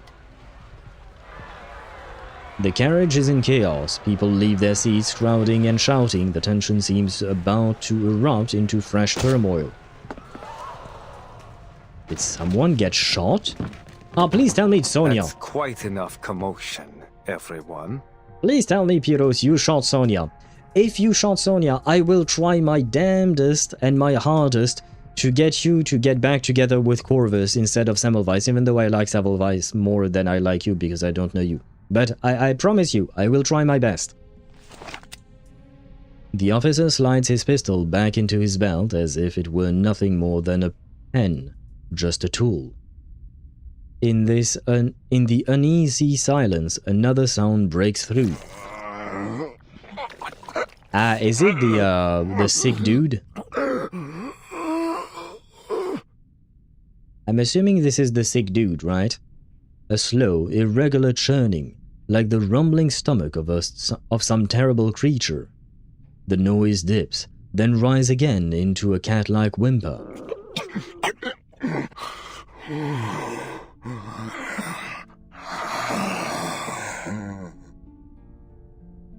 All eyes turn toward the pale-faced gentleman in the corner. What are you all staring for? That weren't me. Footsteps echo. Semmelweis strides through the gathered people at a quick pace, with Rubushka trailing close behind. What are you two doing here? Nothing? Please, allow me through. There's something wrong. He moves as she speaks, grabbing Arbuthnot's wrist and yanking it away. Watch it! I told you it weren't me! She shoves him aside and looks at the slumped stranger hiding behind him. Who are you? I didn't see you during the registration. Aha! Can you speak, sir?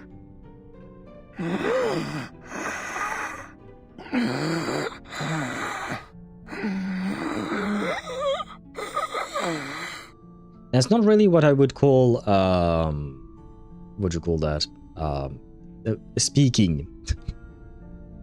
Could Sonia be the vampire? You know what? I wouldn't mind if Sonia would be the vampire. That way we can just kill her without having to worry about our conscience. Right? Our conscience. We can just... that gives us a good reason to get rid of her. So I would be very happy if she were the vampire. The passenger can hardly lift his face to meet hers. His face is chalk white. Red streaks pour outward from his pupils. Then he opens his mouth, revealing a thick, black sea of blood swirling inside.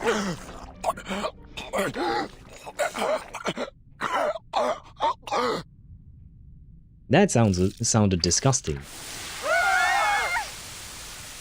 Is he becoming a fountain of blood?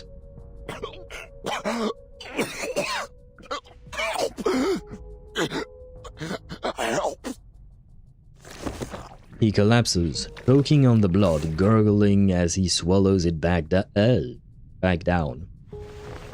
The investigator kneels and pries open his eyelids. An infected? But this looks nothing like the usual symptoms. A mutation, perhaps? Hold on. Would anyone care to explain this? What is infected? Infected by what? Don't worry about it. We'll take care of it.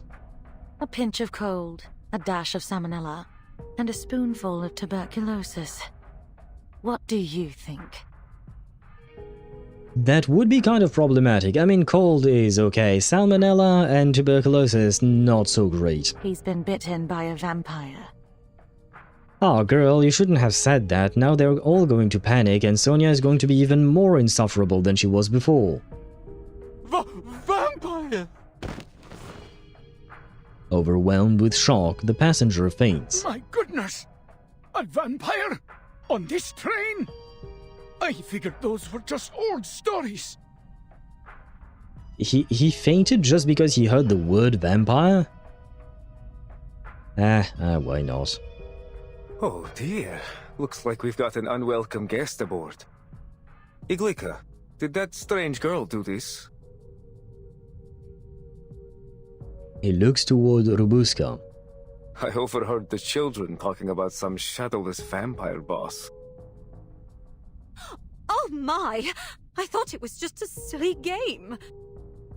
In a convicting silence, without her hat, there is no hiding those ruby eyes. Their fears find a cause. I knew there was something wrong with her the moment she came on board. All that shouting and running about.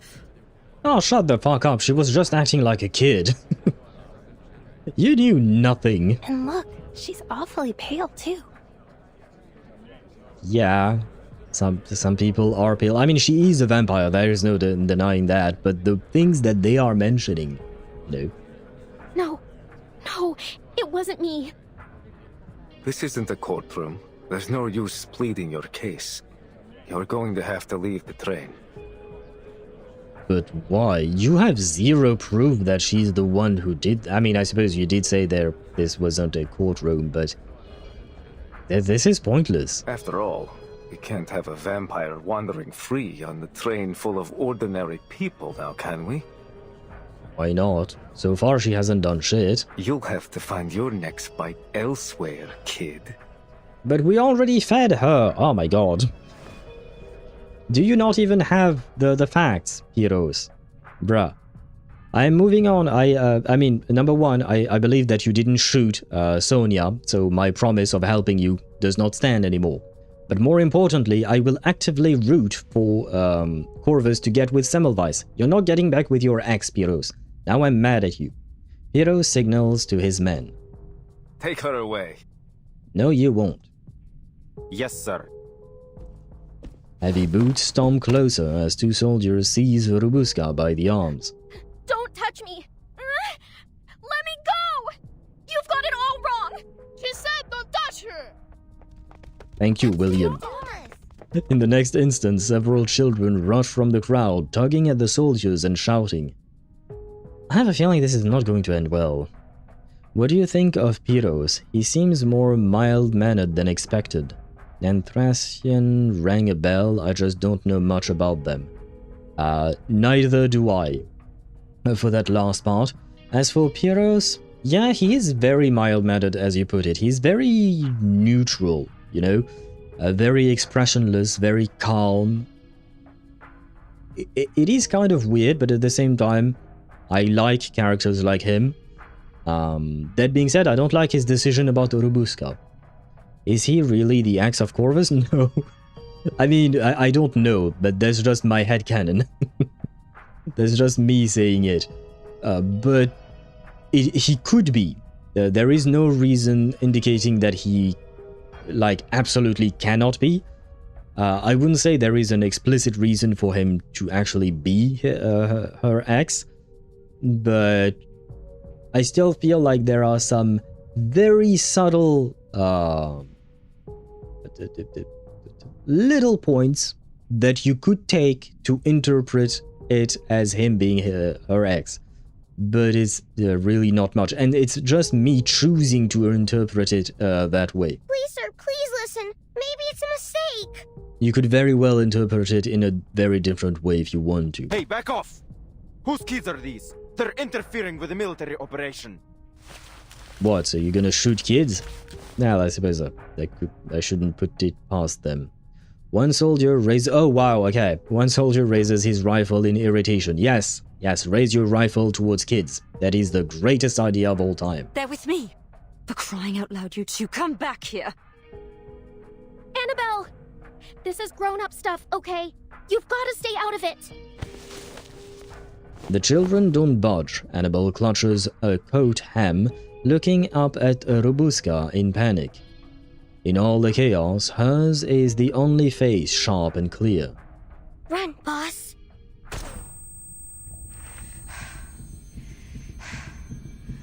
What was that sound?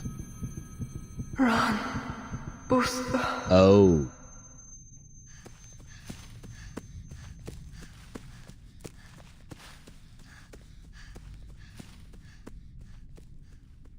The air reeks of gunpowder. No one is heard, but a jagged dent scars the ceiling. Last warning. Where are your parents? I think Bushka is a bit mad, maybe. Personally, I didn't like Piros always smiling from the start. Yeah, it does have a bit of a... I don't know if creepy is the right word, but he gives off an eerie feeling to himself. Like I said, I like calm characters, but you know, he's the type who is always calm, but what do you call that? You know those characters in anime that are always smiling with their eyes closed? Pyros is more like that. That I'm less of a fan of. I do like them a bit because they are interesting, but I wouldn't want to have someone like that, you know, hanging around with me, because I wouldn't know what they're thinking or whatnot. It feels weird. In the chaos, a small figure breaks free and hurls herself at the soldier. No, boss! Rubushka! Rubushka locks onto his arm, her fangs sinking deep into his skin, sucking as if to drain every drop from him. Put it down! Ah, time for a fight, I suppose. I think. What? Oh, okay, to be continued and then we fight, right?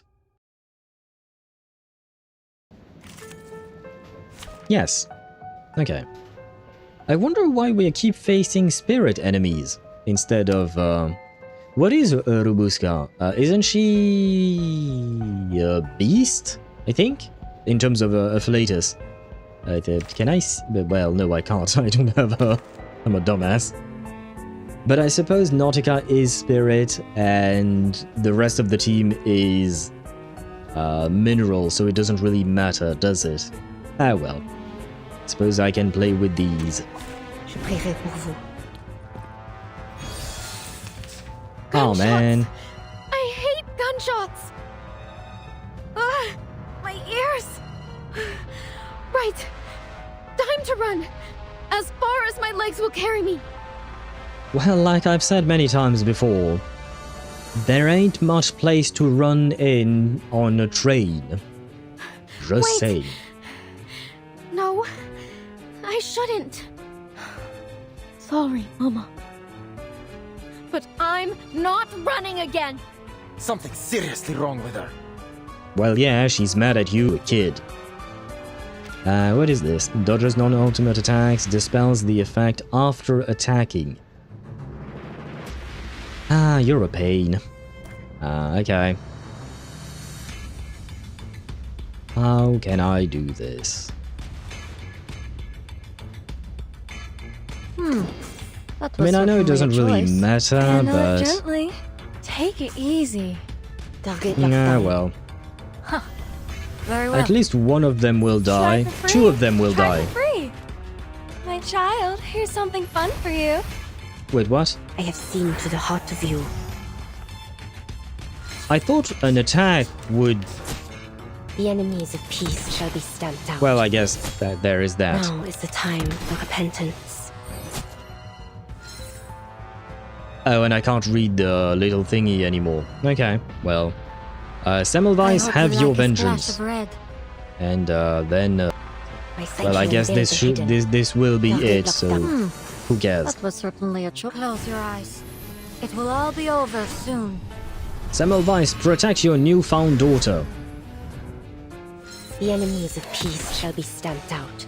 Oh right, I forgot that Semmelweis's attack happens at the end of the round. For the prizes to be won. Never mind. So I guess it was Semmelweis then. Oh well.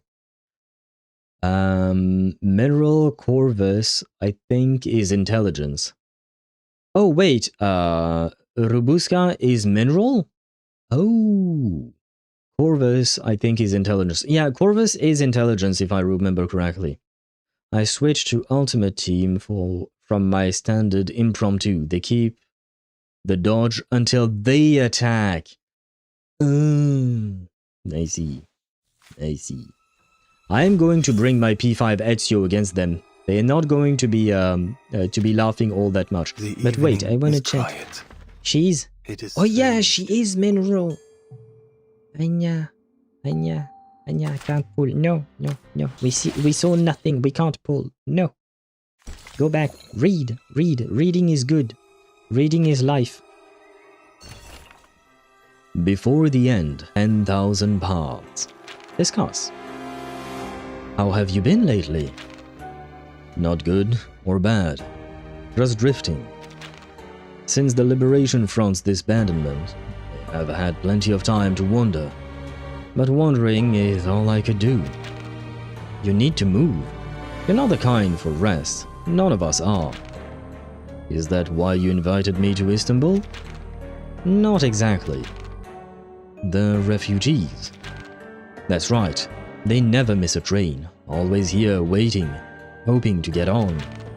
The only way they can think of it is to crawl under the cars and cling to the beams like this. I met a boy once. The first who wasn't afraid of me. We talked at the station. He said the rich swine always find a seat. He asked why I didn't leave. He claimed he was no swine, slipped under the train and waved goodbye. Before he left, he said, "Goodbye, Guerrilla." He knew where you were from, but I had almost forgotten. I have an idea. What kind of an idea? So she's the one who came up with the smuggling plan, I suppose. Very well, very well. Can I have my vengeance before we move on to the next stage? I will have vengeance. I know. What?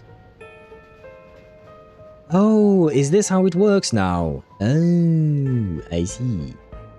I see. Oh, do I not have my Ezio team here? Oh, I guess not. What is General? I wonder. Team 5, sure. I'll rename that later. I wish to have vengeance. Vengeance will be mine. Alexios, there you go. For Sparta! And all I need to do is this. Wait for the right moment. Technically, I could do some other shit, but not really needed. I don't really have a choice. I'll be right here. Liberato dalla paura. Icaros, find your mark.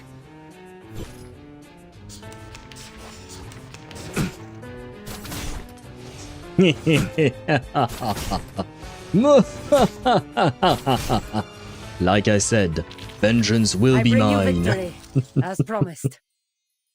Oh man, almost 200,000 damage. P5, Ezio is kind of crazy, man. Anyway, I just wanted to have my vengeance on these guys. I'll farm the node later on. And hello gamer, how are you doing? Welcome to the stream, I hope you're doing well. They're Assassin's Creed in this game and Wonder Woman. It's not Wonder Woman. She might look like Wonder Woman, but she's not. She's Cassandra. But yes, like Emmy said, this summer we had a collaboration between Reverse 1999 and Assassin's Creed. To be more specific, it was a collaboration between Reverse 1999 and Assassin's Creed 2 and Assassin's Creed Odyssey. Hence why we have Ezio Auditore da Firenze and Cassandra. She doesn't have much more of a name, but yeah, that's her. She's the protagonist from Assassin's Creed Odyssey indeed. Though I could see why you would mistake her for Wonder Woman. I do see the comparison there. The Conqueror Worm. She blew out the candle, then darkness abounded. And Alexio says, yeah, technically speaking, he is also a protagonist. You have to choose between one of the two. And the other one becomes, I guess, the antagonist of the game? Though in the case of Reverse, oh god. But see, amid the mimic rout, a crawling share intrude, a blood-red thing that writhes from out. The scenic solitude, it writhes with mortal pangs.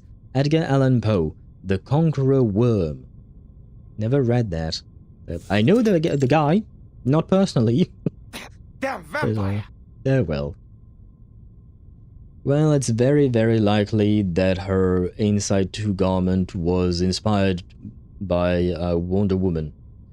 Yeah, probably. I don't even remember what her Inside 0 garment is. I didn't play with it much. But yeah, I suppose you do have a point. I mean, technically speaking, Wonder Woman has Greek origins as well, right? So they share culture of inspiration. Plus, Wonder Woman, theoretically speaking, comes from ancient Greece. I don't know when Assassin's Creed Odyssey happens in terms of like when it actually takes place. But I guess, yeah, they have many similarities. The soldier hurls the girl aside, his hand marked with 2 clear bite wounds. She bares her teeth, fangs dripping red. Look who's going to be a damn vampire now. Guess I'll have a little company in that cell. Oh, is 1 bite enough to turn someone into a vampire? During the Peloponnesian War. I remember hearing about that war. I remember the name mostly. I have no idea when that happened. I'm gonna be honest. I don't remember exactly when that happened. Bloody hell! Most likely around 2000 years ago, if not more, I would assume, right? Oh, that's just wonderful. This train will be infested with vampires before long. Yes, and hopefully you will die first. The gathered people form a ring around the soldier and the girl. The children are pulled close by Dorothy.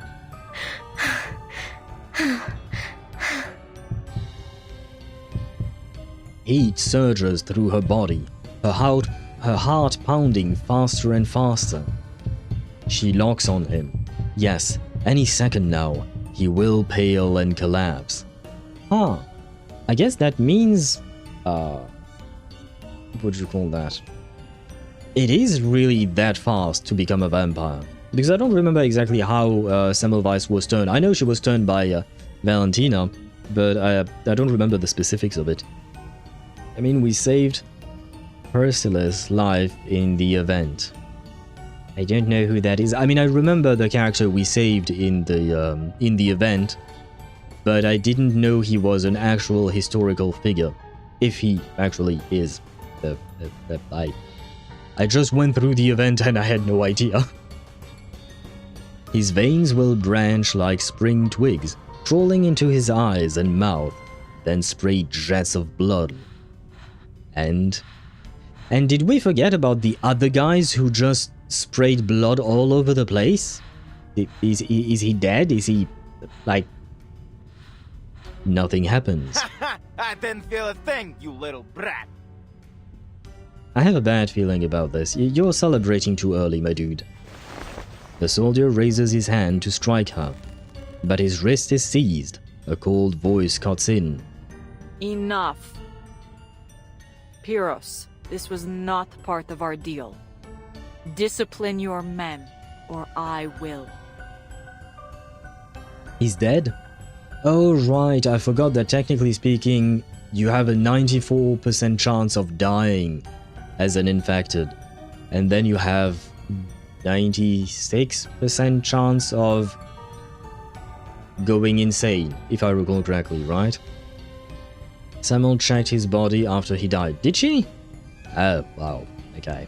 I think my brain is dead as well, just like the man. I think this might be our last note for the day.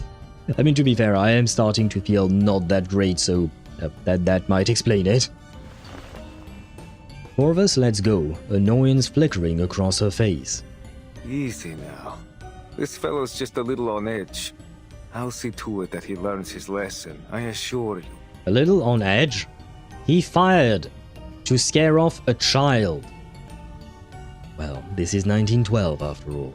But for now, we seem to have a far more intriguing problem.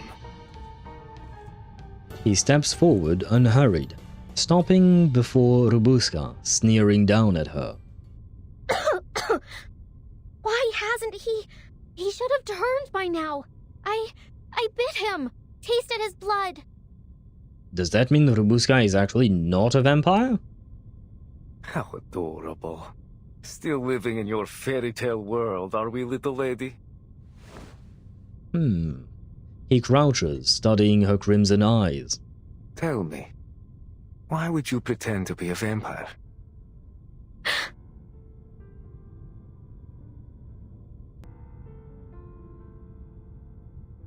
Her lips tremble.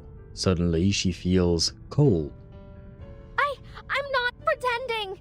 I am. Come now. Those little tricks. The red eyes, no shadow. Very clever. Quite the flair for theatrics, in fact. I mean, I suppose you could have contacts for your red eyes. Though I don't know if contacts were already a thing in 1912, especially colored contacts. But let's say, why not? What kind of a trick are you pulling to have no shadows? How the fuck are you... What? How do you remove shadows? But anyway. The next stage is a key one. Does that mean I should do it today, or we should leave it for tomorrow as a cliffhanger of some sort? Arcanum? Why not? I suppose, yes, I forgot this world has magic. Never mind. You have a point. You have a good point there, Emmy. Should have thought of that myself. But I've come face to face with real monsters, little lady. And you're not one of them. You may be human or arcanist. Okay, but he's still entertaining the idea that she might be human. And if she is human, then she can't use arcanum, right? Which means that she wouldn't be able to bend light to make it appear like she has no shadows. So you're contradicting yourself, brother. Unless there is somehow another way to not have a shadow, but I mean in terms of physics, I don't see how it's possible. Because shadow is just the absence of light because it is obstructed by an object, right? So in order for there not to be a shadow, light would need to pass through the object as if the object weren't there. And physically, that makes no sense.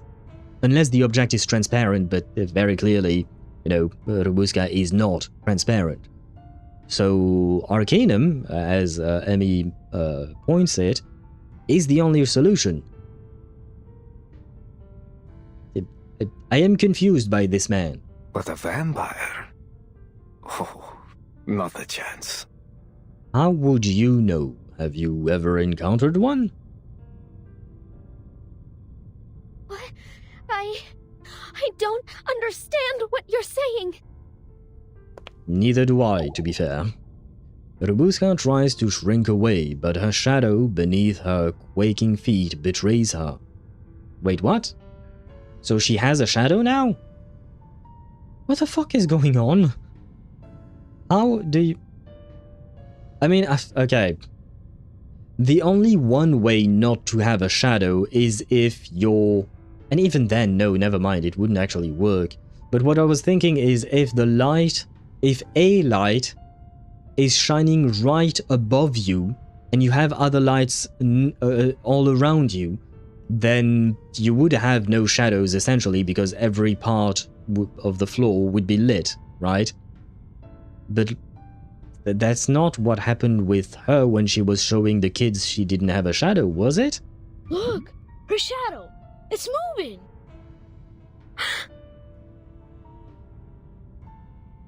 Okay, what about the fangs?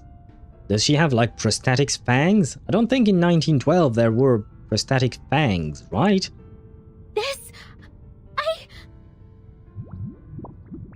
The shadow grows and warps, then retreats again into a modest, ordinary shape. But the shadow made sounds. Shadows don't make sounds. She looks at those around her, finding suspicion, distance, and pity. Emotions that weave into a suffocating trap. Boss! No! I'm telling the truth! The words tumble out, quick and desperate. I am the youngest descendant of Dracula himself, daughter of Arnold VI, the greatest knight ruler of our time. Together we defeated Conrad the Wicked and his monster of a son, and then... What's with the weird... Then the war came. It tore apart our home, and only I survived. Me, Rubushka, the vampire, the shadowless, the unbleeding, the unwoundable. Her eyes shined with madness, cheeks flushed rose red by I crawled fevered over mountains of corpses, waded through rivers of blood, ran between fire and screaming shells. Everything and everyone's gone except me. I lived. I carry the strength of my father, mother, sisters, and brothers. Their blood runs through my veins. She falters. I'm the powerful, deathless vampire Rubushka.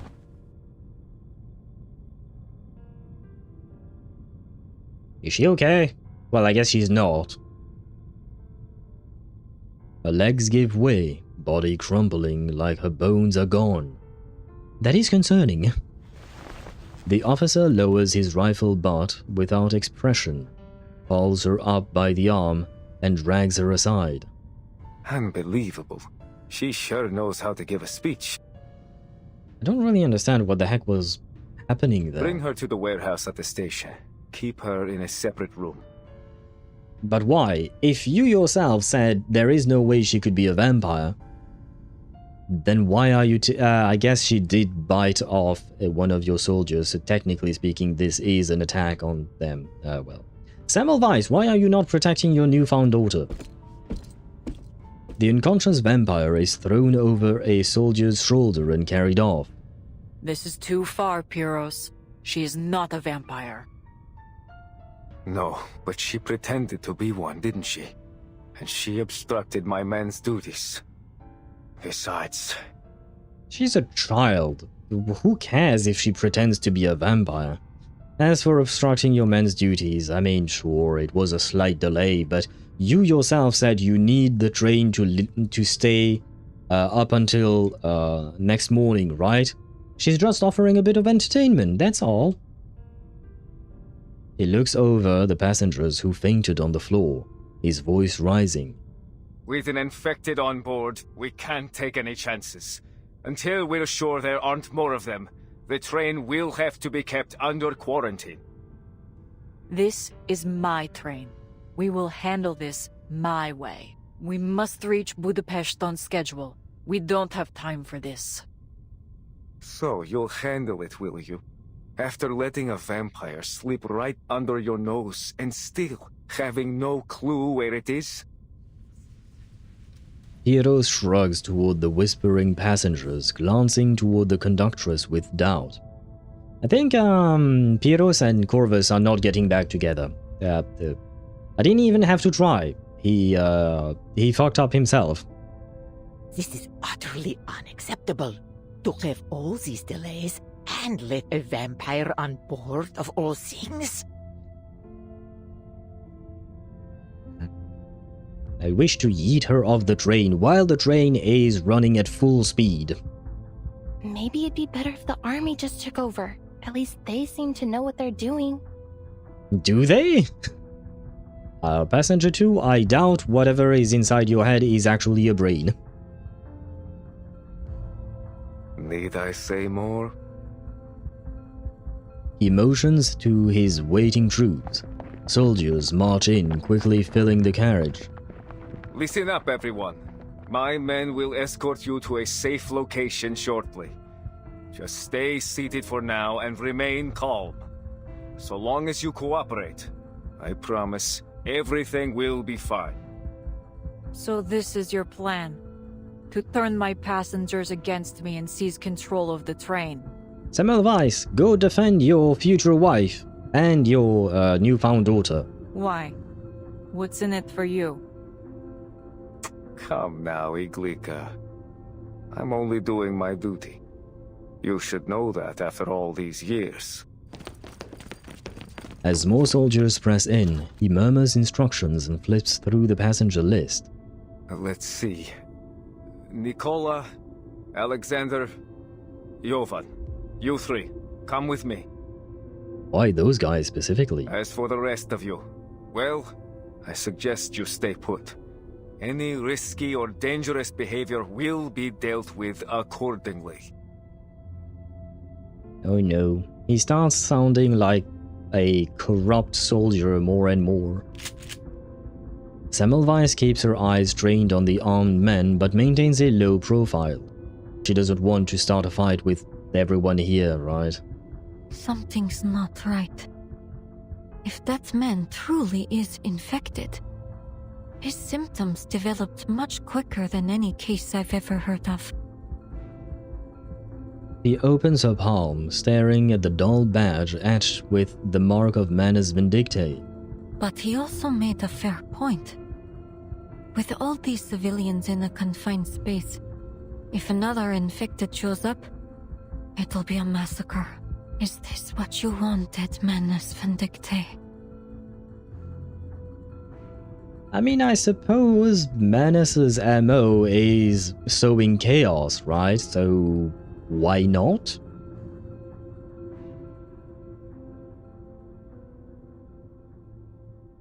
To be continued, yes.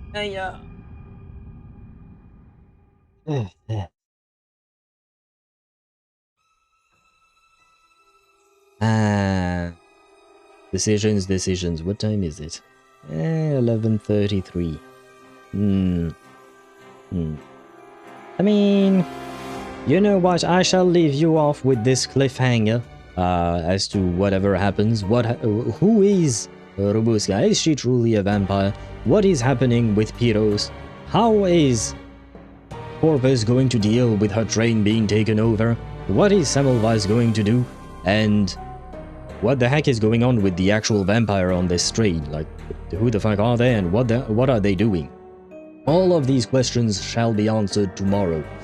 Because I think, especially since Emmy said that next stage is key stage, I feel like it would be better for me to do it tomorrow, because right now I'm half dead, and I have a feeling my brain is not going to brain enough to properly enjoy the story at this point. Will I'll sleep more than 5 hours discovery tomorrow? That will be the other. I suppose that is the other, cliffhanger to be had. Yes, indeed. Will I sleep properly this night or not? Discover this tomorrow, indeed. See you tomorrow, Deidara. Tomorrow will be, what, Saturday? So that means it will be, we will stream at 4 PM Central European Standard Time. So 2 hours earlier than when I started today. Well, technically speaking, today I started half an hour late because I didn't wake up on time after my nap that I tried to take. Anyway, you know the drill, you know the schedule, but we'll be back tomorrow and we will finish the story. But today I shall end the stream quite quickly because the brain not braining, death happening, and dinner needs eating, and then owls need sleeping. So thank you very much for watching. I hope you had an enjoyable time. I hope that you have a great rest of your day. I thank you as well, Shadow Master, for the gifted subscription. It is very much appreciated. And I shall see you all tomorrow. Bye-bye.